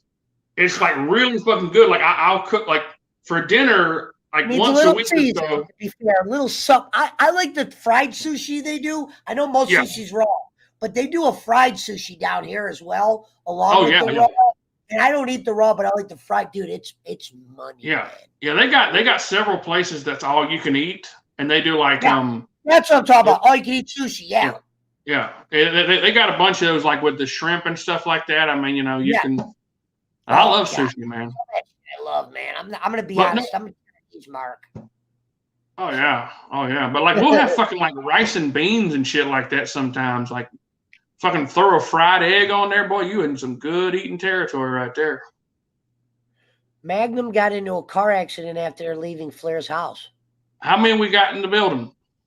17 in the build. Hot damn, what we getting up there? Let's go for 100. No, we had 20 a couple times. People pop. See, I'm live on a couple. Our main people, the people we all know watch on YouTube. But Twitch people will pop in and out. Like there's a couple on Twitch. It says there's 18 watching us. All right. If we can get to 25, I'm going to heal somebody. If we get 25 in here, he's going to heal somebody. I'm going to heal somebody. There's a little old lady out there in a wheelchair, and she's going to be walking, I'll tell you that. I'm going to play an oldie but goodie of me real quick. And what's funny is, while you said kill somebody, I think that's what I say in this clip. And if I don't get it, I'm going to kill somebody. Hold on, let me see. No, I said I'm going to heal somebody. Somebody. All right, I'm going to heal somebody. I'm going to show you right now, Jason. My voice was low. I just got into like a thing with Kenny, and I was pissed off. So I lost my voice, and I was on a show where I was just not high, and I was yelling the whole time. But here it is. People that are in the chat have seen it. Stuck on like shows where there's no topics or dragons or stalkers, blood, fucking typhoon, smifoon, and ryfoon, and rice, and pilaf, and shithole, dog shit, tornadoes with. Oh, it just stopped. That was the end of it. Sorry, but it was a night that I was really pissed off at Kenny, and I started doing that rice shit. And he actually forgave me for that. But people were sending him that. Here's another one, too. This one actually I think I'm talking about Sheriff in here. All right, here you go, Sheriff. This one's for Wydat. You stole a car and you killed somebody while you stole the car. As long as they're under the age of 30, and I don't want to go too outside of our group, I'd like to get a little $40 if we can. I'll match that 40. You know that. Because I'm not going to be here if it wasn't for somebody that fucking fell off a mountain that said do not enter while in a goddamn helicopter. How are they supposed to know that? If your 5-year-old gets hurt while you're passed out on meth, in a bathroom, or at least in the house, get a little, let's not be like the sheriff down at the Capitol waving a Trump flag and a pistol. No, fuck. Oh my God. I missed that show, man. That was a great night for me. I was on a fucking roll. I don't know why it keeps cutting off half in the cutoff. I think I got one more decent one. I'll tell you what, Pesha, this is what they need to do, okay? If he wants to help those people over there, they need to go on keto because they're eating too much damn rice, it sounds like. They need to go on keto and, do some fish and some meat and stuff like that. Oh, they need to go shake their ass. The one girl does TikTok. It's time to go TikTok for rice. Sorry. You see Amaranth, she sucks on microphones on Twitch. If you're... She's American. She doesn't need rice. You said she was a 10. If this girl's a 10, she's got a sugar daddy somewhere. They have websites set up for sugar daddies. Not the ones that have been on Kenny's show recently. Kenny months ago sent me a picture of some girl where I was like, did he get that out of a magazine? I was like, this girl don't need rice. She needs to be on Channel 5. In a good way. I don't know. I'm surprised you didn't get the picture. I played it on air. My one dude's like, holy fuck. That girl ain't in no need. Here's another one. I don't know. This isn't the bowling alley. This is the Pesci fucking power hour, you fucking shriveled up bitches. Kiss the Dion, not the Sanders. And I'm not talking about black cock like Schmidt thought that one day. Not the Sanders. That was the first time I ever said that. Kiss the Dion, and Schmidt didn't know what it meant. Pesci, you lost some damn weight, buddy. You look good. Have I lost weight? You look like you've lost weight. Your face looks skinnier in that thing. You look Let's look. This isn't the bowling alley. This is the Pesci fucking power hour. Like you got the double shriveled up going bitches. I guess Kiss you're right. the Dion, not the Sanders. And I'm not talking about black cock like Schmidt thought that one day. Even though I said not the Sanders. I love Schmidt. I really do. He's a good guy. Yeah, I want to do a show with him, man. I like Schmidt. Yeah, we're gonna have him on. He's at work. I'm gonna tell him to watch this. He's gonna be surprised. You did really good. Nah, I can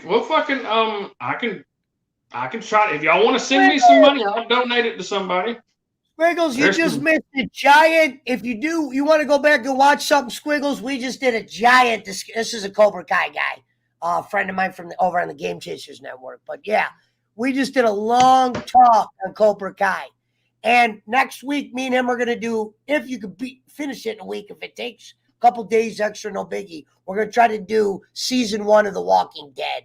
Roundtable discussion. I'll try to get Schmidt. You're damn right. Fucking season 1. It was you, not. It wasn't. It was you, Eric. I always thought it was JJ. So wow, I've been giving JJ credit. JJ came up with one of them. Eric, I'm so sorry. We gotta give Eric a little love for that. I gotta look and see here.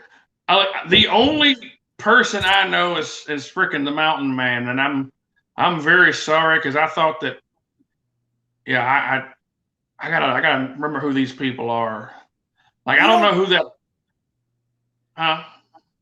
You watch Kenny's show all the time. You don't know Pook Ninja. You might not know who Squiggles is. Squiggles isn't from Bowling.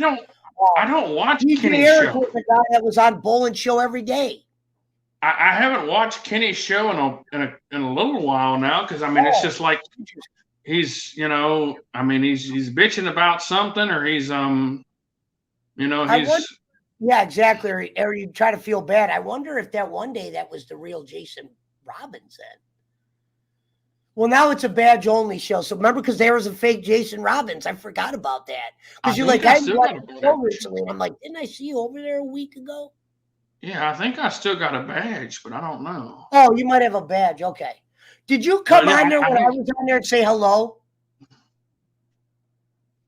I might have. I don't know. I think I might have popped in, but I haven't actually been on there to I think I was on there when he did the Honky Tonk Man because I did the only time I've ever donated was to ask questions to people who I wanted to.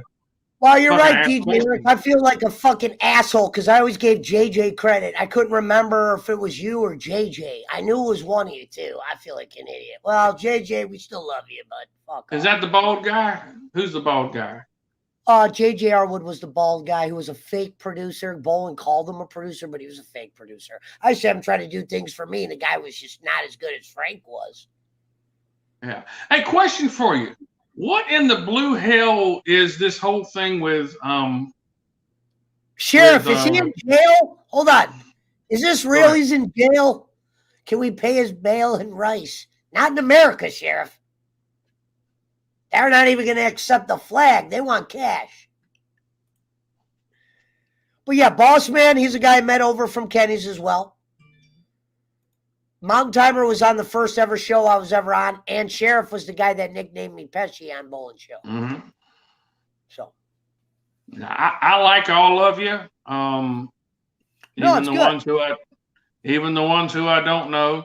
I appreciate you supporting the show. Keep hitting that like and subscribe button and tell all your friends.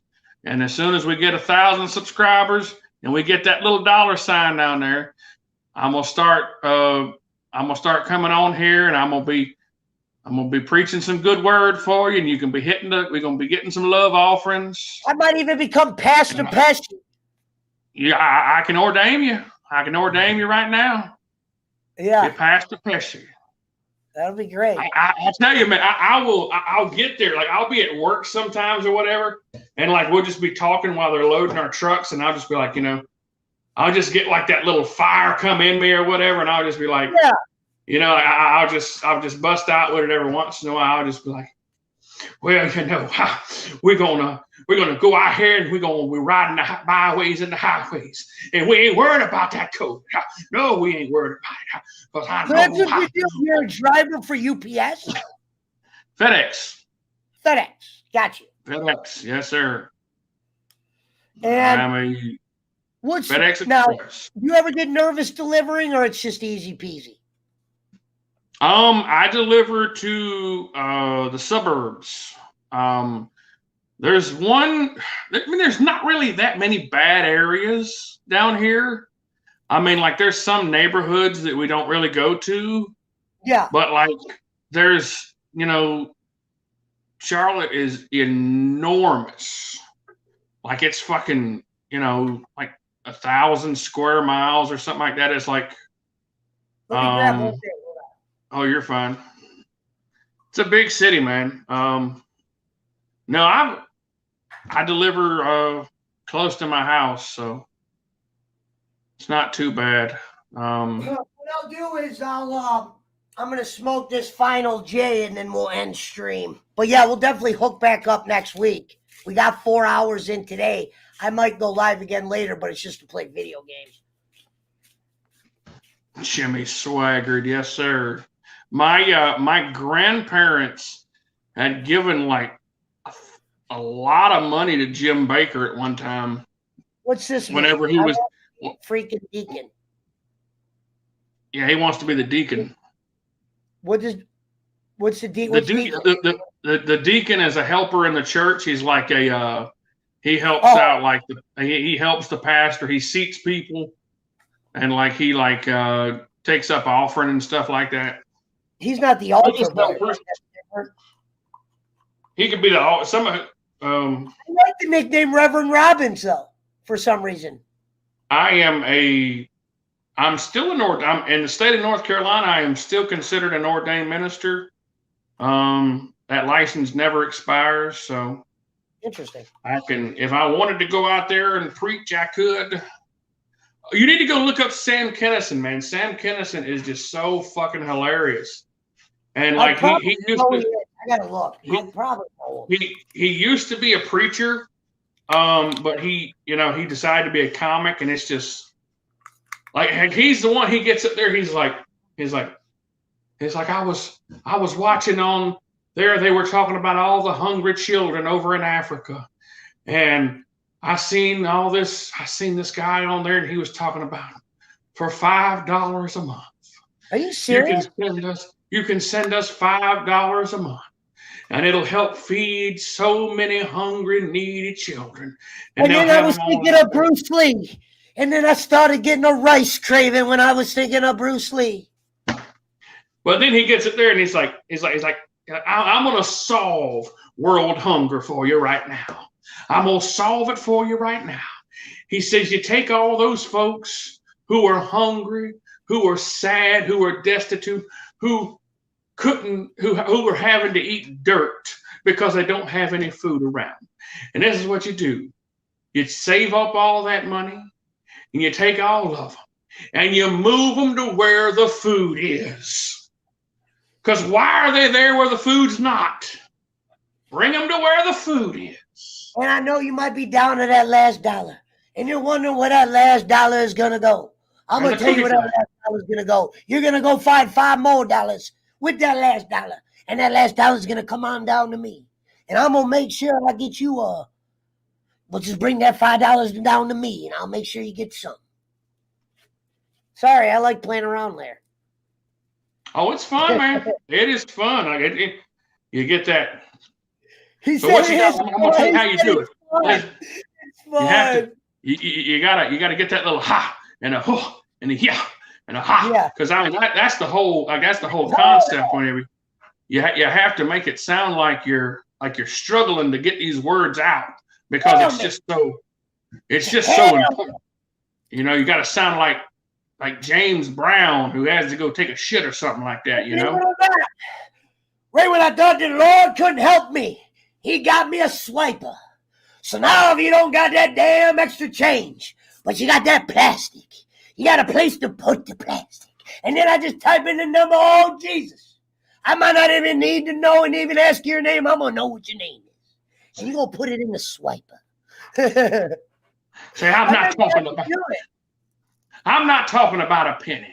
I'm not talking about a nickel. I ain't talking about the dimes or the quarters. No, my brothers and sisters, right now, the Lord is telling you to reach deeper. Reach deeper down into that wallet and pull out some good, hard folding money. I'm not talking about jingling money. I'm talking about folding money. Oh, and I can feel the blessing just coming on you right now. If you just take that folding money, put it in that envelope, put the address on it that's on the screen right now, and send that note now. I see a 5. I see another 5. 07 Crest Street. Send it to Reverend Robbins right now. And it ain't behind him. There's just a flashing, instead of a beer sign, it's his address flashing. Instead of like a Miller Lite, it's his address. And then, believe it or not, I know Julie's got to go to college next month. But damn, helping the Lord, he can give her an A in those circumstances where she did some seed work. Well, college. But for now, we got to give me a 10 ski or a finny fin pin. Reverend, I tell you, it has been a privilege and a pleasure. I have enjoyed talking to you and the congregation tonight. But I must say this one thing before I leave, because I have to get up and go to work in the morning. I must say that it is always a pleasure to speak with someone who is like-minded like myself, who only wants the best for people, who only wants what's best for everyone. And you, sir, are that kind of person. And I can't tell you what a privilege and a joy it is for me to spend this last 4 hours with you and the congregation and Brother Mountain Man in there, who I can't see what he's and boy, he's going to see what I can't see what he's saying, but I'm sure he's talking shit. And that's all right. That's all right. It's all right. Have a good time. Is this all right? Oh, it's all right. Now, this has been so much fun, man. I've really enjoyed this. I'm glad. And I'm glad we're going to do it again, too, because I was running out of ideas. Look, brother, if you think we can do this and people will listen to it and it'll get some content, I could probably give you at least a couple of weekends a month. Viewers, we never went back under 10, which is good.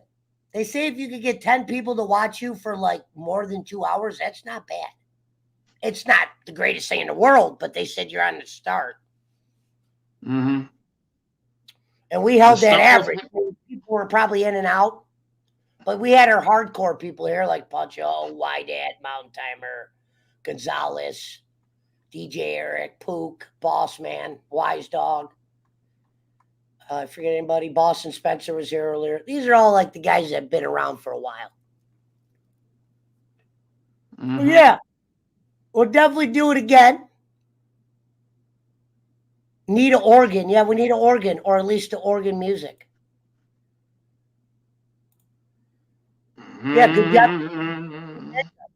I loved you, Jay. Welcome aboard. Yes, sir. We'll have to get her like a pictures one day. Absolutely, yeah. No, we'll you get like a little organ, get like some little organ music in the background.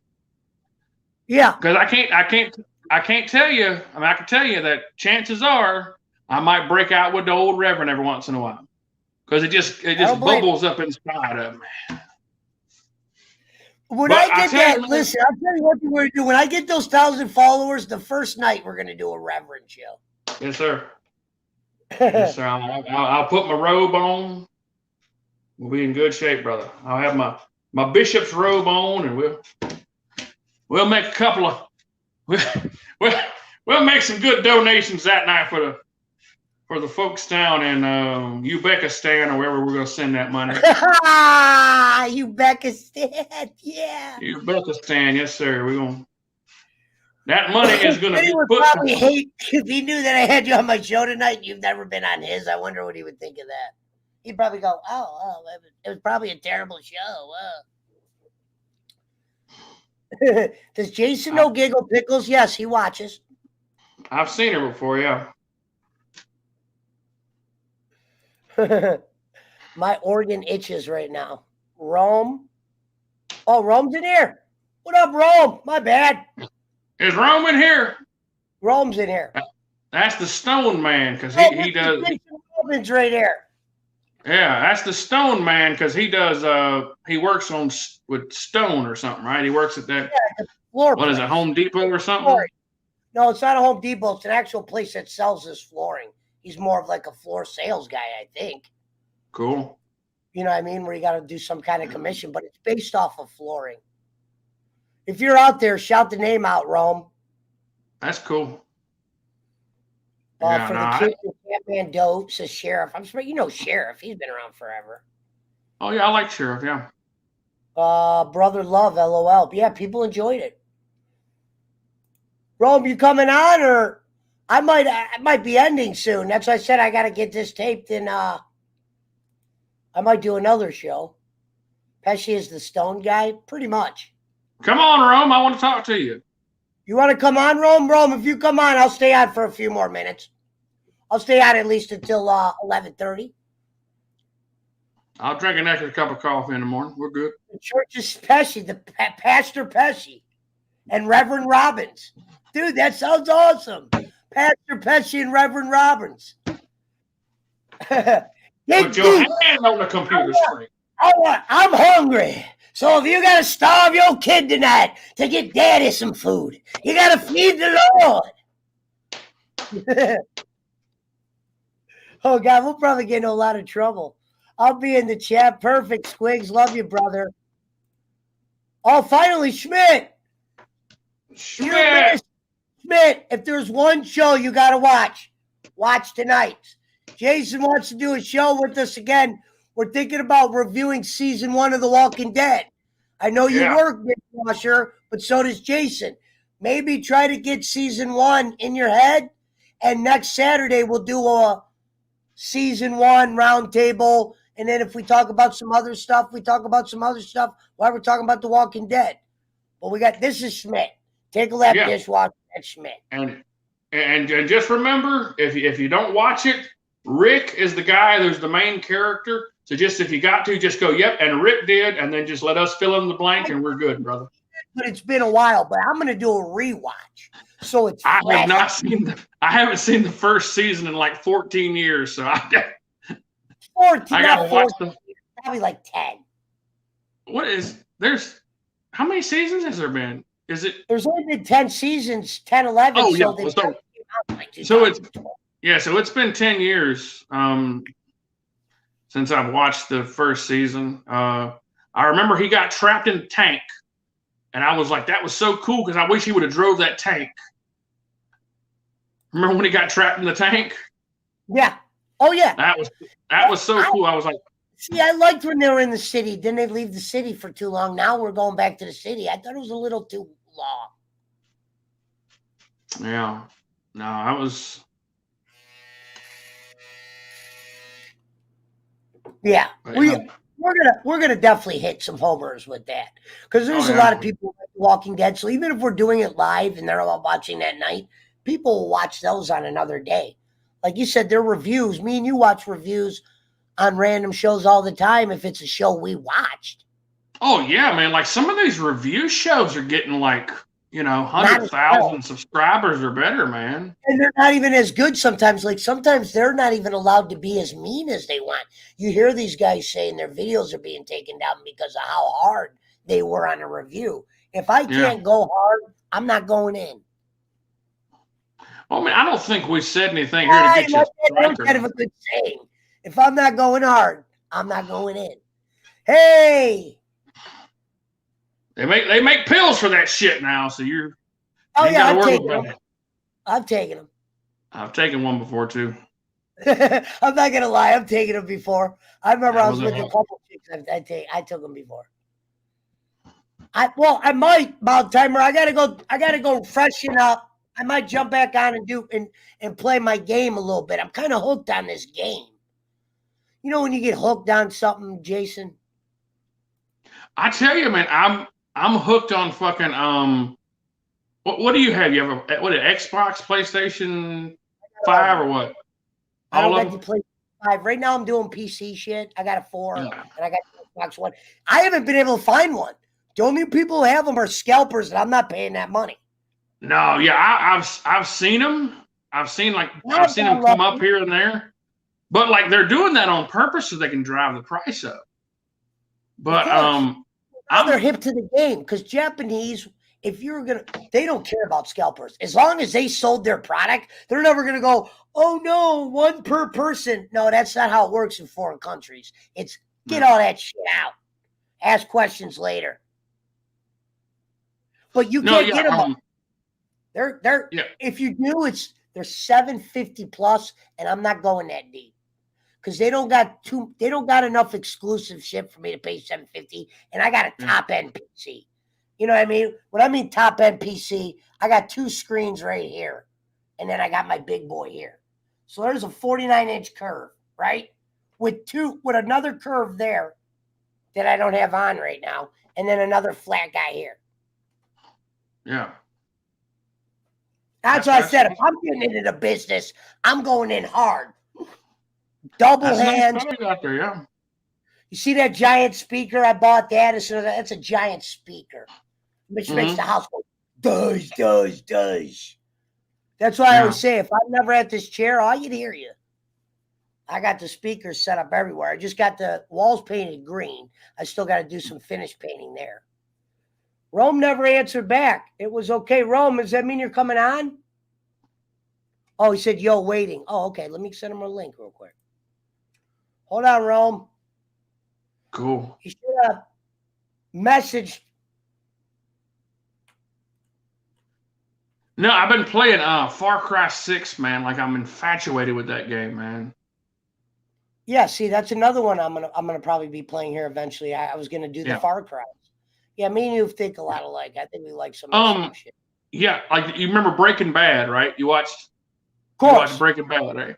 Yeah, the guy who plays it. I always say that's the GOAT. That's where you set the bar. If you want to talk about a show that was done right, it get boring, even sometimes overdid it to where you're like, well, hey, they kept it like when you found out he gave the kid ricin, I was like, oh, this shit's deep. Yes, you sir. know what I mean? This shit's really deep. This was years. Dude, I was glued to that show. Yes, sir. You know what I mean? I didn't miss that. Rome. Yo. Meet PWO Reverend Robbins. What's up, buddy? Hello? How's life treating you today? Yo, can you hear me? Now I can hear you. You were like cutting out. You're good. Elder Scroll Blades. I'm definitely gonna fuck with that punch. Rome, can I ask you a question, Rome? Oh, go ahead. Yeah.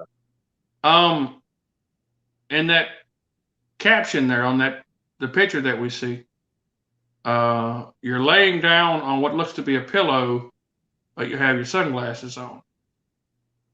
That's cool, man. Yeah, I was just chilling that day in bed taking pictures. Ain't nothing wrong with that. You never did that, Jason? You never took a selfie when you're laying down? Now, Rome, you know what's crazy is I thought those glasses, you know how the flag's on there? Where did you get those? Because I was looking at some of those, and I thought that was just in the picture. You could actually make it look like that? Yeah, I thought it was goggles. I found those. Interesting. Yeah, because my wife wears one of those sleep mask things to keep out light. Yeah. And like I've seen those ones where like it looks like sunglasses, but they're like you wear them around your head, and like they're good like that. But no, I thought that's what they probably were. But then I seen their sunglasses. I was like, oh, that's cool.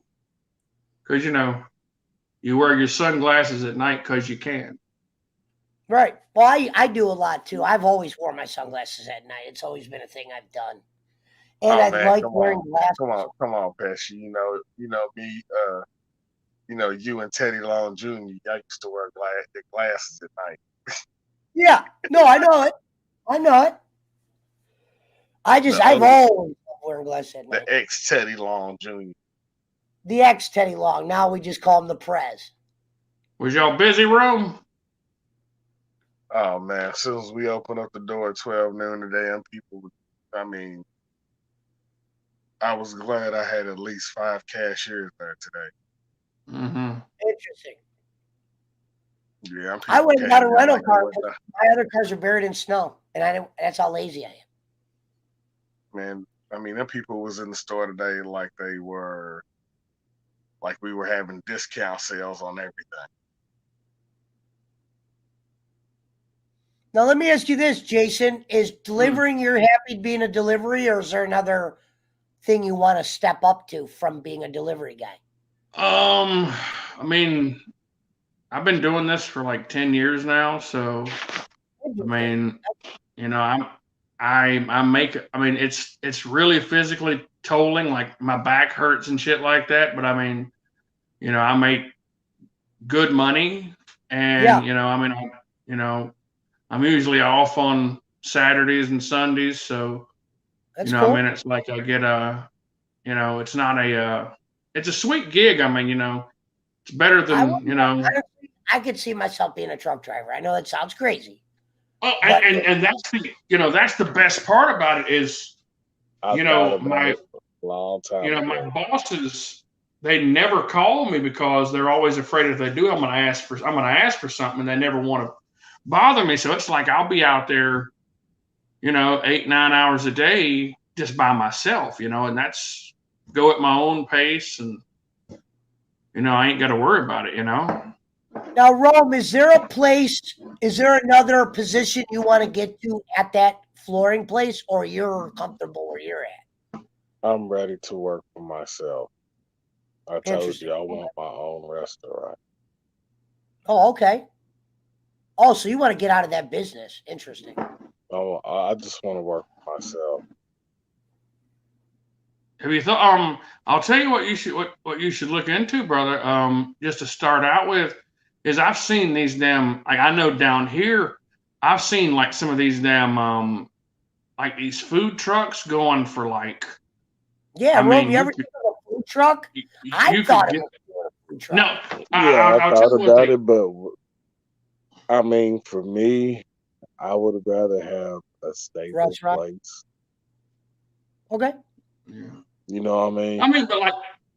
But what you could do is like if you're like, say, because I know I've heard you say you're cooking and shit like that. Like you could start out in the food truck, make some money, and then get like your name out there, get a good following, and then get you a little place. And then because I know there's a lot of places that do, like they do the food truck and they have the restaurant. Like, like they'll go out there and they'll do the food truck, for lunch or whatever, and they'll have the restaurant. For the first year of his pizza place, first couple years, he always cooked there. He made enough money and did well enough to now he doesn't have to be the cook at the place. He's able to go start another franchise and get people pizza place, Papa Primo's. Fucking great food. Really good.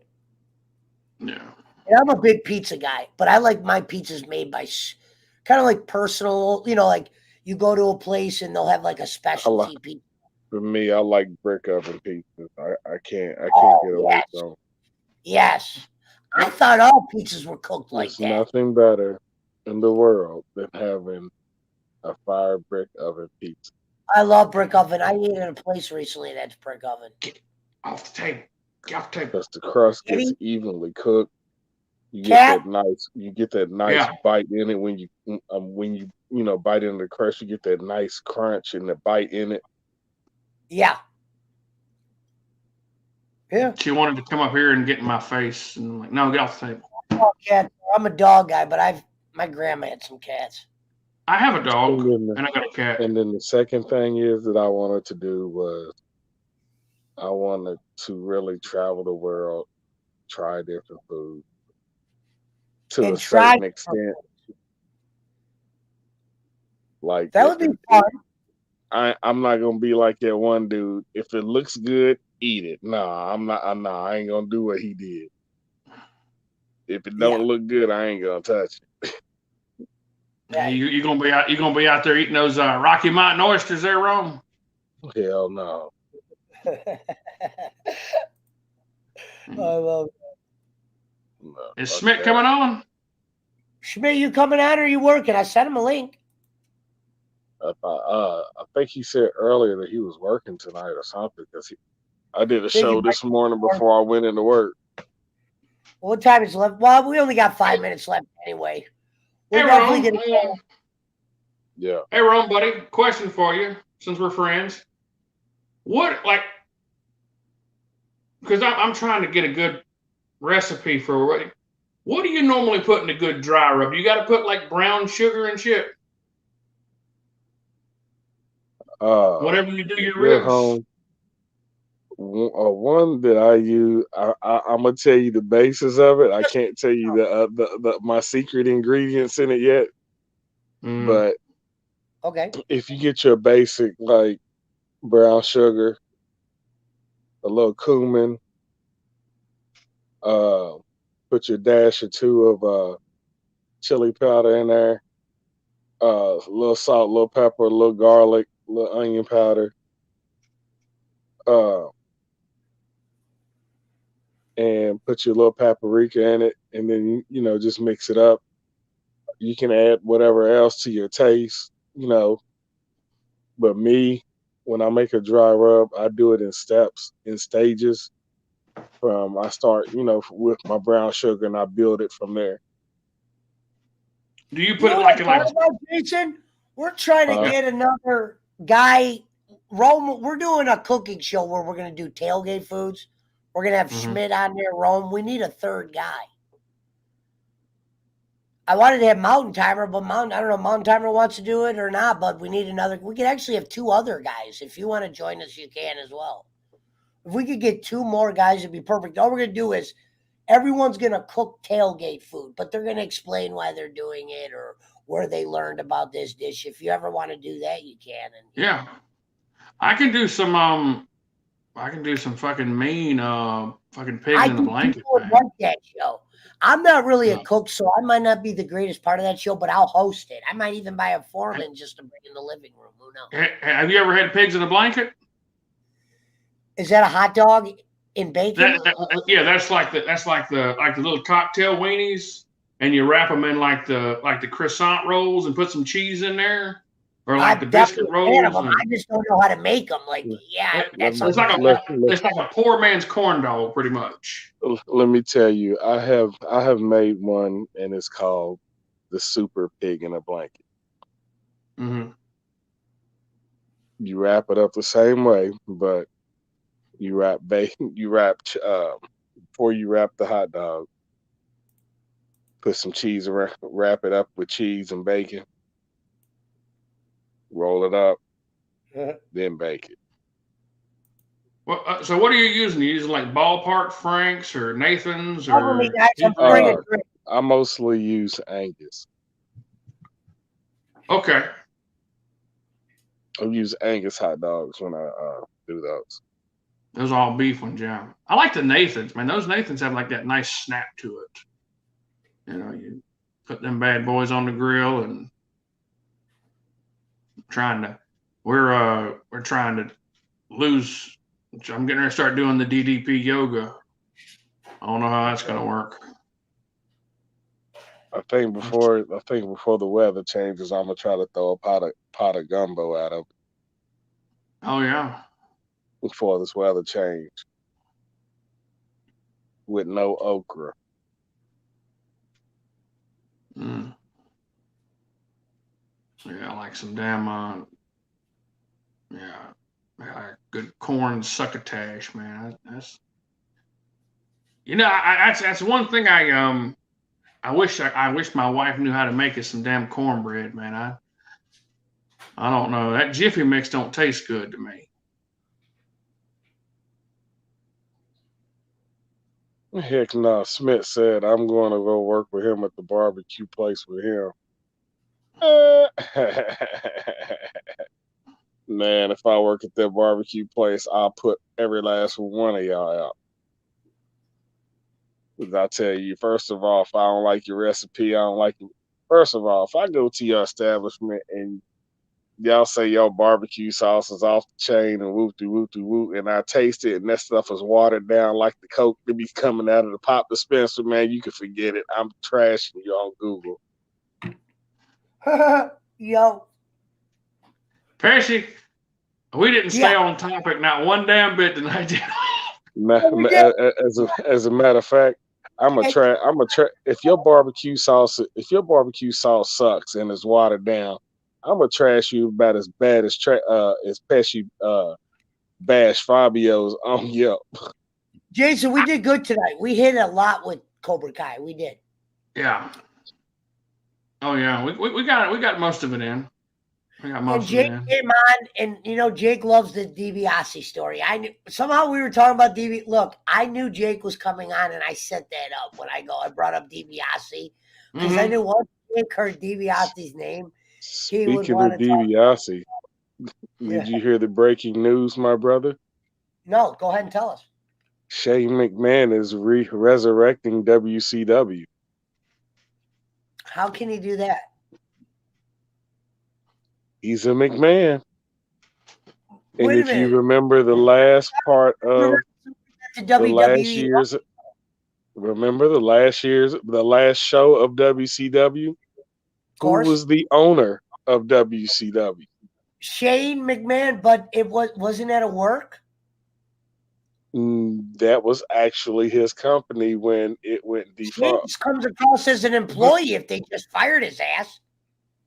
But my question is that was 21 years ago. Like who are you gonna bring back?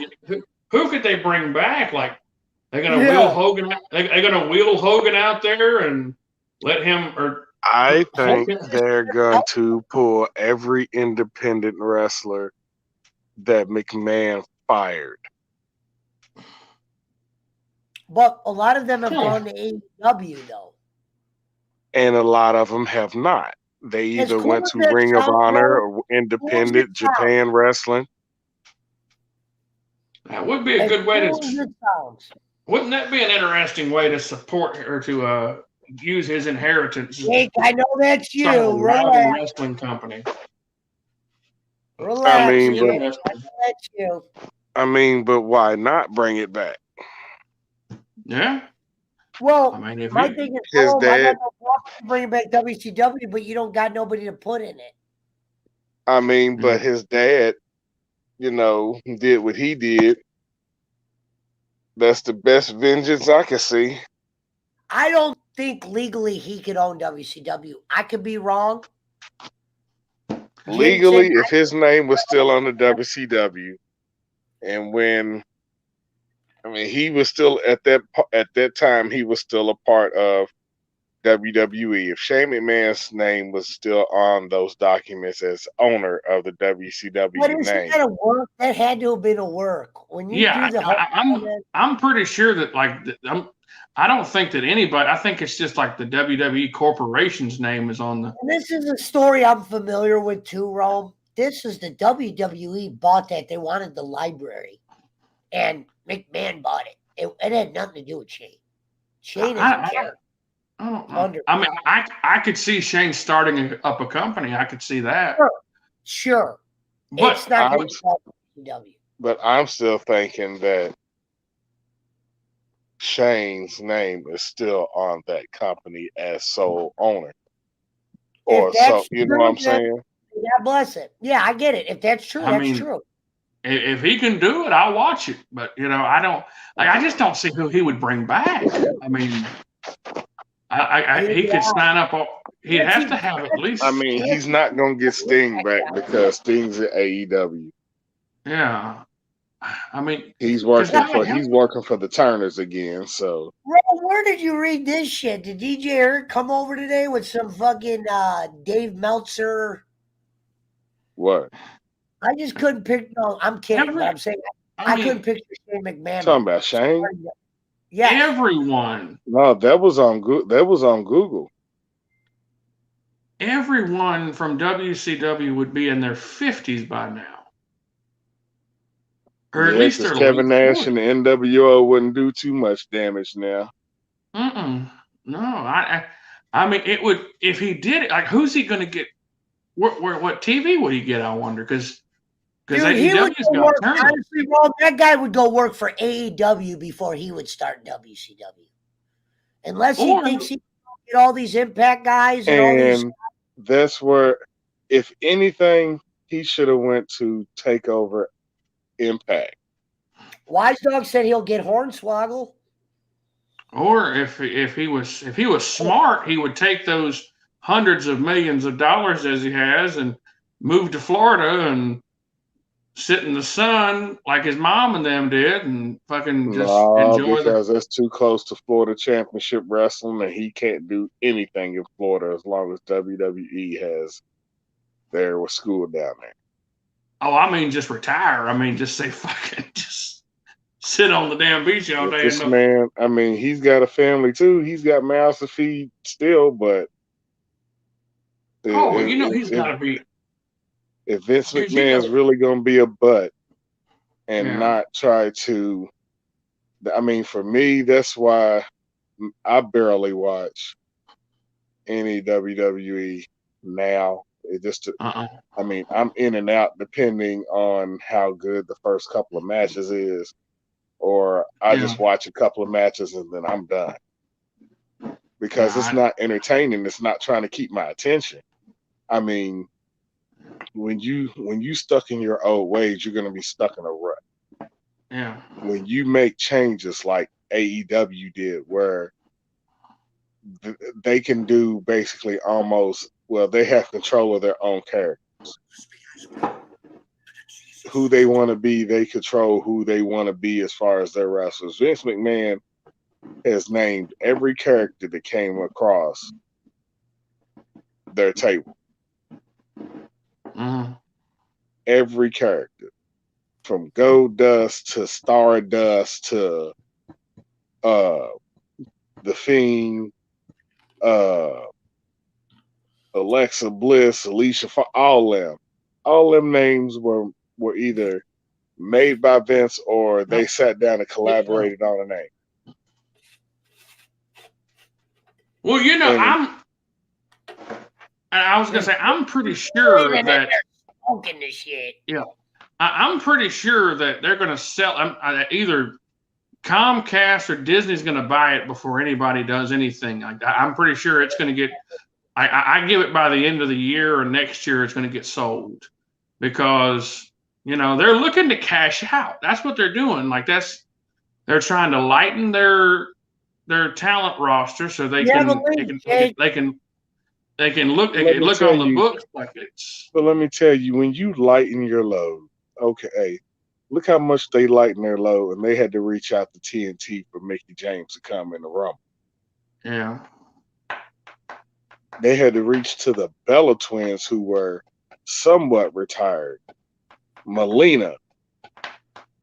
Who else they reach out to? Who was it? Ivory. Kelly. I mean, they reached out to some people who been retired. I mean, come on. Ivory with her the IRS gimmick, and then she wasn't in there a hot second, and y'all throwing her out, and she's still talking on the mic. Oh, come on now. That was a waste. I mean, the program is starting to suck right now. Yeah. It's been sucking for 20 years. It started to suck after Austin left.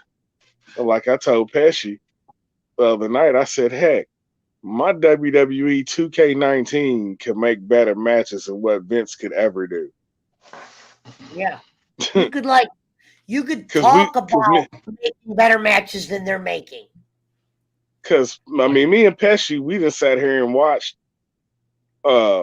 my game make some good matches. Yeah. Heck, the other night, I watched, I actually put together the match where Ronda Rousey is fighting. I had her in the match, a triple threat match with Charlotte and Becky. Now they've already. Did they do that at that WrestleMania? They're not going to, because now Ronda has now chosen Charlotte. Who did Becky beat? Just Ronda that WrestleMania, or wasn't it all three of them were in it? It was the first ever woman. No, it was Ronda. Interesting.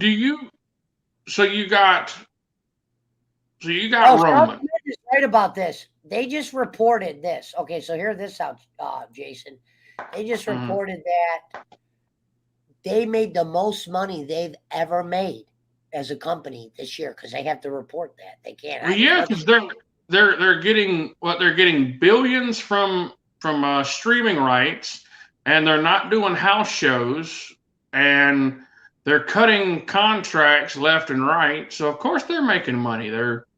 But they had what 200. I don't know why, Jake. If this is you, stop saying shit like that. It's got to be Jake. I know it's not Angelo. Angelo don't talk like that. He's a grown. I mean, yeah, they're making money hand over fist, because they're taking in a whole lot more than they're putting out. Which leads me to think that they're going to sell it soon, because they got rid of everybody who was majority the highest paid. Mm-hmm. But they kept the current stars like. Mm-hmm. All right, if this is you, text me in my messenger. Say it's me. I'll send you a link. Because every Samoan still has their job except Nia Jax, and I'm wondering why. Because The Rock has. Why fire Nia for a dewdrop? You fired Nia for a dewdrop. I think she was getting a bad reputation, man. I really do. I think she was just getting a bad reputation, and I think that the fans were hating on her so much, and I think that I believe it was probably because she was there for what, like 10 years. Who? She was there. Nia Jax, wasn't she? Was there for a long time, wasn't she? No, she wasn't there that long at all. Well, I remember because years ago, she used to do that damn, like that split leg drop thing or whatever, I think it was. No, it wasn't Nia. Nia's a big girl. Who the hell am I thinking? Well, that Tamina girl, that's who I'm thinking about. The Jimmy Snuka's daughter. So who is... She done picked up weight, but they still kept her. I don't know, man. I mean, that's, but I'm thinking like, they're it's weird to me. You're gonna keep everybody in the Samoan dynasty except Nia, regardless if she was going through something or not. Y'all got rid of her, which now everybody's on her page. We miss Nia. Where's she at? Yeah, I don't know, man. It's a mess, and I mean, like they keep the Rock happy because he's the only one who can draw ratings, like and they want him to come on every once in a while so he can pop a big house and make some ratings because he's the biggest star in the world. I mean, and I can see that, but what does that say? Nia was in WWE in 2014 okay, so 8 years, almost 8 years. I mean, I wouldn't be surprised if she might still be on the payroll. She's just not on the active roster. I mean, they still might be cutting her a check somewhere. I don't know. I mean, they still selling her merchandise. Of course, they still got to cut her a check. Yeah. If she's included, even if she's included in the current game that's getting ready to come out, they still got to cut her a check every time a game is sold. Every few millions that game is sold. Mm-hmm. Yeah. I mean, with the Samoan thing, like that's just, they're trying to. I mean, I think, he's just trying to keep as many people as the big influence. Because I mean, I think The Rock's going to have a lot to do with any kind of sale that happens. I think if it sells to Disney. That's one reason why I think why Roman still has his belt and this bloodline crap is still going on. Yeah. I guarantee you that if it sells to Disney, that The Rock's he's going to be freaking playing Aladdin, or he's going to be he's going to be the Beast in Beauty and the Beast or something like that. He's going to be involved in this thing somewhere where it's going to be, I mean, because he is, the biggest, like I said, the biggest star in the world, man. So he's going to, something's going to happen probably this year, if not next year. It's going to, what they're already selling, like Disney's buying the WWE network for Indonesia, and they already got a big deal with China coming up soon. So, I mean, Vince he's almost 80 years old, man. He's either going to die. The Dion and not the Sanders. I mean, he's either going to die soon, and if he dies, then, I guarantee you that they're going to sell. I mean, there wouldn't be any reason why they wouldn't sell at that point. Like, I mean, Triple H is probably he's had a heart attack. So, I mean, he's probably so pissed off with this shit, he doesn't want to do it anymore. Vince can hang from the long john and not swing from the silvers. Pesci, I'm sorry, we went over a little bit longer. No, we can. It's good. Schmidt was about to jump in. I don't know what's taking him so long. Jason, you did a great job tonight. And he's the president of the PWO, so Rome's always here. And I have a lot of knowledge about nonsensical stuff, so I could have been a doctor if it would have been nonsensical stuff. I'm a doctor of bullshit. That's what I am. There's nothing wrong with being a doctor of bullshit. Doctor of thugonomics. He's a doctor of being the biggest piece of bullshit in the business. Right. That's what Jake was saying. No, Schmidt, I think, he's probably letting his dogs out. He said he'll jump in for a few. Oh, man. I'm going to sing a song about Jesus. Oh, God, here we go. I got that one. And I'm gonna sing a song about Jesus.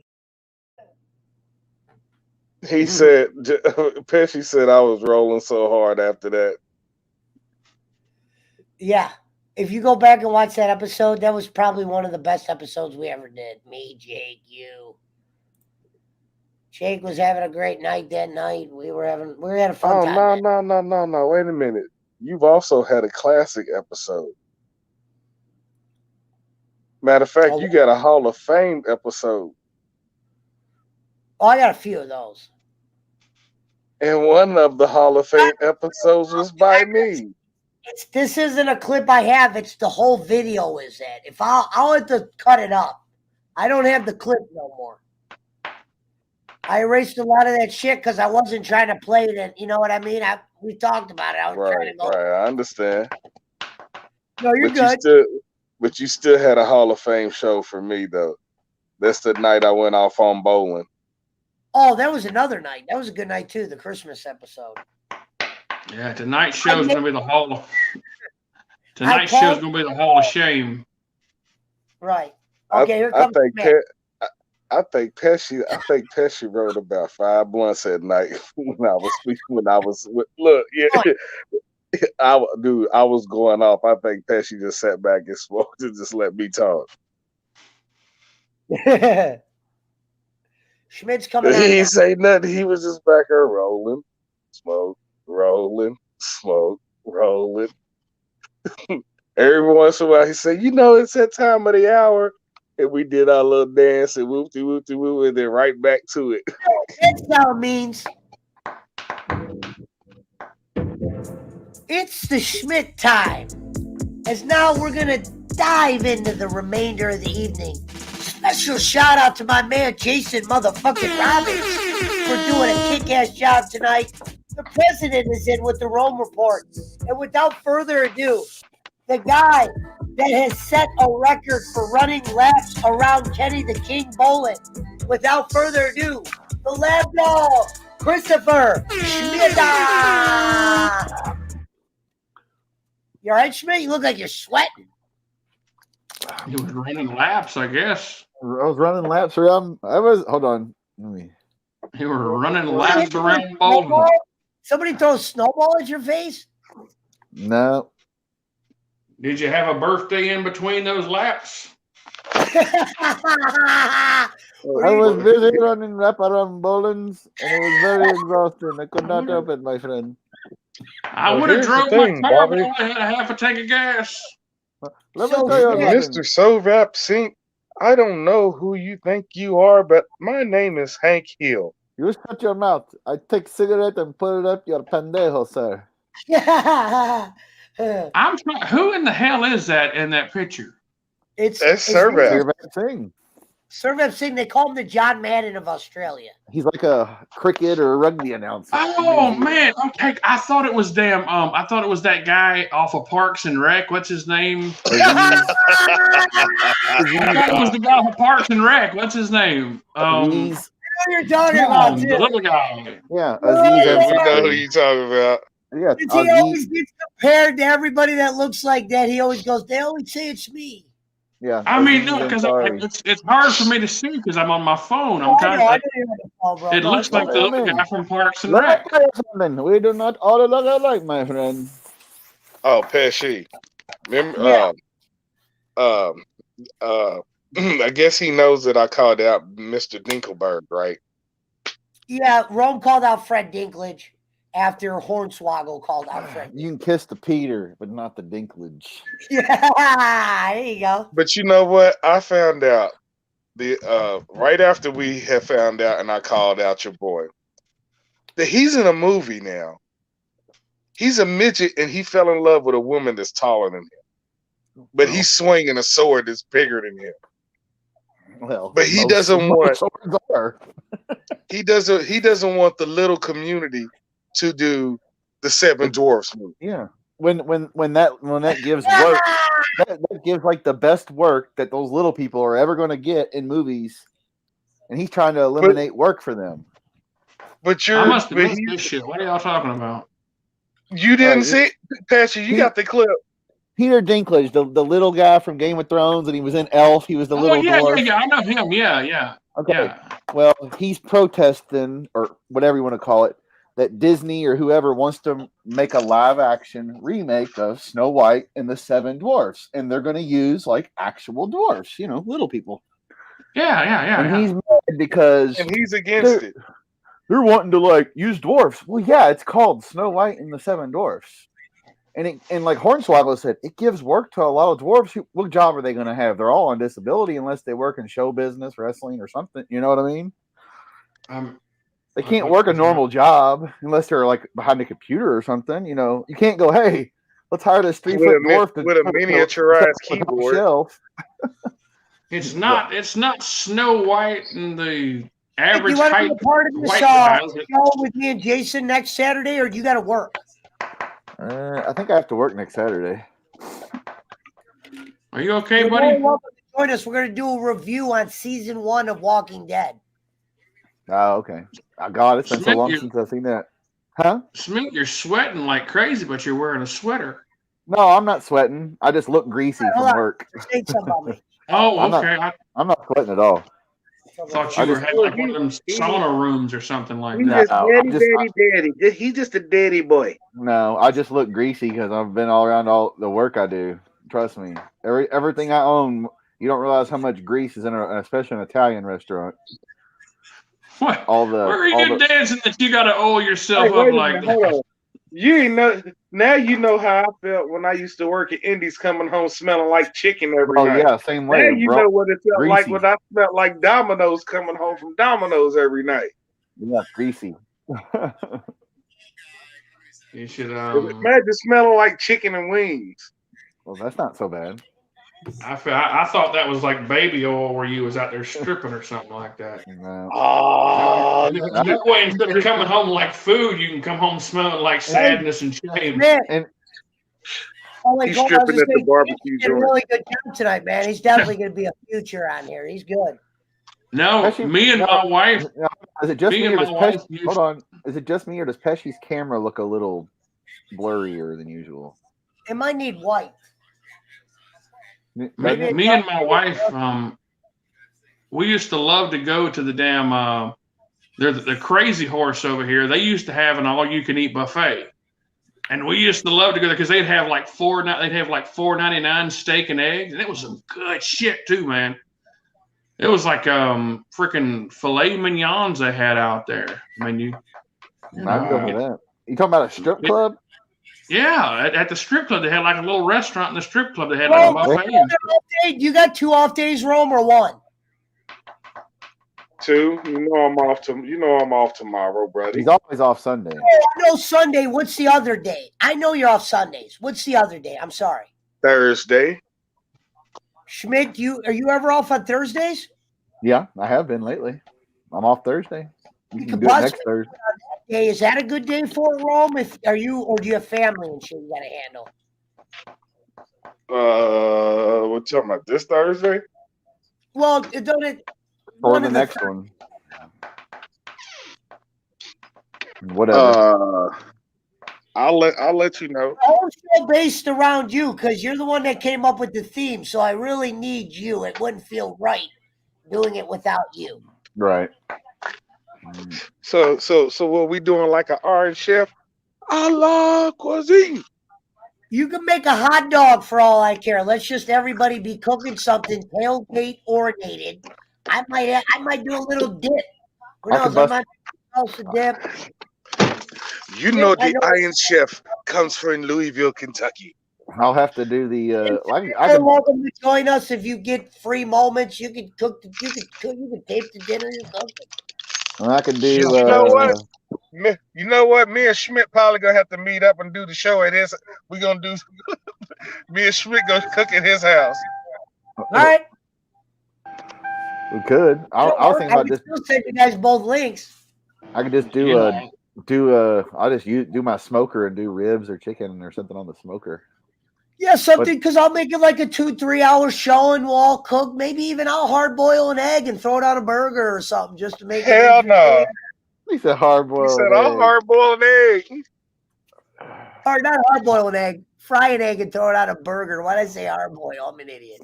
I don't like a runny fried egg on a bacon cheeseburger is pretty good. You goddamn right. A runny egg, not a hard boiled. I meant runny. Yeah, or you get a fried green tomato on a BLT or a burger. Those are good too. Damn right. Yes, sir. Hey, Schmidt. I was thinking a Wagyu beef burger. I made those before. With some really, really smoked. I'm talking about really maple smoked bacon.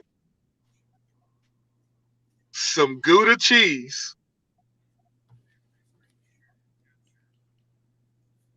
and a fried green tomato on it. Yeah, that'd be good. Just cook the bacon in the oven. Yeah, ain't no frying it because I need it flat. Like flat. Mm-hmm. The Foreman grill is good for bacon. That's the only thing I use my Foreman grill anymore for. Is for How come you stop betting? You put that one bet in and you stop betting. You haven't thought of any other bets? You could do basketball if you wanted to, March Madness. Yeah, I don't know. This year's been so up and down for me to want to pick. I haven't had time to. This year's gonna suck. You gotta remember, you're still in the circle of betting, so don't forget that. I don't know. I'll probably try to bet. I might bet Pesci, NBA I need to playoffs. order one of them Champions Club shirts from you. What do you mean Champions Club shirts? To be honest, I'm looking for my own plug on those. I'm still looking for a plug. I bought those from the internet. I didn't like them. They're hard to get from Doc because Doc will fill his store up and literally the store is emptied out that day. I mean, can we come up with our own design and stuff? Well, what I'm going to do is I'm going to show somebody Doc's design. I got a t-shirt maker up here. I just haven't gone over his house. Hold on. I got to send this message to Jay real quick. We need to get that. We need to get that design to put a hat on and cock it to the side. Yeah. Now I do have a hat with that on there. I was just wearing it today. Now, when you were saying, I want a better one. Here, I'll show you. No, wait a minute. When you were I'm saying, talking about on the logo, Pesci. Hey, Pesci, when you were saying, Jake, is that you? I don't even see any comment you're talking about. So it's probably you know who. It's probably not Jake.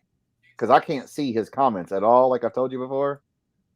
No, on StreamYard, you can't. It was Angelo. He messaged me. Oh, okay. I was going to say. Angelo would be nice. I think he thought I just had random people on there. It was Angelo. Okay. I just messaged him. Okay. All Look, right, I was going to say it might be the troll. Might be the troll. Roll. Yeah. You're talking like this, but I want to get one that has a bigger album. You're talking about a hat like No, this? I'm talking about like put a hat on the logo. I don't know what that means. No, he's talking like on the logo. Like the logo have a hat on him, like on his head. What are you talking about? You talking about do you want the logo off the hat on a shirt or what? No, like you see how the logo is with the the eyes and the little mustache. Right. He just a round circle. Put a hat on it. Oh, put a hat on the logo. Crazy is you put the hat, Pesci's hat on the side, and the cock to the side. I would wear a shirt, but then everybody's going to ask me, what does that mean? And I'm going to say, Pesci World Order. And they're going to be like, oh, I loved him in Home Alone. He was great. No, Angelo, I was just saying, these are my friends.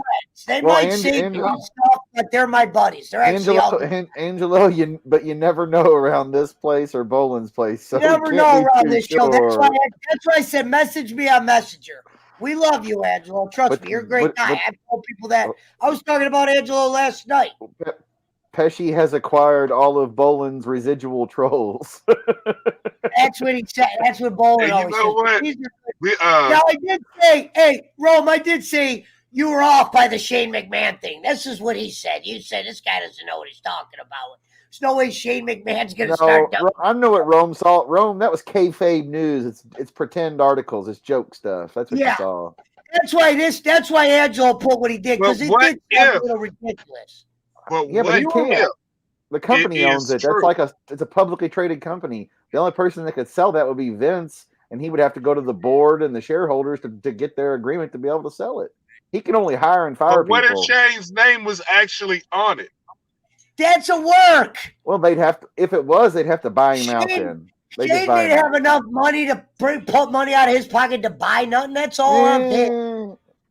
Remember his maybe wife. Some money. Hey. I mean, yeah, but I'm talking. I know it was just entertainment. Shane's wife. But remember what he said.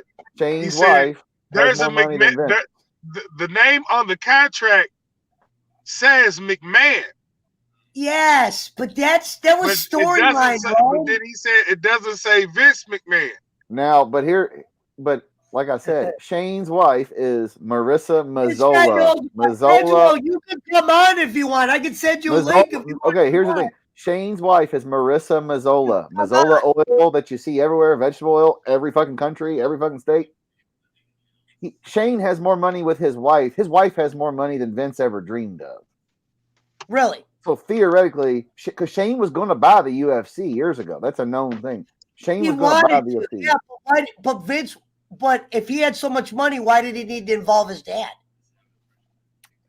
Because why his would dad, you his dad involve has your the dad TV when your dad's contracts a and all fucking that. ass son of a bitch anyway? Right. You see what I mean? He wanted his dad. The rumor I heard was he wanted his dad to buy it or be a. If Shane could have bought it himself, he would have did that shit himself, I think. Well, he didn't want to leverage all his cash. You know what I mean? And Vince already has the TV contracts and all that. Vince That's would get the a better reason why deal. he probably Vince wanted would get to. a better. I'm sending Angelo a link. Nice. Vince would have got a better deal than Shane would have. Let's face it. It's like Tony Khan is not going to get the deal without his daddy. Same thing with Shane. 1 second, Angelo.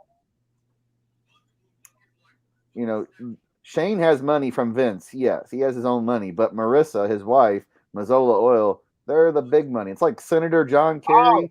His wife And word said owns he the goddamn also Heinz sold all ketchup his stock. Is that factory. true? There you Big go, money. Angelo. It's in your messenger. Big Word money. is that he sold all We're his gonna stock. have Is that Angelo true? come on. He's a guy that's been in the wrestling business over 50 years.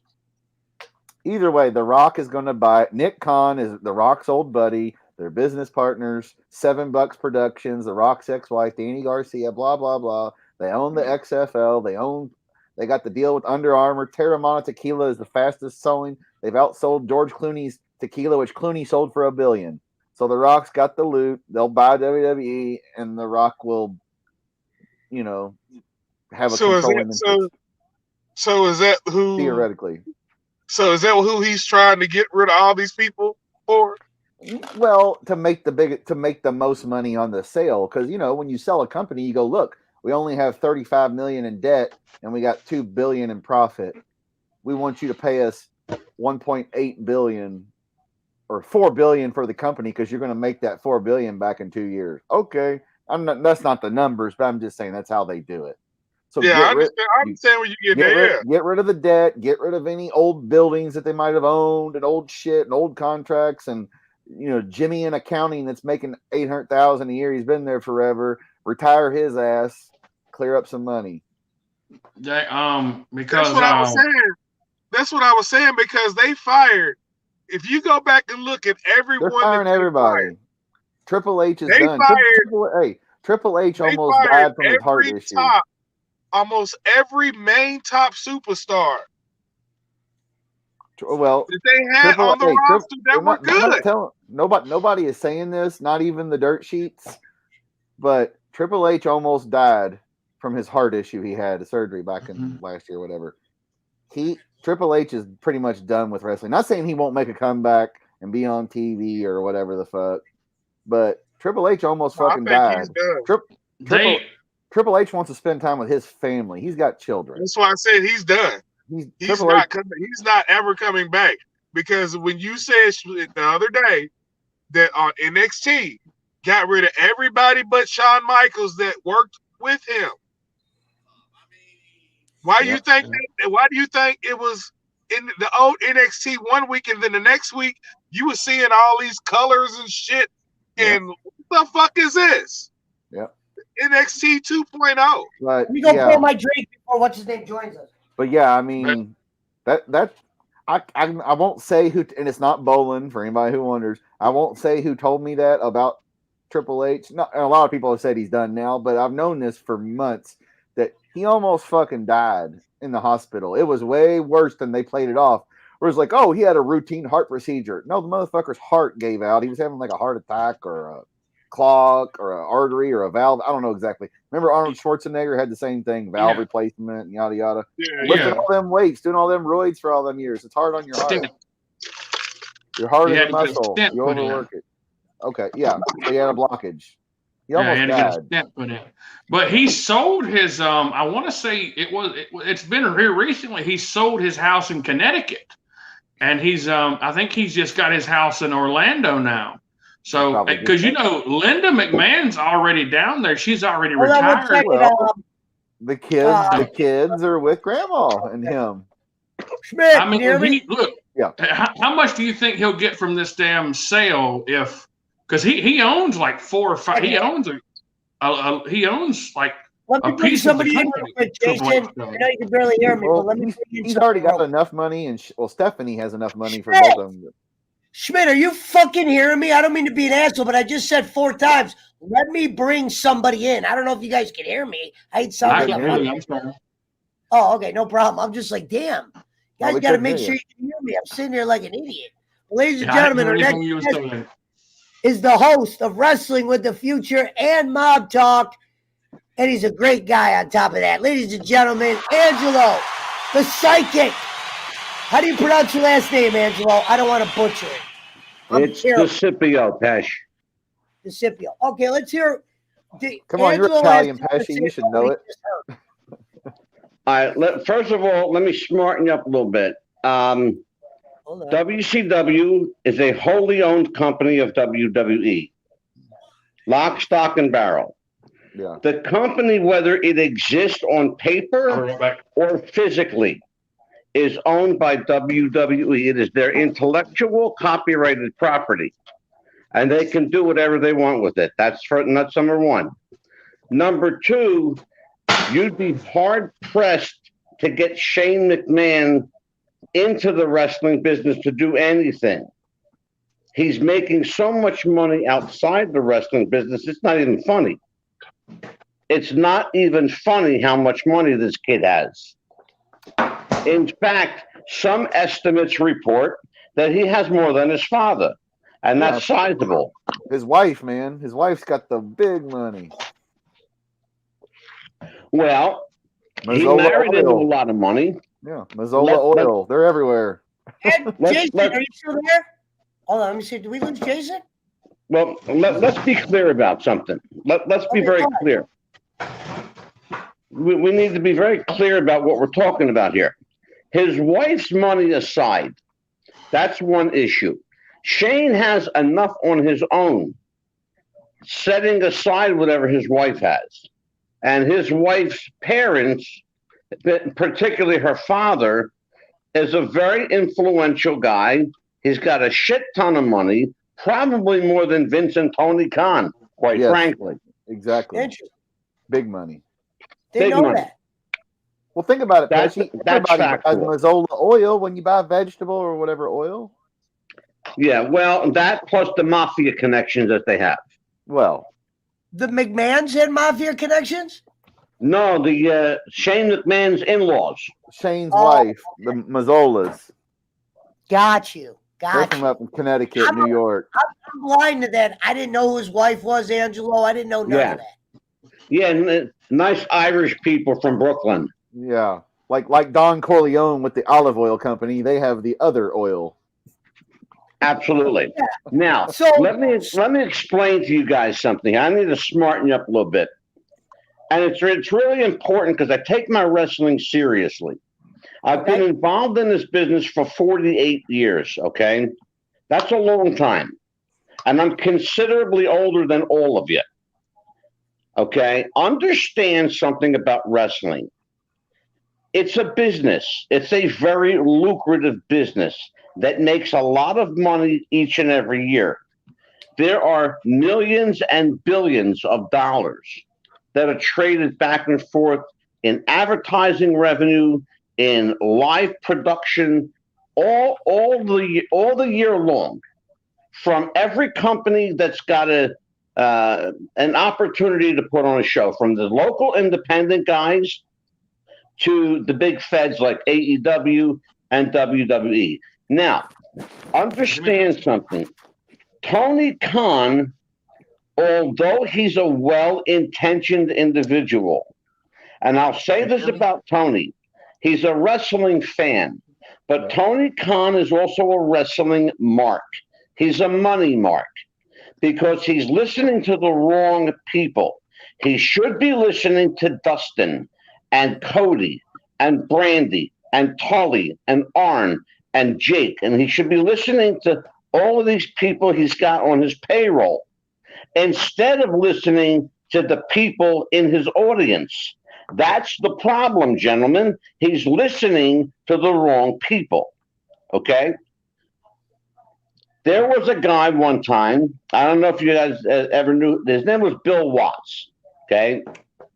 He said something very important years ago. Cowboy Bill Watts said, the marks belong in the audience where they can sit and enjoy a show and go home and remember that they had a good time.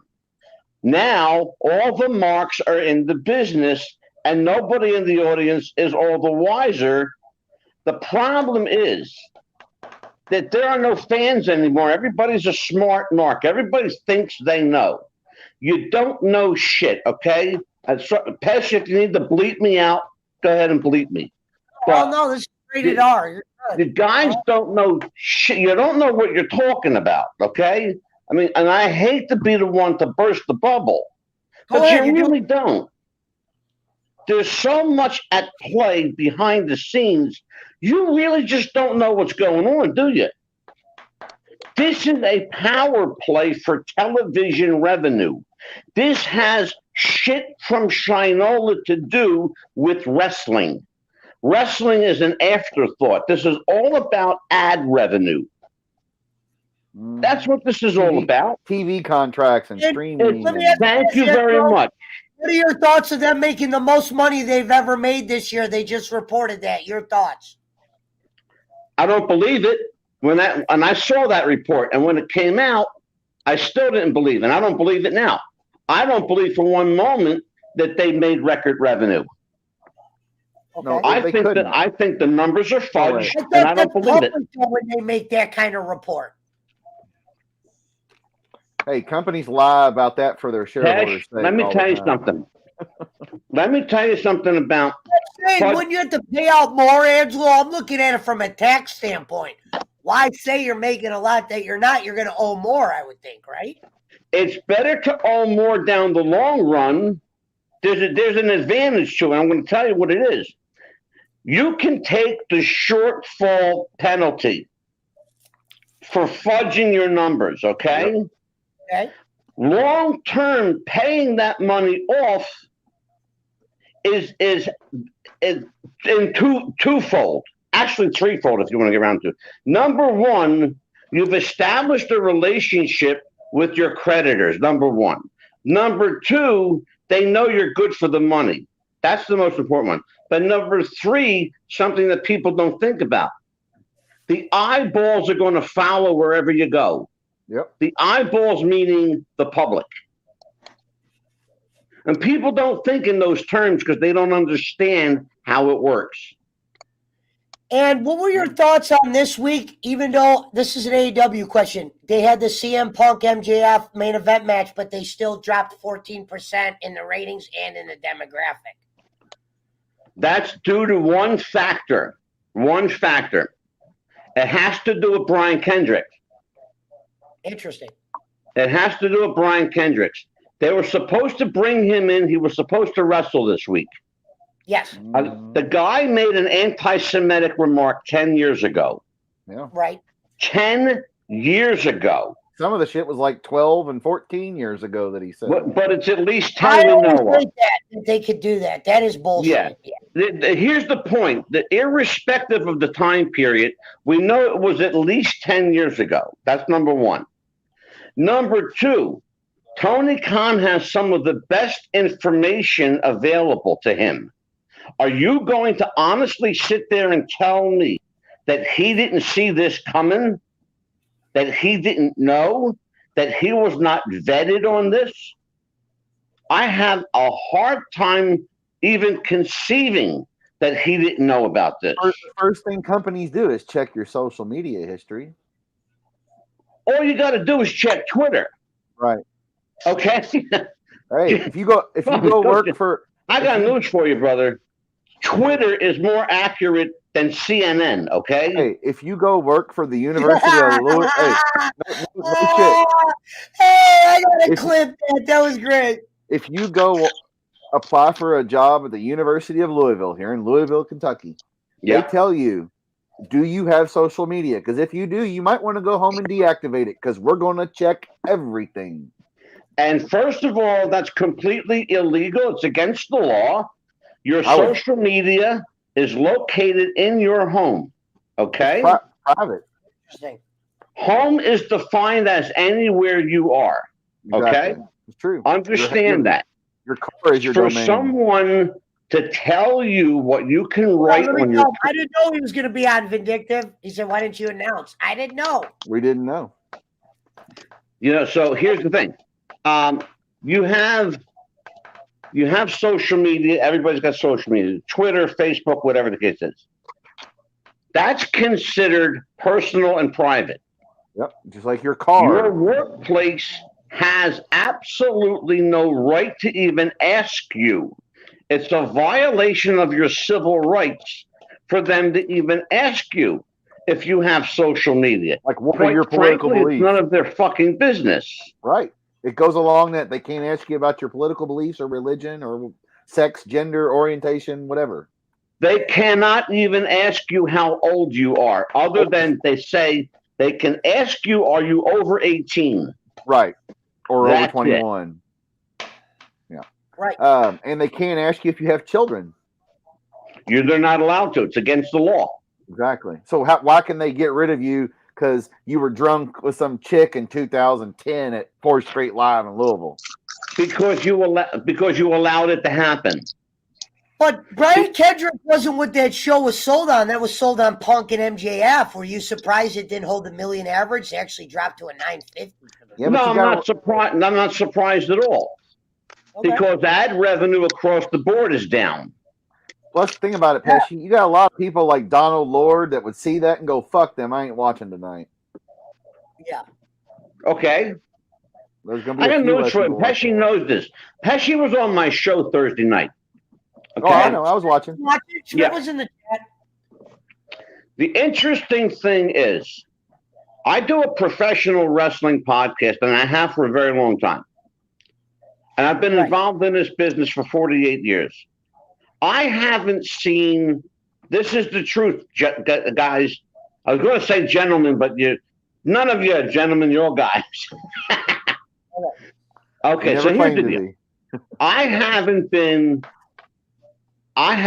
to a live wrestling event in more than 5 years. I haven't watched wrestling on television for more than 10 minutes at a time in the last 15 years because it's horrible. It's absolutely unwatchable. I would much rather spend $10 at a local indie show, enjoy myself, and take an 8-minute or 10-minute ride home, knowing that I had a nice time. Yeah, I haven't been to a WWE event since Austin was still wrestling. Now, because I could get front row tickets for cheap. That's the only reason why I went to the one recently, and I was right in the aisle. Hey guys, hey Pesci, it is 12. It's 12. Yeah, I got to get out of here. I got to go to bed, man. Go ahead. I'll talk to you this week. We're gonna get together. You did great tonight, Jason. That was one hell of a show we did tonight. I think so. Yeah. Hey, it was very nice meeting you, Angelo.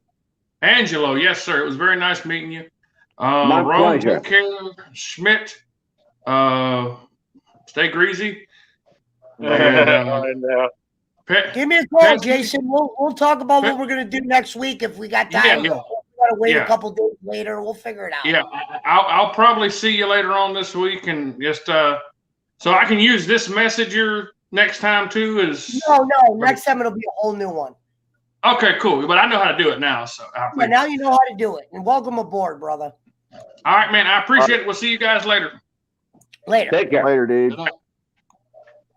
But yeah, I was going to a lot of the OVW shows. That's what I told them. I've seen everybody. I mean, I used to go to the Gardens. I saw Andre, Bam Bam. I mean, you fucking name it. Everybody. Sure. Jeff Jarrett when he was a referee and sweeping the floors, Yeah. Well, brother, I've been around a long time. I was trained by Pretty Boy Larry Sharp. Oh, okay. I remember Okay, him. so that ought to give you some idea how old I am, all right? Well, about I'm 60 a couple days older than Dirt. About 60 something. I've been around a long time in this business. I've seen it change. I've seen it evolve. I hate that word too, by the way, evolve. Wrestling hasn't evolved. It's devolved. Right. It's going backward instead of forward. To evolve implies some evolutionary process of forward motion. That's not ever happened with wrestling. Professional wrestling has devolved into the abyss. That's right, why, because in the beginning it was a lot more real looking, or they tried to make it look real. I got news for you, Pesh. Let me tell you something. In my day, it was far more shoot than people realize. Of course, they'd snap arms and legs if somebody was disrespectful. I had a conversation once with Harley Race. Now imagine this. This is an absolute. I've told this story on my show at least a dozen times. I'll share it with you. And people, and before you go, Pesci, you know everybody says Ming Haku is a bad motherfucker. You know who Haku and Ming wouldn't fuck with? Harley Race. Harley Race was a bad motherfucker. If you were fucking with Harley Race, one of two things was happening.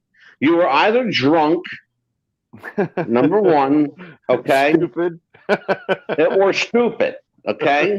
One of those two. You're either drunk or stupid. Right. Can I add a third one? Go ahead. Sure. Or you just lost your freaking mind. Right. Yes, sir. He was a bad man. I had the opportunity to smoke a joint with JR and Harley Race. Okay. Jim Ross? Cherry Hill. Yeah. Awesome. Jim Ross. Wow. We were starting out smoking cigarettes because Jim Ross at the time was the chain smoker. On his podcast with Conrad. Yeah. Yeah. JR was a chain smoker, so was Harley Race. They both, and Harley Race smoked unfiltered cigarettes, okay? Jim Ross was a Marlboro man. Back in the day when they were both smoking. And I had a couple of joints on me, and I had some, a couple of Marlboro 100s. Okay. So I went outside, we had a cigarette, and Harley Race didn't have a lighter, so I had my lighter, and I lit him up, and we were out. JR came out, and we were talking. And we were talking about a couple of things that really kind of, during the day there in Cherry Hill, New Jersey, piqued everyone's interest. Why were the crowds bigger back in the old days than they were in modern times? And the answer was simple. They gave people the opportunity to see real shoot fighting, real competitive wrestling, what used to be called shoot and hook wrestling, the kind of wrestling that Harley Race did, and Lou Thez, and Nick Bockwinkel. Ever WWE champion? I don't remember. I just can't remember. Was he a champ? No, yeah. Was he? Harley Race was a 7-time world champion. Yeah. No, WWE, I'm saying. Oh, he wrestled twice for WWE before they brought him back at the end of his career. When he was old. King, they brought him back as King Harley. Yeah. I remember that. He was old. And then they made Haku. That was Prince Haku. That was the end of his career, and he only agreed to do it because Vince was going to put him in the Hall of Fame, but he had to be a WWE guy for that to happen. Gotcha. Now they don't care. I know he was now you get in the Hall. I didn't know he held WWE gold or with Vince's dad. Do you want to know how you get in the Hall of Fame now? There's two ways to get into the Hall of Fame. If Vince McMahon likes you, or if you can afford to pay your way in. Right. That's it. Or like you're a Snoop Dogg, a celebrity that he's put in. These celebrities that make no sense sometimes. And I do not like the celebrity aspect of it. Okay. All due respect, what the fuck did Donald Trump or Snoop Dogg ever do for wrestling? Right. Name 3 people that aren't wrestlers, that aren't in the Hall of Fame that you think should be there. What did Pete Rose ever do for fucking wrestling? Now, Andy Kaufman, Cyndi Lauper, yes, they helped wrestling.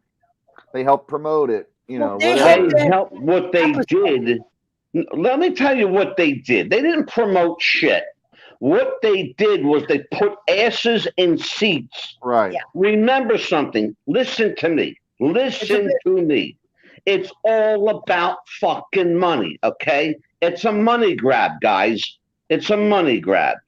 It's all about revenue, advertising revenue. You know what? Wrestling means shit. And I want to agree with you on that, because I've been thinking that all this time. I'm like, why would they put like a person like Dennis Rodman or somebody like that, and into a wrestler's Hall of Fame? You should be putting wrestlers. Do you know that Vince McMahon's chauffeur is in the WWE Hall of Fame? That's true. The guy that drove his car is in the Hall of Fame.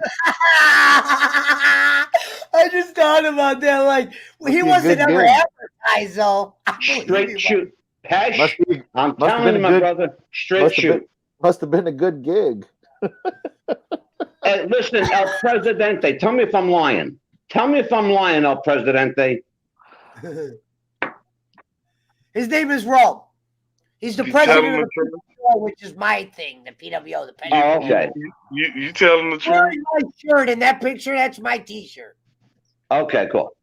So here's the thing, and this is the truth. There are any number of non-wrestling personalities in the WWE Hall of Fame. First of all, for two reasons. The most important reason is the WWE Hall of Fame is not a wrestling Hall of Fame. Of course not. It is not recognized as an official wrestling Hall of Fame.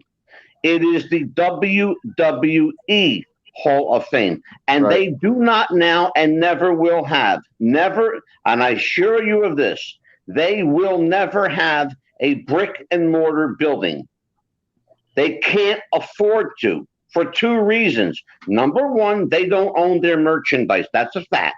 Okay. Interesting. It's in their warehouse, but they do not own it. That's number one. Yeah, because they have somebody else that owns it. The person that owns it is the lien holder on the warehouse. Right. That's who owns it. Yep. Number two, the most important reason they'll never have a brick and mortar building. Vince McMahon doesn't want one. No. He doesn't want one. The WWE Hall of Fame is a television show. That's that. It sells tickets to the arena the night before WrestleMania. That's all. That's all. And guess what they're doing this year? This is how bad it is. Usually they used to sell at the arena the Saturday before Mania. They're having it right after SmackDown goes off the air on Friday before Mania, because they know they already have people that paid. They weren't going to be able to sell tickets. Schmidt, how pathetic is that? That's horrible.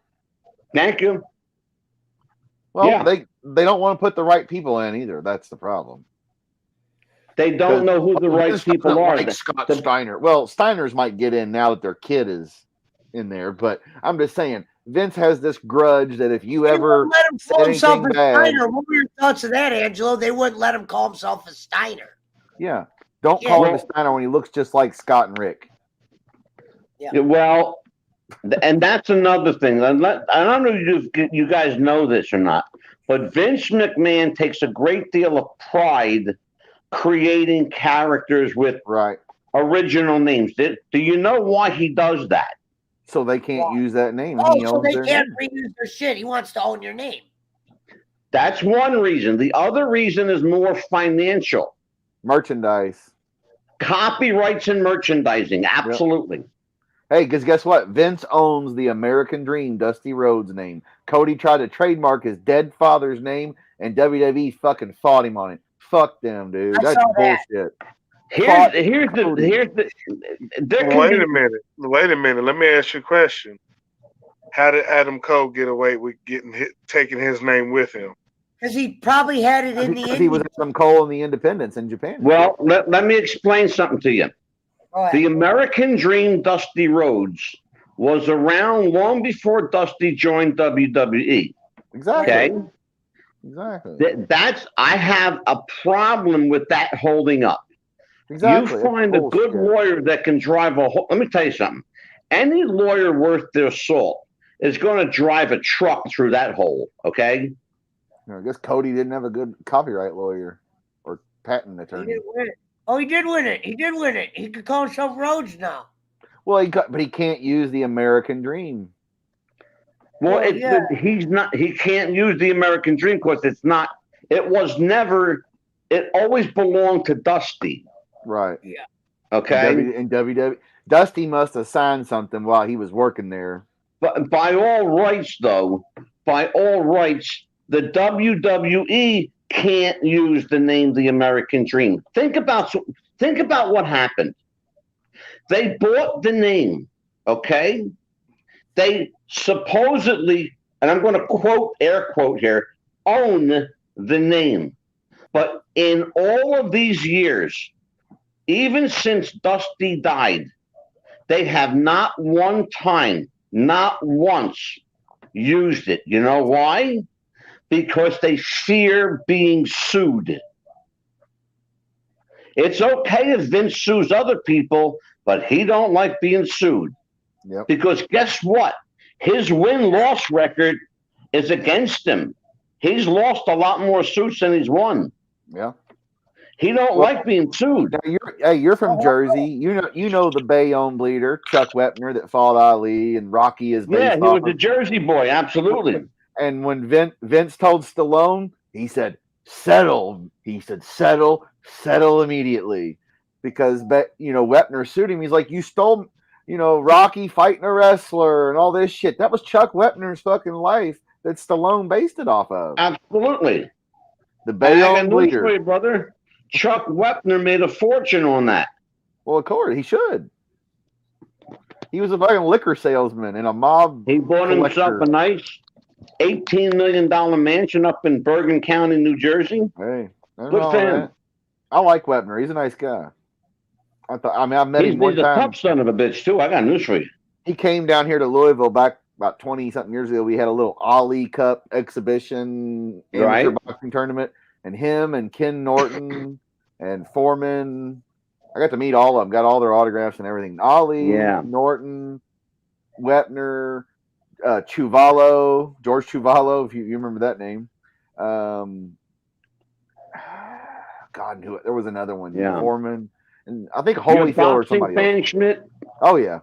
I was an old school boxer. You're the same Schmidt. You're the same Schmidt that taking care of my buddy Jake, right? Yeah. Okay. Yeah. Yeah. I had to, Pesh, I don't know if you know what happened. I had to get righteous with Jake the other night. I was there. Yeah, that's right, you were, yeah. He kind of lost it on the air because of Mountain Timer fucking with. I told him, I said, ignore him. Don't look at. Don't even worry. I'll show you a quick clip. You want to say lost it on the air? You can't do that. Can't do that on my show, brother. I'm not I got Pepsi as a sponsor. You know. Hold on, I gotta show this. Hold on. Show him, Pesci. I'm gonna show him the biggest piece of shit in the business clip. Right. You want to talk about losing it on a show? Here, hold on. Here you go. Hold on. You're gonna think it's funny. We all love it. Oh yeah, it is funny. What is the biggest piece of shit in the business? Jake, hold up. He said Bolin is the biggest piece. Here, one more time. Here, hold on. Bolin is the biggest piece of shit in the business. And he just goes nuts. That's Jake. I mean, we love him. I've been helping Jake once. You know what I mean? But when he gets comfortable with you, he can do stuff like that. I told him, I said, don't let Mountain Timer bug you. I keep telling Jake, I said, look, Jake, there's room for everybody. There's room for me, for you, for Pesh, for Bolin. There's room for everybody. You know, my buddy Vince Russo. There's room for everyone. You know, you gotta you can't snap at people. You just gotta let them. You know, you have to let them do what they do. Look, you know, I have everybody. You guys know that I have no filter, right? You come on my show, you can say and do whatever the hell you want to do. My sponsors are very liberal. We don't censor anybody on my show. I let negative comments through. I let nice comments through. I let everybody through. We will discuss everything on my show. And the reason we do that is because in my eyes, everybody is equal. You have as much opportunity to bitch about something as the next person does to praise it. That's why we're having this discussion about wrestling. There are people who love the WWE, and there are people who absolutely abhor it. I don't hate it. It's just I don't watch it. I mean, I shouldn't say I don't watch it. I'll watch it like if Pesci's like, hey, we're gonna do a watch along. Okay, I'll watch it. But I'll have SmackDown on while we're going, and I go, oh, hey, Pesci, Lita showed up. All right, so look, right here. Let me play one more for you, Angelo. Jay got into it with Boland's ex-producer, and this is what there you go. Here, just watch. Who said that? Fuck you, JJ. Fuck you, JJ. Oh, it just stopped. Oh, for some reason, I don't know why it stopped like that. Hold on. But yeah, Jay, and that's why I told Jake that. I was like, Jake, I said, you're on Angelo's show. You can't flip out on Mountain Timer like you're on Pesci or your own show. Oh no. I said, no. People that he was friends with. These guys were doing nothing wrong to him. He was just flipping out on him that night. Right. And I was like, Mountain Timer sets you off. So Mountain Timer knows that. And if he wants to fuck with you, he knows how to fuck with you. So just don't let him do it. Ignore the comments. Well, if you ignore the comments, Pesci told him the other night. In fact, I think you even told him, Pesh, that wasn't the real Mountain Timer. Exactly, it wasn't. Yeah, it wasn't. Hey, because I know that he was at work. Could have been somebody spoofing him, or could have been somebody. It's a thing now that everybody knows that Jake hates Mountain Timer. It's a troll. It said Doyle guy or something. So it's a troll that knows that Jake hates Mountain Timer, trying to fuck with him. Yeah. Well, and that's if that's your thing, if you get off on breaking balls, hey, look, there's room for ball breakers too, okay? Yeah. But doesn't mean you have to give them any credibility. Right, because when you get mad, that's what they want. I told him earlier. Now, it took me 3 seconds. That's exactly what I told him earlier. I said, man, if you give your trolls the power, man, I told him, look, I said, you just gave it to them right in their hand to mess with. Yeah, he goes on Rome next to us. Rome does shows with Jake too. We all have done shows. Let me tell you something. It took me 3 seconds to block Mountain Timer, right? Or whoever that Mountain Timer was, right? Yeah. But for the next 10, 15 minutes, it threw the whole course of my show off track. Because Jake was. I've been with that for 6 months. That's what I was saying. I've been dealing with it for a while, and I've just kind of going, I'm not going to yell at the kid. I'm not his dad. That's like 15 minutes, 20 minutes. I'll never get that back again. Well, also, Angelo has a rigid schedule if he's only on for this long. I have, first of all, I do 4 shows, okay? Right. And I can't do a 5-hour stream every day, okay? Right. Because I have obligations and I'm 63 years old and I just don't have the fucking time, okay? And you've been there and done that. Yeah, I mean, look, I got to get my beauty rest at some point during the day, Pesh. Right. I agree. I'm usually napping during the day at times. Don't get me wrong, man. I have to. I really do. I have to. But here's the thing, though. I do Mob Talk. I do my religious show called Coffee with the King. Right? I'm going to be on Mob Talk, right? Okay. Yeah. I want to do Mob Talk with Pesci. I do the writer's room, and then I do Wrestling with the Future. Now, what's the records room? 4 shows. What's the records room? I think Vince Russo does the record thing, too. Oh, the writer's room is a show I do where I bring on book authors. Oh, okay. I haven't seen that one. Oh, Vince Russo does a show right now where it's called Writing with Vince, and he talks about the way. Yeah, he stole that from me. Who doubted it? He's an Italian guy. I'm not doubting you guys that didn't cross paths. No, well, he's had Vince on his show. Yeah. Well, Vince has been on my show, and I've been on his, and we're buds, and look, if you're going to steal from the best, right? Right. That's it. That's what all the greats do. They steal from all the people they liked. And I'm the guy that said Vince didn't kill WCW. I felt like Eric Bischoff killed him financially. It's not stealing. It's like guitarists. Here's the difference, Schmidt. Let me teach you the difference, Schmidt. If you're a poor person, it's called stealing. True. If you're a rich person, it's called negotiating creative control. Right. Here's the thing. Schmidt, did you send the package yet? No, I didn't, Jake. Sorry. I'll send. Oh, you're going to send that package to Jake, Schmidt. I am. I'm going to send him the Spike can. I know. Hell, we had an ice storm. I couldn't get out yesterday. Did you send me my money yet? I'll show Angelo. I'll tell you what, Pesh, I'm gonna go. I will see you, my friend, on February 22nd. I appreciate it. Dude, nice to meet you, man. Very, very much nice to meet you. I want to tell everybody that Pesci will be on Mob Talk on February 22nd, 7:00 p.m. East Coast time.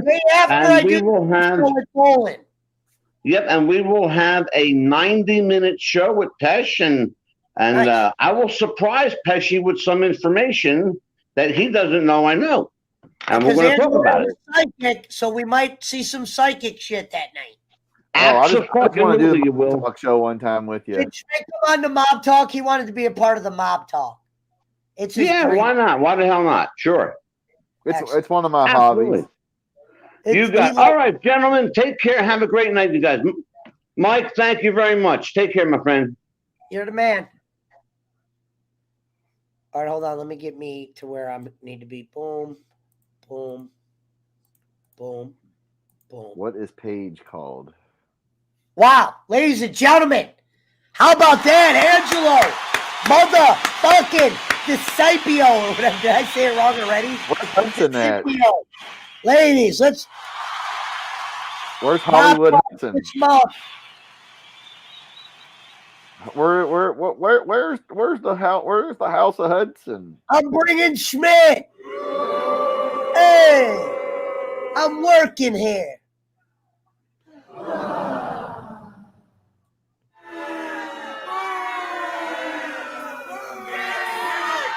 Fuck you. But anyway, not only did we have the great Angelo on the show, Jason Robbins kicked it off tonight with great Cobra Kai discussion, and me and him saw eye to eye on a lot of shit. We will be doing future shows.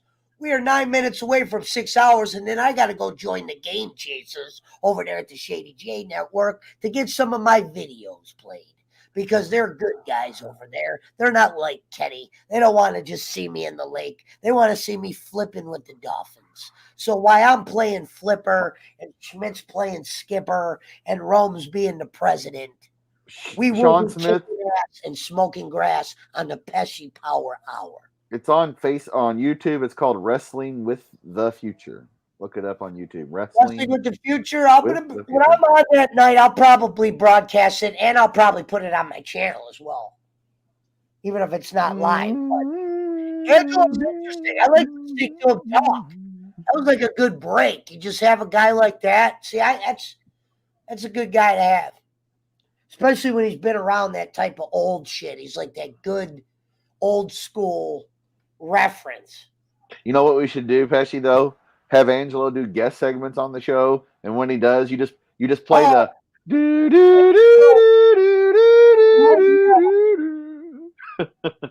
Play the Godfather guitar when he comes in on the show. Like, wait a minute, let's get his entrance music ready. Look what my buddy's brother put. I was like, damn, I wish Bowen was in here. Go into starred comments. Look what Chris Murphy put. My buddy's brothers. That's my buddy's brother. He was just fucking around because he thought Jason Robbins was bowling. So he put, Trump can save us from Biden and the Democrats. And I'm like, that's not the bowling guy. He thought it was going to start comments. He thought it was the bowling clip show when I had Robbins. So I was dying. I'm like, Jason, they think you're bowling. And I don't think he caught that. So my buddy came in. He's not even a voter. So this was straight troll. I He sent came Jacob. in, Hey, I sent and then he Hollywood put, Hudson. Trump I can sent- save Biden from the Democrats. I messaged him. I'm like, what's with that president shit? He goes, isn't that bowling guy? And I'm like, no, it's not the clip show. And he goes, oh, my bad. Yeah, Angelo lives near Philly. He lives in South Jersey, I'm pretty sure. These are the comments of the night. Tonight, the other ones we had where DJ Eric put this up. Mountain Timer, I thought this was a good comment of the night. Mountain Timer got a couple of them. He got Dewdrop is ugly. These are what you call starred comments, people. You could star the comments of the night now. It's a little option. And those are just a few of them. Sean Smith came in with one. WWE is flush with cash. Why Dad put, oh, Kenny is going to shit when he sees all his old friends and marks. I know, I can't wait for the clip show, man. That's why I said, Schmidt, you got to be there. That's what I said. At least just bring like a little nibble just to make him happy. So it's something he always wants to do.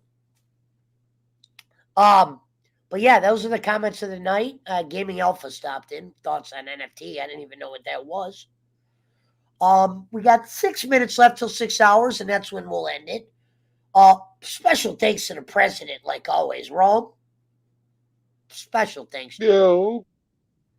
And people have been saying that Chris Schmidt is much better on the Pesci show than the Bolin show. Somebody who barely knows Schmidt put in the comments, they said, man, that guy Schmidt don't do much on Bolin's. I like him a lot. My buddy Pat, I like him a lot better on your show. So you got fans over here, and then over there, they said they don't recognize you as much. But we all know why that is. Uh-oh, Larry Sharp. Cherry Hill is South Jersey near Philadelphia.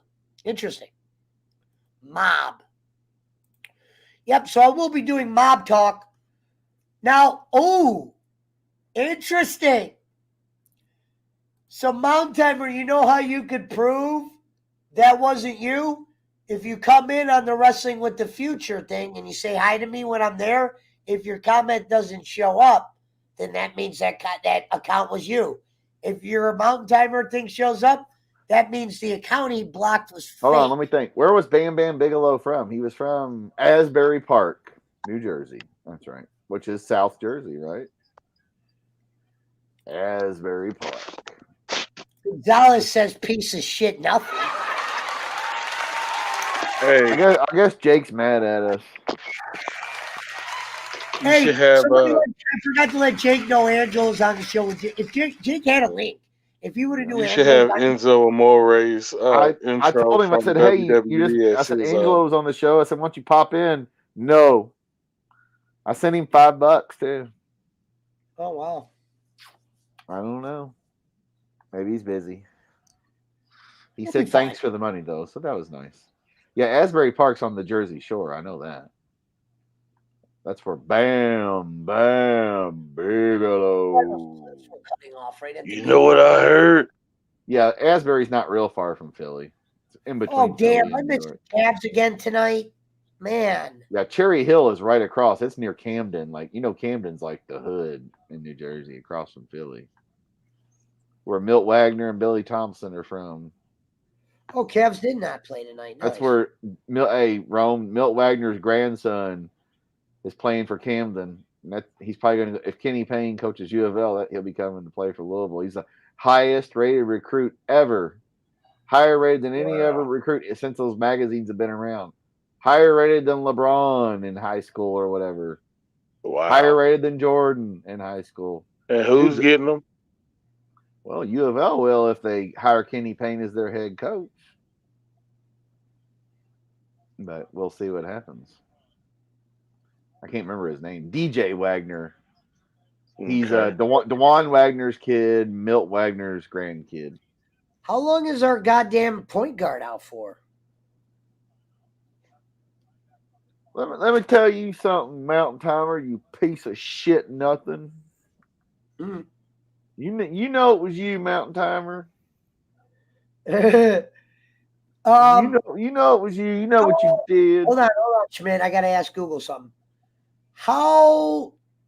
Let me tell you something. Rom Taylor. How many days is Darius Garland injured for?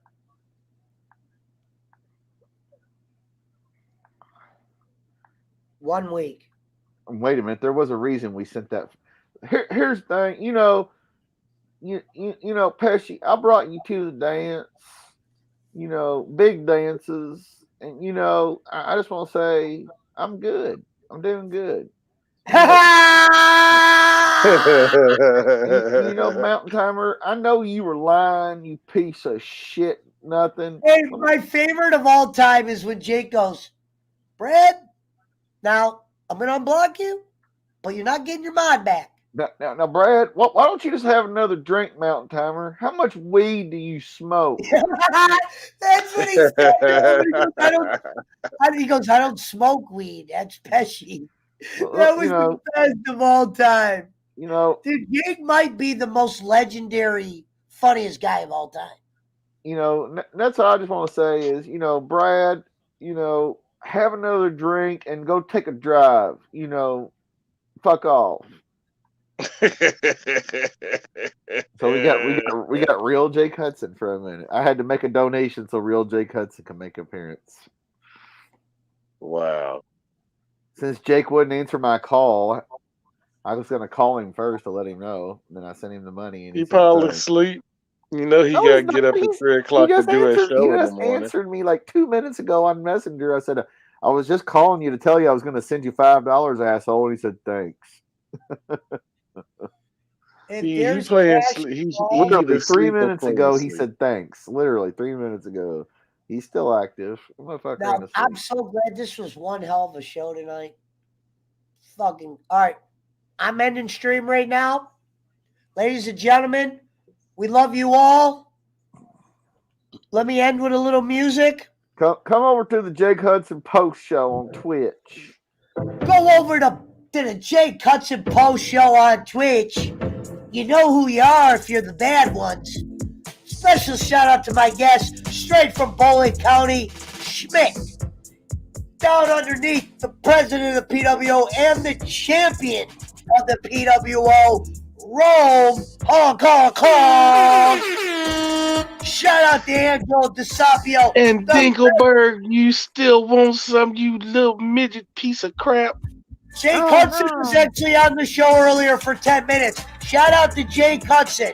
And a special shout out to the Reverend Jason motherfucking Robbins, who will be joining me every Saturday with the Reverend and the Pastor Pesci. With Lord. Oh, yeah, Rome's a religious guy, so I don't maybe want to do that with Rome on the show. Sorry, Rome. We were kind of doing a little bit joking earlier about pastors and stuff. But any other things anybody else want to get in? Rome, you got anything coming up? No, I'll send you an email out. Huh? I'll send you a message out. I don't have anything right now.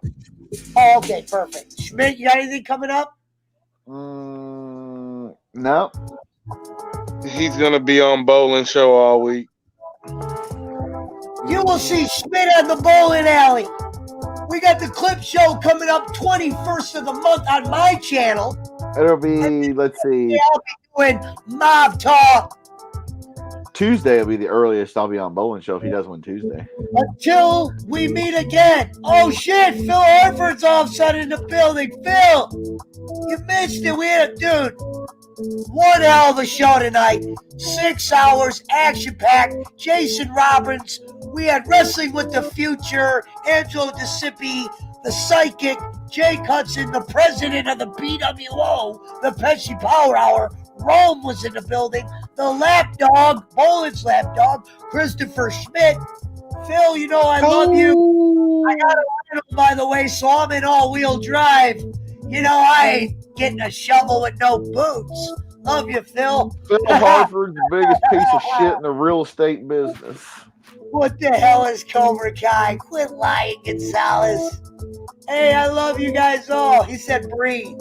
No, that's what a pro does. I'm about to go play some of my videos on the Game Chasers Network in front of 100 people live. It's called Growing, and that's what we're going to do with no pains. So instead of growing pains, you could just call this Growing. So until we meet again, this is the Lab Dog, the Presidential. I'm the man they call Pesci. Later. Fuck off.